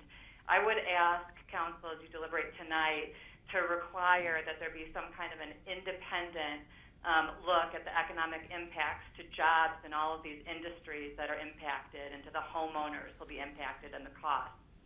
I think that what you're hearing today and from the last few days is a lack of trust, because the record is very clear that there were some very substantial objectives that were sought to be made by the end of the year. So I'd ask that you pull in somebody independent to look at the economics of it, since none of that has been explored yet in the process. Second thing is that it's been upsetting to review some of the discussions and listen to the sort of lack of critical thought and debate that's going into it. And I don't think that, I think everyone is well-meaning. We all love this community. We all care about the climate. And we care about our neighbors who are going to lose jobs depending upon what selection's made here. But I'd urge you to stop throwing out slogans like "zone it like you mean it," or "growth pays its own way," or "climate emergency," or "make Aspen great again." For a while now, it's been a drinking game when decision makers use the phrase "unintended consequences," because amongst some of us, it's generally thought that you should just identify the consequences and fully understand them. And the process that's we've been going through, there's sort of a lack of moderation of requiring critical thinking. I very much liked Brooke Peterson's suggestion that we pull in somebody for such an important, like the Aspen Institute, to be an independent moderator, because this is so important, and you are trying to achieve one objective by hurting other aspects of the community. So I'd ask that that also be sort of independent moderation, so that we can actually have some good critical thought about what we're willing to sacrifice and how many jobs we're willing to let go. Okay, thank you, Maria, for your comments. Next, we have phone number 3774. *6 to unmute. I did. This is Jan Martin, and I'd like to start by saying that this phone debacle is further evidence of why this entire matter should be tabled until after the pandemic, when you can have more normal discourse. But besides that, I just wanted you to know, today I listened to 4 hours of discussions by a small group of people in the planning and development meetings to find out how was this conducted. And I wish I had counted the number of times I heard the word "we need to look at this through the lens of climate change." And that is, they stated that is the charge, and of course that skewed everybody's opinion. But this is not a simple question. What about the economic lens? What about the family dynamic lens? What about other lenses the electorate might have that we don't even know about? And this is, again, because we weren't included, much less informed. There was no democratic process here. I appreciate the fact that they stated that they tried to reach out, but clearly from the response you're getting and from the letters you got, this was not successful.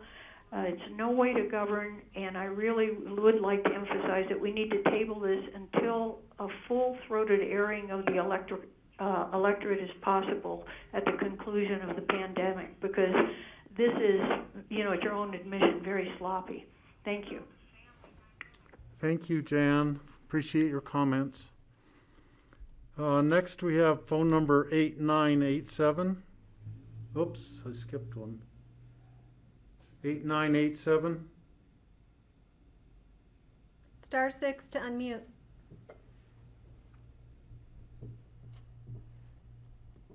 Hi, this is Randy Gold. I'm finally getting on the call. I'm assuming you can hear me. Yes. My question or my comments will be relatively quick. I prepared a letter that I sent you guys last week that outlines some of my concerns. I want to echo also what Joe and Brooke had to say, as well as Bart. The overwhelming sense that I'm getting after listening to this call for the last 2 hours is that we got to slow the process down. What Bart said was a point I was going to make about the public noticing. I mean, I don't know. I can't even remember the last time I actually picked up a physical newspaper, be it the Aspen Times or the Daily News, to actually look through it page by page. I look at everything online now or on my phone, and you don't see public notices. You don't even see the ads. So that's point number one. Number two, I like the one caller, I didn't catch his name, who talked about incentivizing construction that might be under 5750. I think that's a real positive thing to think about. And I hope that, as I pointed out in my letter, that if climate change is one of the big drivers here, which is understandable, and I think most of the people in this county support climate change, trying to do what we can to improve on climate change, I hope you'll consider some sort of carbon offset purchasing that can be done with mitigation fees, rather than simply reducing the size of growth-exempt square footage.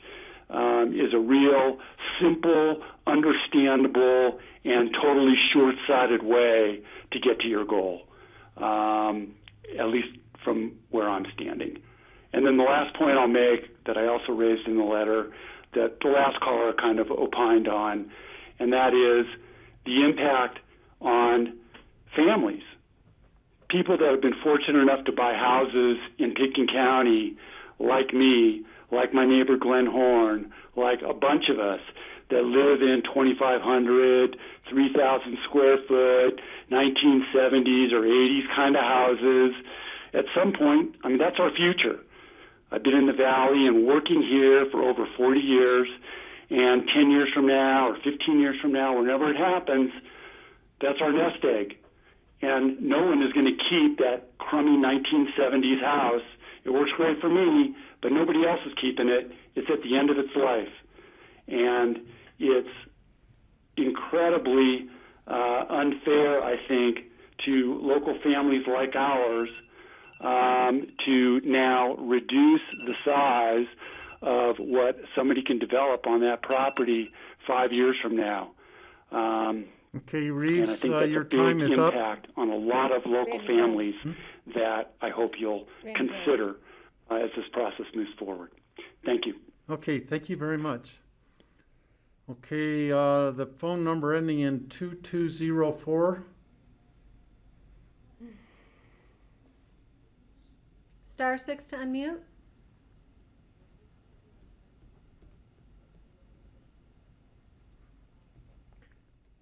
Do you wish to speak? Go ahead and talk. We're not hearing anything. 2204. Okay, can you hear me now? Yes, go ahead. Okay, I'm sorry. This What's is your Chris Collins. I'm a member of the Snowcap Caucus Board. You know, this came to our attention a couple of weeks ago that this was going on. And, you know, based on the whole charter rule, you know, the caucuses are supposed to chime in on things about planning. We were given no opportunity to look at this, to talk about it, to be engaged. I think it's really poor form. I think that you know, it's time to get us involved. We spent a lot of time on our master plan and our you know, and that's sort of where our community is coming from. And each of the caucus members that I've talked to in the last 2 weeks, you know, from all the different caucuses, none of them know what's going on. This is who you're supposed to reach out to. So start reaching out. Let's get some decisions made here. You know, we're all about climate change. I think it's a major thing. You know, this last year I put 400 solar panels on our barn. You know, I didn't ask for anybody to pitch in and do anything. I just thought it was the right thing to do. Those are the kind of projects we need to start supporting and looking at. Thank you. Thank you very much, Chris, for calling in.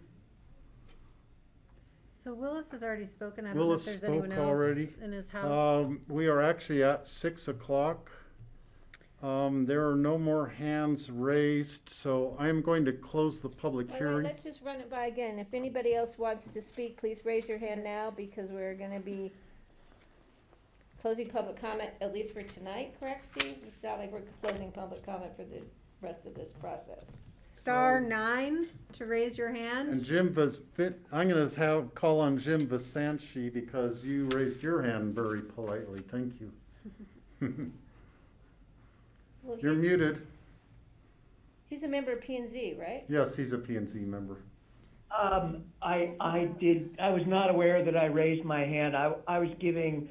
We have a lot of people from the public who want to talk, and I'm giving them every opportunity. I've got lots to say, but I'd rather hear from the public first. Okay, We'll have a okay, chance. Jim. So There is one more hand raised. Call in user 3.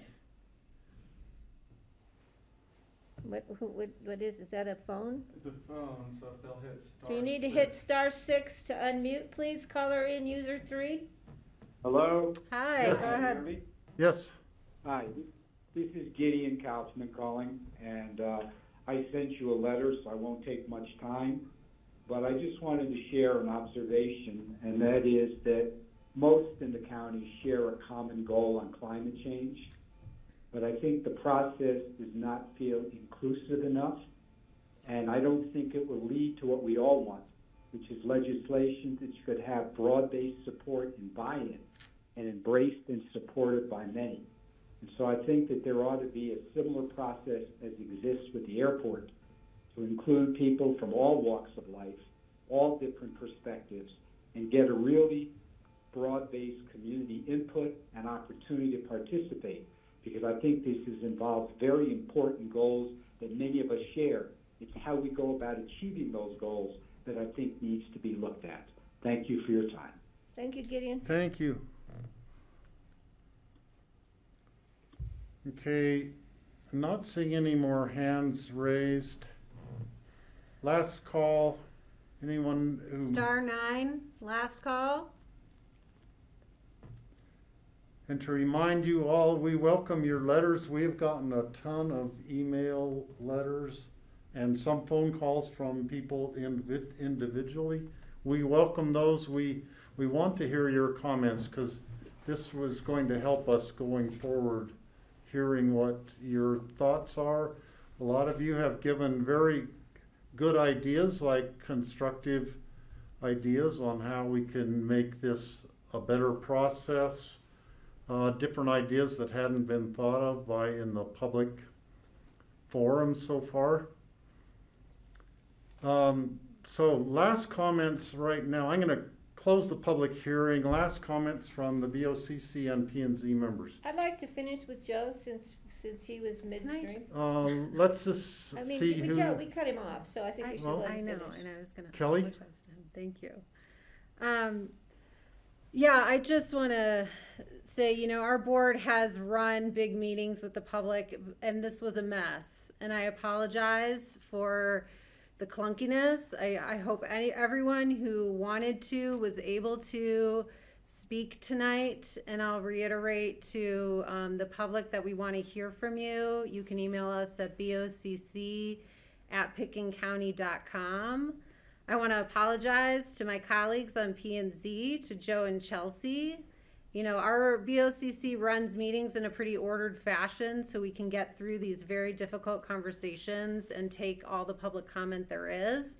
And I don't think we were on the same page with that tonight. So I value your comments and I want to hear them. And I apologize that wasn't clear and for cutting you off. I think as far as the content goes, I want to thank the public. I'm so happy to hear from you. We are so happy to hear from you.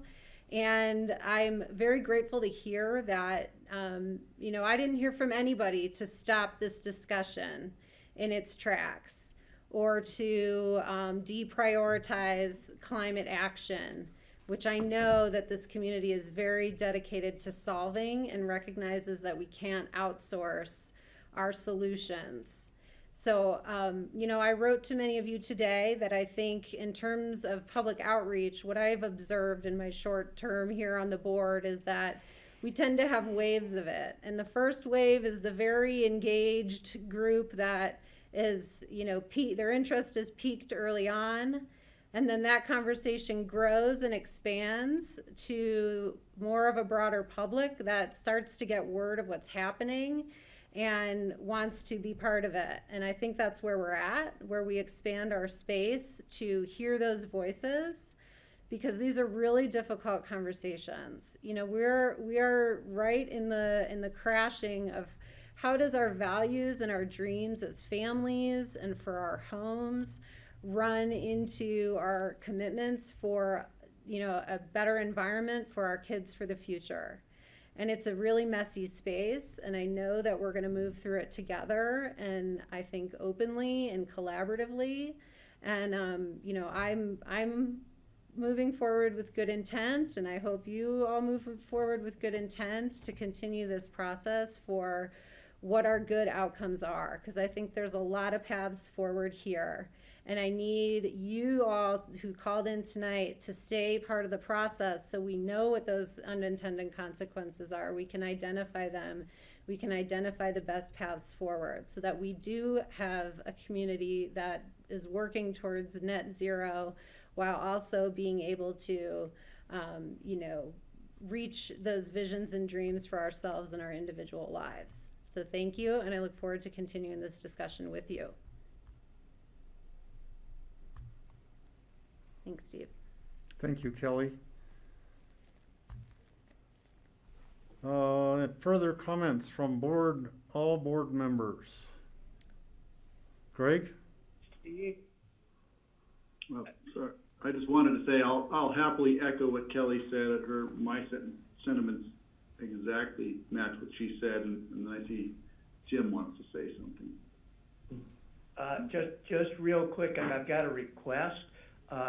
Could P&Z board members please be given copies of all of the comments that are sent to the BOCC?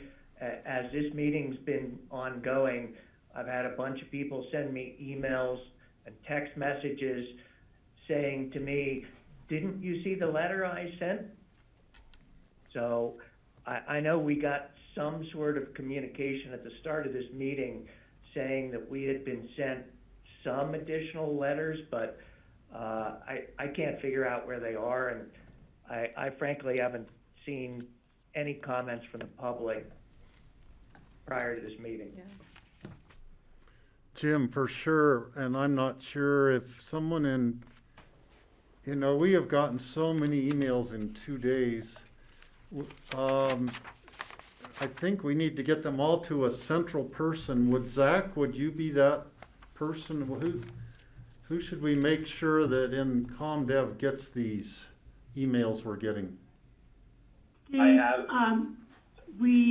This is Cindy. My understanding with working with Jeffrey today that we are passing through all the things that we've gotten to the board. We're passing those through the P&Z through Charlotte. So hopefully the P&Z members will see those.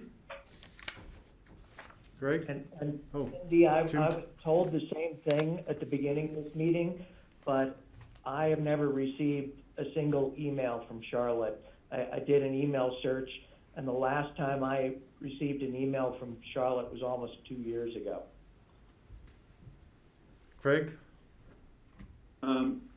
Steve, I just think one of the first thing we're going to need to do here is sort out the technical problems with people's public comments. And I think we can find technical expertise who can help us sort out the call-in system and prioritization with a list, and maybe it requires callbacks just so we can move this along. I think we're all getting used to it, but people calling in probably find it exasperating.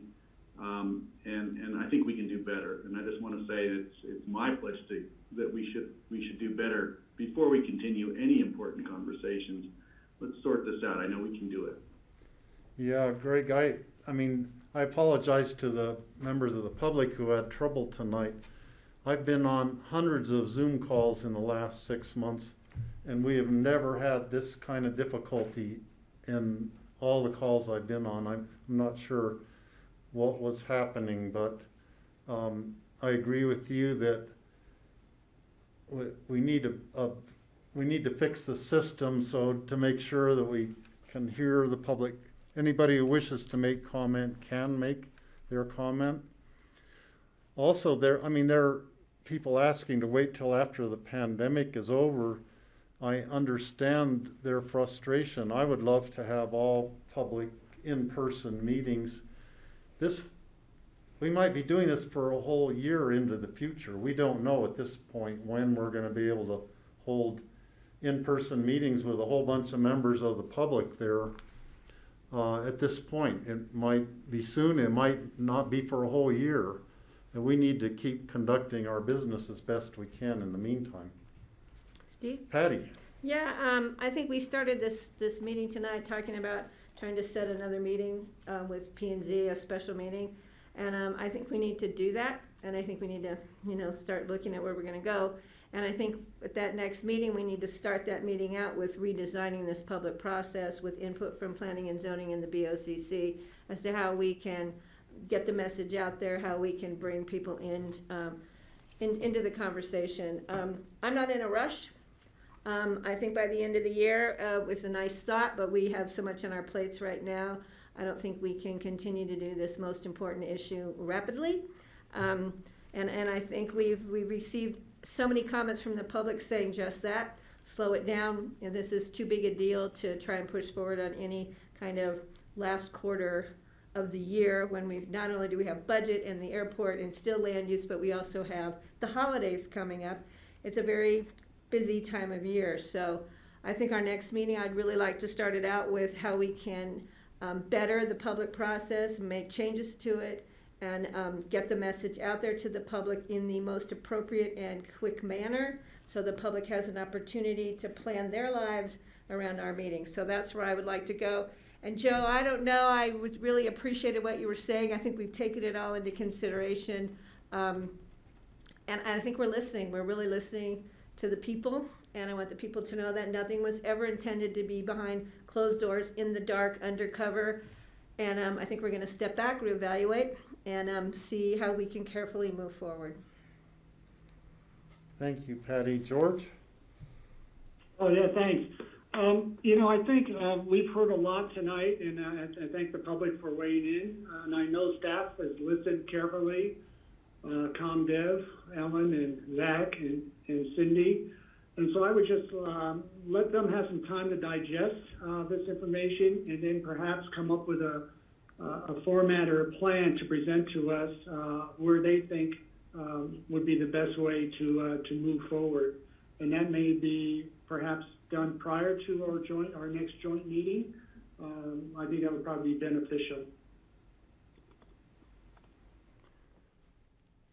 Let's see, there have been a whole bunch of chat comments, and Zach or someone at ComDev, do you have a way, have you been recording those? Do you have a way to have those written down or copied and saved somehow?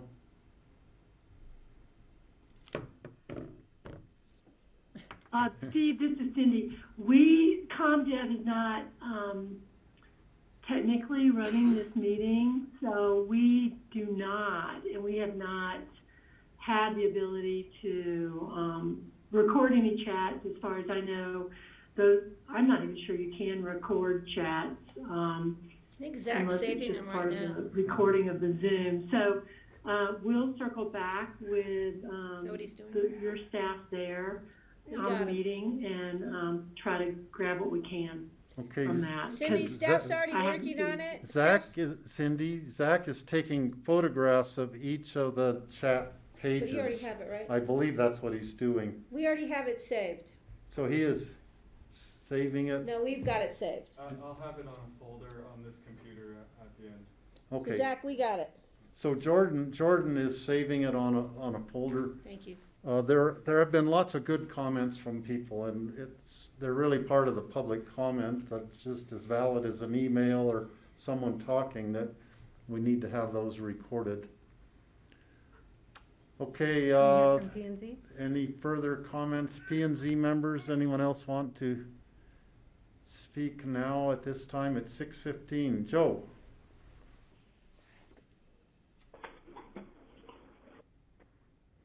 I'll make it quick. I think that one of the most important things you could do would be send a letter to every property owner in the county to tell them that we're thinking about doing what was presented at least the presentation from September 15th, and that there's going to be a big downsizing. The other comment that I would make is we have master plans. Somebody made comments about how long the process was to go through master plans.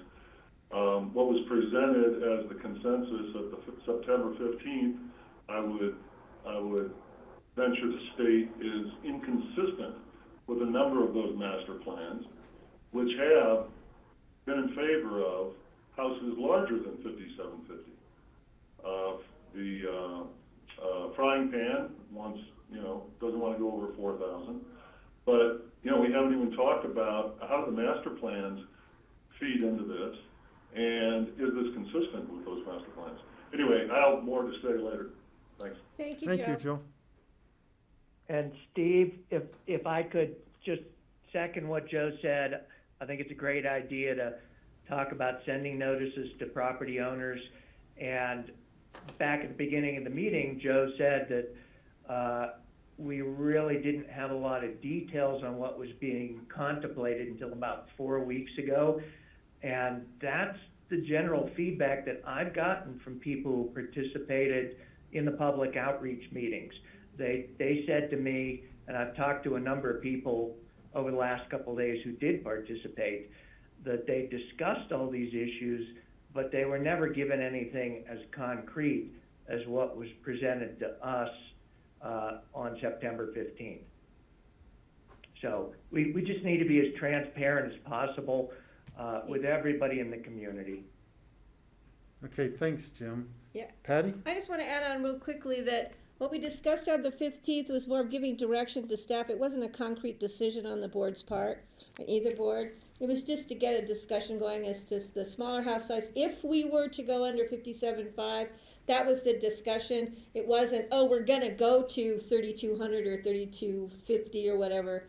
It was just getting, obviously, it got the discussion going. So I guess that was a good part. That was a good consequence that came out of that meeting, that now we've got people awake and ready and aware, not awake, but aware of this process going on. And so let's look at that as a positive and take that as we move forward.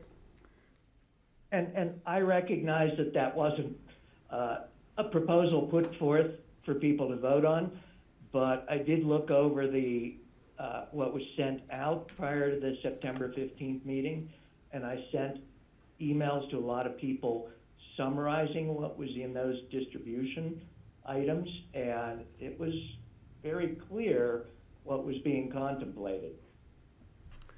So I've had a modest proposal, you might say, come into my head when I was reading emails and contemplating the 5750, 3250 thing. And I'm going to just toss this out as an alternative way we could go about dealing with the lower end number. And I'm going to do this real quickly, and people can think about it, and then at our next meeting or whenever, maybe you come up with other ideas. If we kept the 5750 as our exempt square footage as it is now, gave people an incentive. If someone only wanted to build a 3250 house, they'd be giving up 2,500 square feet voluntarily, and if we gave them a TDR for doing that, that would be an incentive to build a smaller house than the 5750. And if I think that's an excellent idea. It's tying together the house size, the energy efficiency, and the TDR program.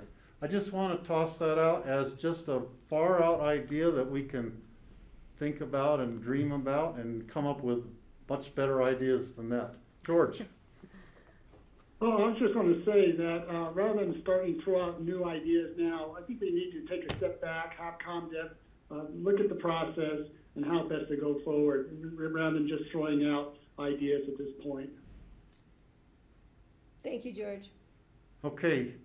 If there's no further comments, last chance to raise your hand. And not seeing any hands go up, and I will say that the BOCC meeting work session is over for the day. P&Z, you can keep meeting if you wish. However, I think we probably all had enough for today. Thank you, guys. We really appreciate it. Stay Chelsea, well. I love your questions. I wanted to say thank you to Steve. That was a great job.